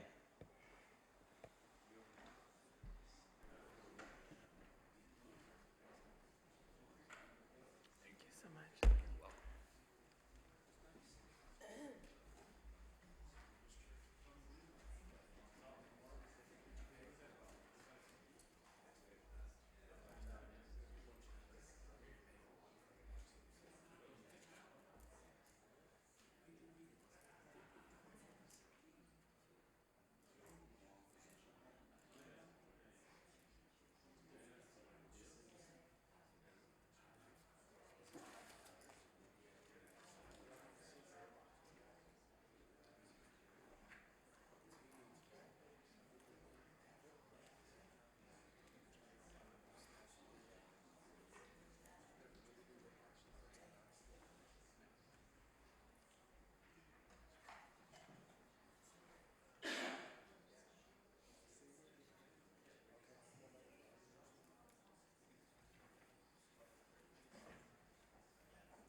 The Honourable Minister of Finance.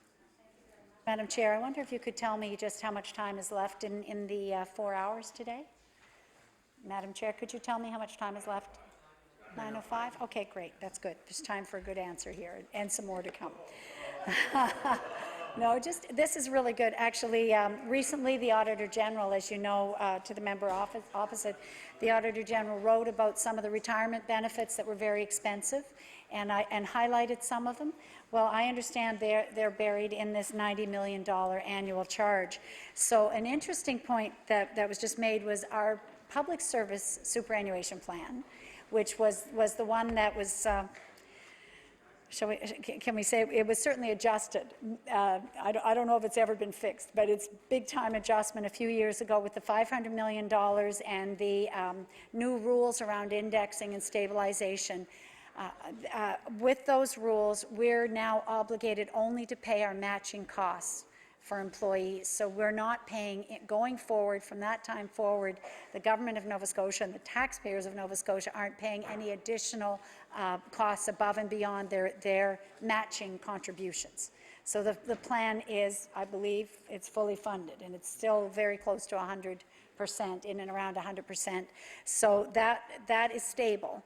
The other costs you're looking at here in this 90.6 million is very close to last year's estimate. It actually looks like the forecast was coming in lower, but it was 90.5 last year. So we're in the same ballpark there. And it includes all the other pension liabilities that are not funded. So where there isn't money set aside through employee and government contributions. And there are quite a number of them. So there are liability for retirement health benefits that are covered. The long service awards that we, as you'll recall, a couple of weeks ago were frozen for public servants. That's the amount where a public servant could earn up to, was it a year? Half year. A half-year salary, I believe it is. And right. And you had to work many years. Not the one for members as well, but this is the one that was frozen. It's the long service award is in the government contracts, so it's in collective agreements for our unionized employees as well. But this was what was done for non-unionized employees. It includes the medical plan for retirees, health benefits, and just basically all the liabilities that are not otherwise funded. So it would be for teachers, for members, for our own members of the legislature and former members of the legislature, and health unions as well, the health unions and their benefits, but not the public service superannuation plan. Yeah, that wasn't so long. The Honourable Member for Inverness. Thank you, Madam Chair. I have another question on that, but I think I'm going to withhold it at this time. I'm going to move on to, I appreciate the answer, Minister. It sounds like there's a lot of other items in there. It's not just topping up the public superannuation plan. There's many other items, including health benefits, retirement allowances, and whatnot. So I guess I just recall when I was originally finance critic about 5 years ago, looking over the years, it was generally about 160 to 200,000 a year, or 200 million a year, and it's been reduced, and I think that's because of the actions taken a few years ago.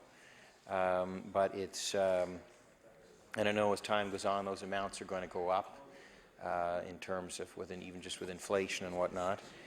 But okay, I'm satisfied with that answer. We'll move to the other item that's always been a perennial question for me is on the FTEs, and I know that I even know the page number off by heart. It's page 1.14, and it's that page every year. And taking into account the new Crown Corporation for Tourism, there's about 100 employees there. That being the case, the budgeted number for FTEs for the coming year is about 288 more than the forecast for the year that's just ended.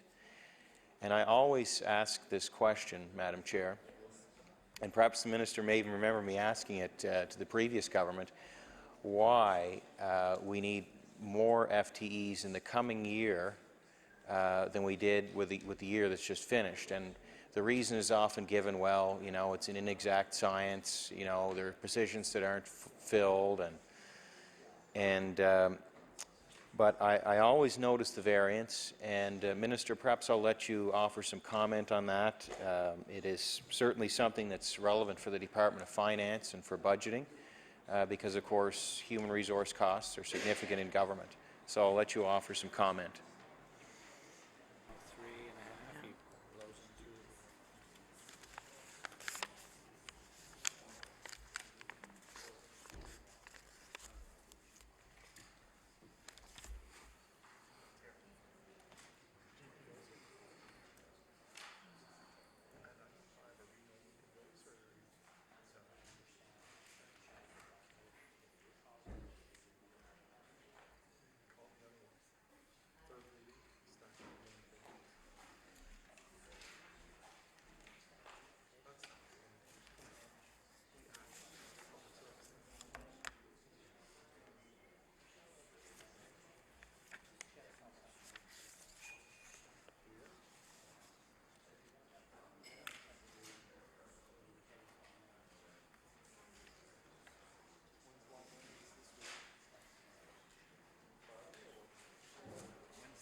The Honourable Minister of Finance. Thank you very much, Madam Chair. And just for starters, I've got some of the answer there, and I hope maybe we'll continue the discussion. We have a little bit of time. One thing that's interesting to note, I talked about our mid-year mitigations, and we asked every department to, for every 2 vacancies, you can only fill 1. And further to that, we said you can't just choose the one that's the most expensive. So if you had a $50,000 job and a $100,000 job, there might be a tendency to fill the expensive one. We said only 50% of the cost could be replaced, so you could replace up to $75,000 for the 2 positions. So there was some constraints placed on every department for that. It was particularly hard on the small departments that don't have a lot of people to continue to do that, and they did. But at a certain point, as we were coming into the year, because you're looking at where we are this year, we asked each department to not only had that been done, but to just give us a 1% across the board FTE reduction. And it had to be in addition to whatever reductions had already been found through program review. So the major restructuring at ERDT, for example, which saw huge changes in the number of FTEs, some moving to other departments and, unfortunately, many not. now no longer with government, or hopefully we'll be able to reintegrate them in some other vacancies. But we had a lot of movement, a big reduction in our actual positions through that. But I think the 1% across the board is important, so we just use our department, the finance estimates, which are before us now. We did cut the community counts program. That would have been part of program review, looking for those kind of savings. But we also found 2 other positions within our department which we're not going to fill, and that will give us 2 more reductions in our ongoing FTE count. So there was a little bit over 1% that we contributed to that, because we only have roughly 100 employees. So probably 1 would have sufficed for the FTE reduction of 1%. But every department, and what I wanted to really make the point with the members present is that every department did that. The deputies had a hard job to do, and they went out and they found a contingent of 1% of their FTEs or positions were just taken out of the system. And so I think that we've done well. I think you really need to look at the estimate over estimate. That there's greater certainty there when you look estimate to estimate. As the year went down, I think the reason it was 9892 in the middle probably had a lot to do with that, because that was the forecast. That was that restraint that we put on with the 2 positions only being allowed to replace 1. That actually had quite a dramatic effect in the 8 months or so of the year that it was in place. I'd like to remind the members of the House to please keep the chatter down. During the minister's last answer, there was at least 7 to 8 conversations going on. It must make it very difficult for her to keep her thoughts in order. So with that, I will recognize the honourable member for Inverness. Thank you, Minister. And well, I certainly think about people who are losing their jobs and feel badly for them. And I know I've seen it even in my own constituency.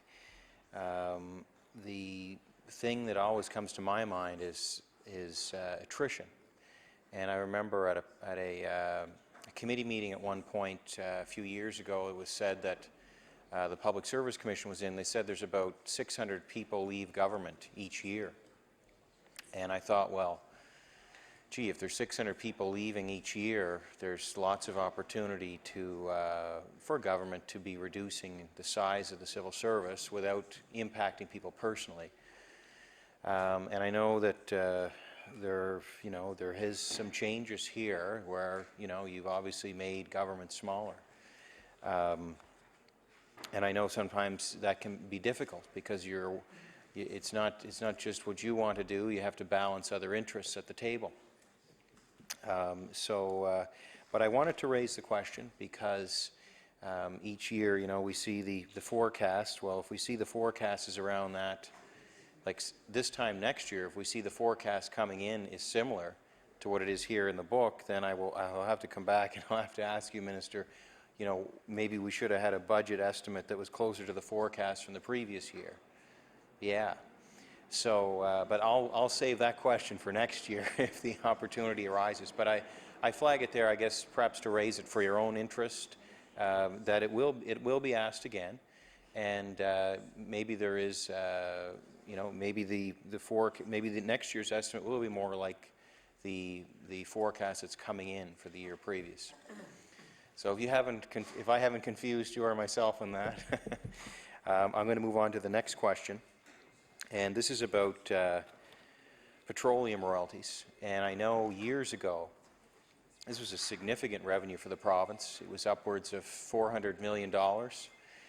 And now this year we're down to directly the line item is not quite $20 million. So a significant decline in the offshore oil and gas production. I know there's some Crown share, and there's some offshore accord offset payments worth just over probably about $44 million, which is nice to have.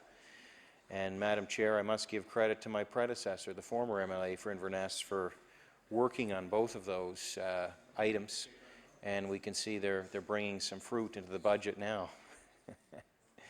So credit to Rodney MacDonald for negotiating those.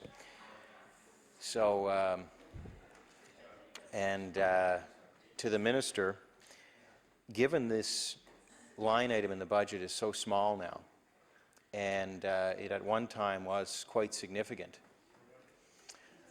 what is the Department of Finance doing with regard to this potential revenue source, and are you concerned by the position of the government with respect to resource development in terms of this being a potential source of revenue for the government? Because I know how challenging it is right now and how increasing this line item would make things a lot easier.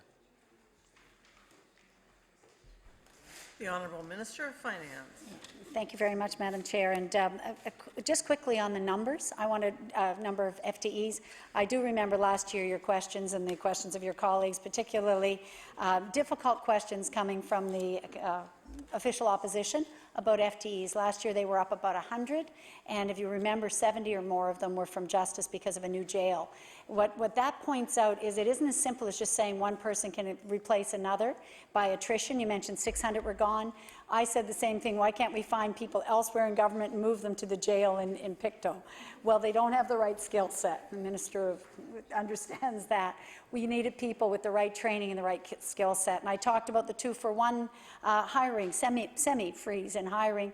That had a detrimental effect in the Department of Energy because they have energy experts. They have engineers and geologists and petroleum engineers and people who've worked in energy. You can't just again say, well, they're gone and we'll move somebody else that's a policy analyst in finance over there. Because even though they're professional and have credentials, they don't have the right skill set.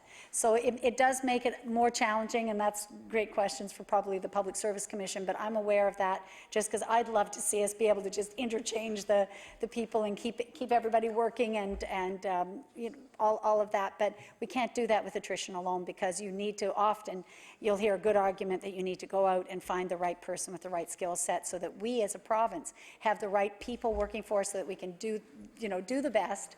And especially when you're talking about petroleum and going to the energy department, we need smart people that can do, can negotiate, can make good arrangements, can understand the industry, can work with a very international, worldwide industry. And so, as you know, we have two companies or consortiums of companies, BP is one and Shell are the two that have both committed $1 billion in offshore exploration. That's been a very good return on the money that was invested, and I believe it started under Rodney MacDonald to do better mapping and geological, geophysical science and GIS information for the industry so that we could say worldwide, here's what we've got. Come and look at the information we've got. So we put about $15 million out, or at least we extended it by 15, I know. And these are questions for the Energy Minister, who's, I know, listening and will answer in his own time. When, I don't know if you've called him for estimates, but because of that, we still have some optimism. That's my point. There's optimism that more will be found and that the investments and the decision by an earlier government to do that was a good decision, and it's positioned us well. So I think it also deserves credit because it did start us well, and we have extended it and put more money into that because we believe it's got a good return. So that's one thing. The decrease in our revenue is a very sad story for Nova Scotia because in the mid-2000s, you're right, we had a year, I think, of $500 million, certainly $500 million a year for that period of time when it peaked and we had money particularly from the Sable project. It was great, but unfortunately it didn't last very long. And then we run into costs, even while it's still producing. The arrangements we have with industry is that you also cover their abandonment costs. So as they begin to ramp down and close fields, that takes away from the revenue that they would otherwise pay for the royalties. And it can even, if the costs are too great, can eat into royalties you already received. And they can say, you owe us for that because there isn't that much in royalty this year and our abandonment cost is greater. So imagine that. These are one of the things that I said can hit you from out in left field when you're trying to work to a balanced budget. And again, that $22 or $25 million surplus can be eaten up pretty fast if suddenly the arrangement with your offshore means they're looking for millions more for abandonment costs. So it's just another one of those wild cards that we try to have a good handle on. We try to understand what it will be. And I know the Department of Energy watches that. And again, that's another area that's audited and watched very carefully, and they work together with the industry. Again, that's why we need smart people and people with the right skill set working in that department to try and look after our interests as a province, because literally tens of millions are at stake when they make decisions. The offshore accord that you mentioned and the Crown Share agreement that John Hamm arranged with the federal government were definitely great successes for us. And in December each year, I've had twice that I've gone to the finance ministers' meetings in Ottawa, where all the finance ministers meet with the federal finance minister. And at that meeting, they give us an allocation of how much we'll be getting in the coming year as equalization payments. And our calculation always includes another line, which is the Crown Share and the adjustment that's made for our offshore. So that's an important thing, and it's still an important component of the money that we get from the federal government. So we do look forward to that each year. Even this year at $20 million, that's probably half what we had in last year. I didn't look precisely, but it was over $40 million last year. So the difficulty in the Deep Panuke has had a direct impact on the amount of money that we've been able to balance, put towards our budget revenue this year. And I should mention that these numbers are all provided to us from the Department of Energy. So again, they calculate what the value is of our royalties. So that isn't something that within the Department of Finance we're able to calculate. So we have, our staff would be going to the various departments that know the impacts, in this case the Energy Department, to be able to say how much can we reliably put in our budget for the revenue from the offshore. And these are the figures that one by one are carefully audited by the Auditor General.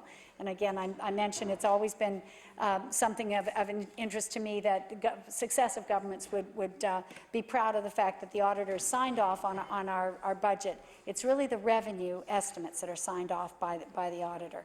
And they look very carefully, and this would be one of those items that would have been carefully scrutinized. The Honourable Member for Inverness. Yes, Minister, I actually wasn't aware that, that those offshore companies could actually claw back royalties already received. So I've learned something new this evening, so that's good. And it's a bit troubling, because you hate to think that some of those revenues to government might be lost at some point in the future. But that's the nature of the agreements, and that's their nature is likely that way because they help to attract business to and companies like BP and Shell to come here in the first place. So that's the way it is. I don't expect that to change, but I'm interested to hear about that. Minister, I have another question. The Pension Regulations Division has come over from the Department of Labour to the Department of Finance, and I want to raise this. This was raised in public accounts. I have a concern about how defined benefit pensions are monitored in the province. And we had a situation in the Strait area with New Page, with the paper mill, where there was significant lack of oversight, where decisions were made for the plan. There was a vote held in one instance. There was no record of the vote, of how people voted. There was a major decision made with respect to the plan.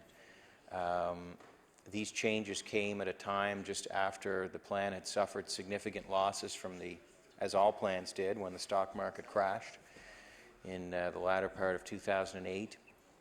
And I was very disappointed with the lack of oversight, and it was raised at public accounts. I know the Auditor General had done a review of that office a couple of years prior, but still, and I raise this as a concern for you to keep an eye on, what happened there could happen again. And I know pensioners, they had lost 30% of their pensions. With the changes to the plan, it exacerbated it further because they had early retirements that drew more money out of the plan just at a time when the markets were recovering and the plan should have been recovering. So a lot of those pensioners ended up with a 40% reduction in their pension. And of course, you can look back at the transcript from that session of public accounts. We had some of the pension plan members in the gallery that day, and nothing really came of that other than to highlight the fact that I think it could have received better oversight. Now it is under the Department of Finance, and Minister, I know we're just running, we have about 2 minutes left here, and if you could offer some comment on that and perhaps provide some assurance that defined benefit plans in the province will be properly monitored and that will not happen again to anybody else in the province who has a defined benefit pension plan. Thank you.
The Honourable Minister of Finance. Yeah.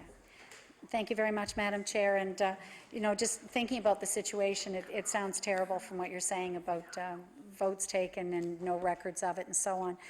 But we're looking at the people that do the regulation here, and they look at the reports that are filed each year. They ensure that all of the plans, and I'm looking here, there's 461 registered plans in Nova Scotia. They cover almost 85,000 workers. And there are 23,000 that are in other provinces, so I guess they may be elsewhere, but they're covered. Order the time allotted for the consideration of supply today has elapsed. I recognize the Honourable Government House Leader. Madam Chair, I move that the committee do now rise and report progress to the House. The motion is carried. The committee will now rise and report its business to the House.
Order. The Chair of the Committee of the Whole on Supply reports that the Committee of the Whole on Supply has met and has made considerable progress and begs leave to sit again. Thank you. The Honourable Government House Leader. Madam Speaker, would you please call public bills for second reading? Public bills for second reading. Madam Speaker, would you please call Bill number 90, the Tobacco Access Act? Bill number 90, the Tobacco Access Act. I recognize the Honourable Minister of Health and Wellness. Thank you, Madam Speaker. I am pleased to share with the members of this House some details on Bill 90, which I had the pleasure of introducing last week.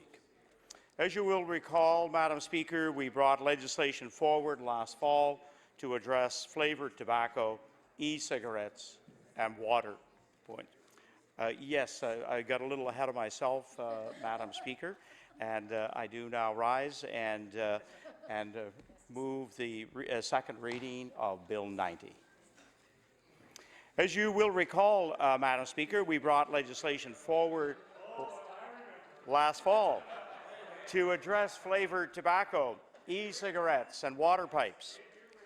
The bill was passed, made Nova Scotia the first province to ban the use of e-cigarettes and water pipes in indoor public places and workplaces. It also made Nova Scotia the first province to make it illegal to sell e-cigarettes to minors and restrict the promotion of e-cigarettes at the point of sale. Other provinces have taken steps in this direction, Madam Speaker, but Nova Scotia is the first to cement these important changes in law with an effective date of May 31st this year. I am proud that Nova Scotia is a leader in tobacco control, and I hope other provinces will continue to take similar action to make non-smoking the norm across the country.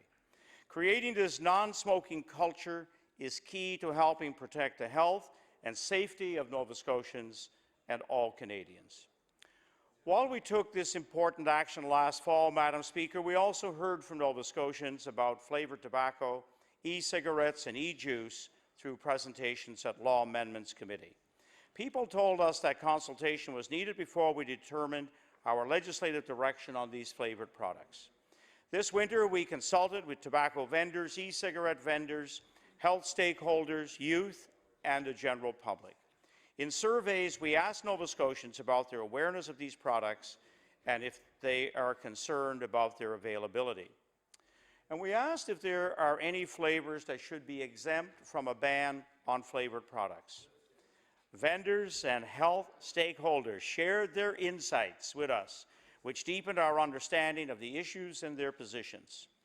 And we gained some valuable perspective from young Nova Scotians, who we most concerned about protecting from the health harms of tobacco. A lot of different views were expressed that gave us a greater understanding of all the issues involved. I thank everyone who participated for sharing their insight and opinions.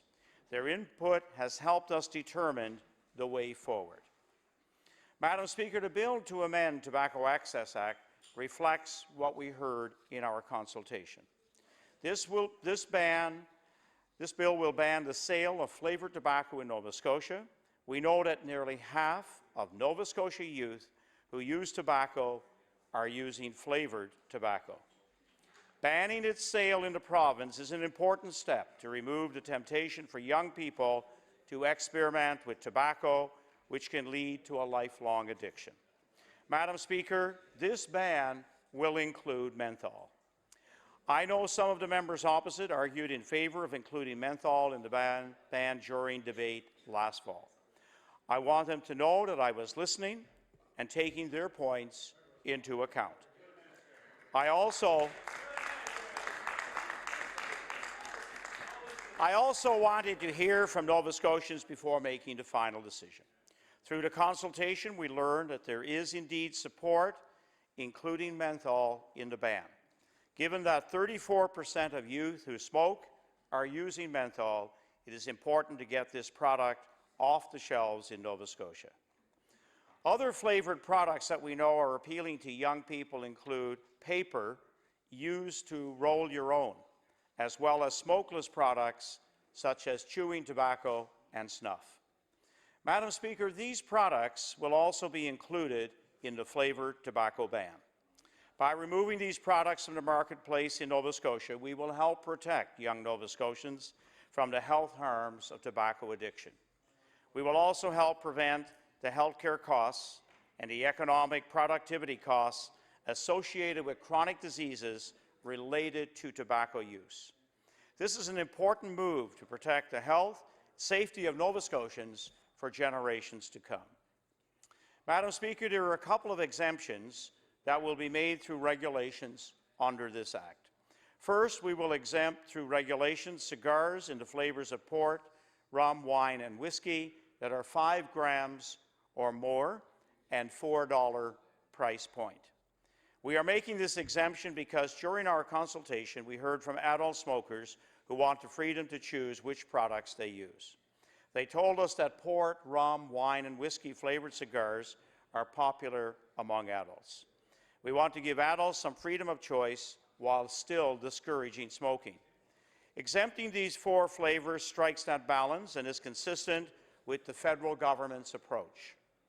We also know that youth find smaller tobacco products such as cigarettes, cigarillos, and chewing tobacco more appealing than larger ones like cigars. And we know that cigars are twice the price of many cigarillos. Therefore, establishing the weight of 5 grams and the price point of $4 will serve as a deterrent for youth who might otherwise experiment with these tobacco products. This is consistent with the approach being used in Alberta. The cigar exemption is an effort to balance the desire for freedom of choice with our responsibility to protect the health and safety of Nova Scotians. Madam Speaker, the second exemption, which also will be done through regulations, is for e-cigarettes and e-juice. Make no mistake, we continue to have concerns about the quality and safety of these products. They need regulation.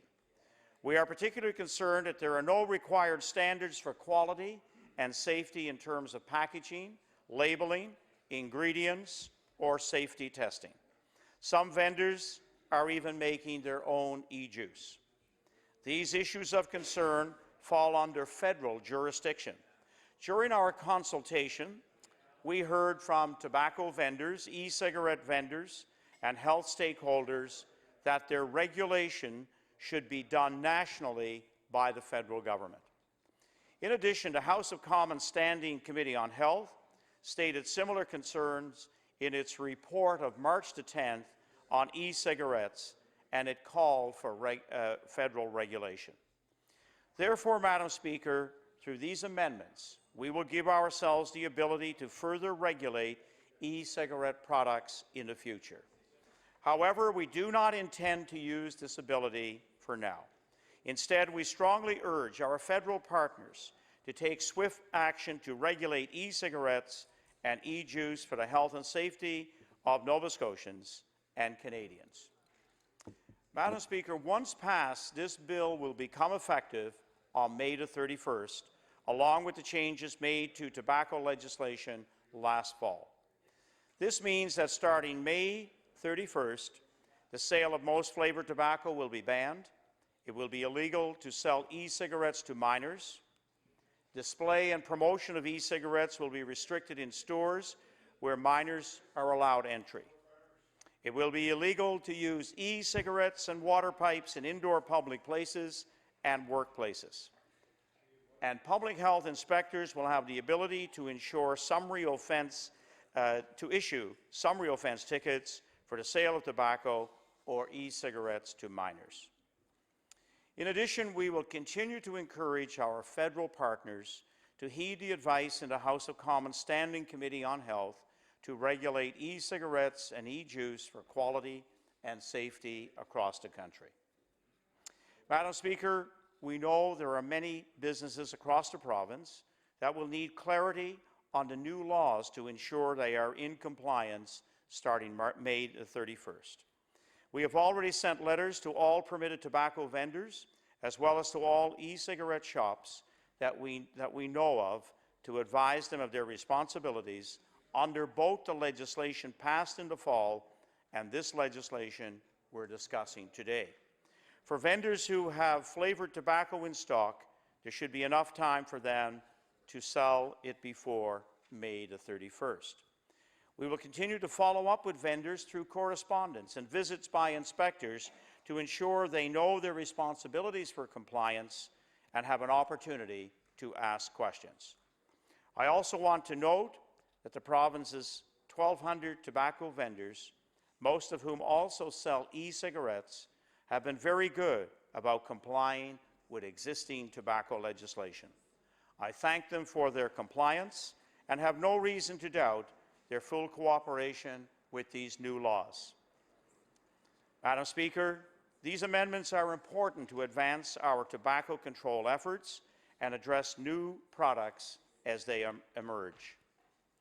Combined with our ongoing efforts to discourage smoking, including the increase in tobacco tax in the budget, these changes are designed to help protect the health and safety of Nova Scotians. I want to thank Dr. Strang and the staff at the Department of Health and Wellness for their work on this legislation and their work to make non-smoking the norm in Nova Scotia. I also want to again thank everyone who participated in our consultation this winter. While there are many differing views, I am sure everyone will see their input reflected in the legislation. All of these changes to our tobacco legislation, combined with other ongoing tobacco control efforts, will help keep Nova Scotia on the healthy path toward a smoke-free culture. I look forward to these changes coming to effect on World No Tobacco Day on May the 31st. Thank you, Madam Speaker. The honourable member for Argyle-Barrington. Thank you very much, Madam Speaker. It's my pleasure to stand this evening and speak to second reading of this bill. I guess it can be paraphrased in some simple phrases. If you don't get it right the first time, try again. Or maybe, Madam Speaker, maybe practice makes perfect. If you keep practicing, you just might get it right finally. Finally, you might get it right. We had the opportunity in the fall, and you know what? There's not a whole lot different between Bill 90 that we see today and the things that we saw in Bill 90 back in the fall.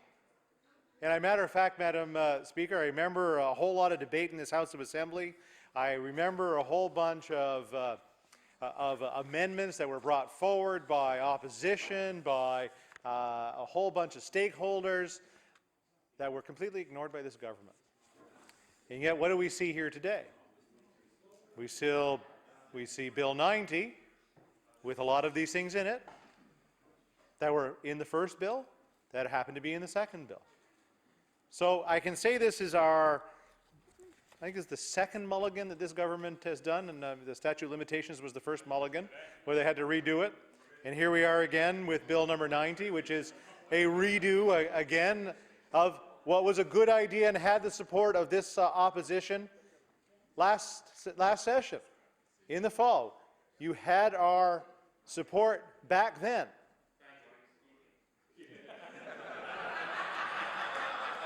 Well, let me tell you why I'm speaking. It's because it's a mulligan, because you should have done it right the first time, and you didn't. You didn't do it right the first time. The only people that were speaking were the people sitting in the committee. The committee, I remember in the fall, I know the member for Sydney River, Myra, and Lewisburg. We'll thank the Boundary Commission for those really long ones. The opposition at the time, or actually the government members on the committee, were so surprised by the changes that were brought forward by government, by the minister, to gut his own bill. Instead of just saying, okay, well, why don't we park it?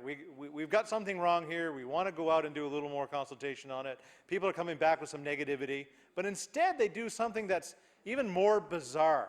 They actually gutted their own bill. Yeah, they took the issue of e-cigarettes and the flavors around that and did some work around that. But the whole issue, the one that had the most consensus by the Canadian Cancer Society, by many other organizations, was flavored tobacco had to go. Flavored tobacco had to go. That was across the board kind of thing. And then lo and behold, here we were sitting, or here were the committee members sitting in that committee, and they end up gutting their own bill. Makes no sense. Make no sense at that time. It still makes no sense today. And quite honestly, I don't know if the minister knows why that all transpired on that fun day back in October, November. But here we are again. Like I said, practice makes perfect. So we practiced it back then, and here we are back with it today, and hopefully getting this, I guess, boat back in the water and pointing in the right direction. That wasn't a shot, was it? Nope. We believe protecting the health of young Nova Scotians is incredibly important. Again, something we all here in the House can agree on. And we're happy to finally see the government bring forward a bill banning flavored tobacco. Last session, when this was introduced, we were supportive of that ban, as I said, on flavored tobacco. And we were listening to the concerns of Nova Scotians. What we heard was a lot of concern around the exemption of menthol from the government's legislation. And I know debates and discussions I had with the minister was that he was looking closely at that one. So it's good to see it included in tonight's ban. And while we're supportive of the legislation, again, it is very puzzling of how we all got here.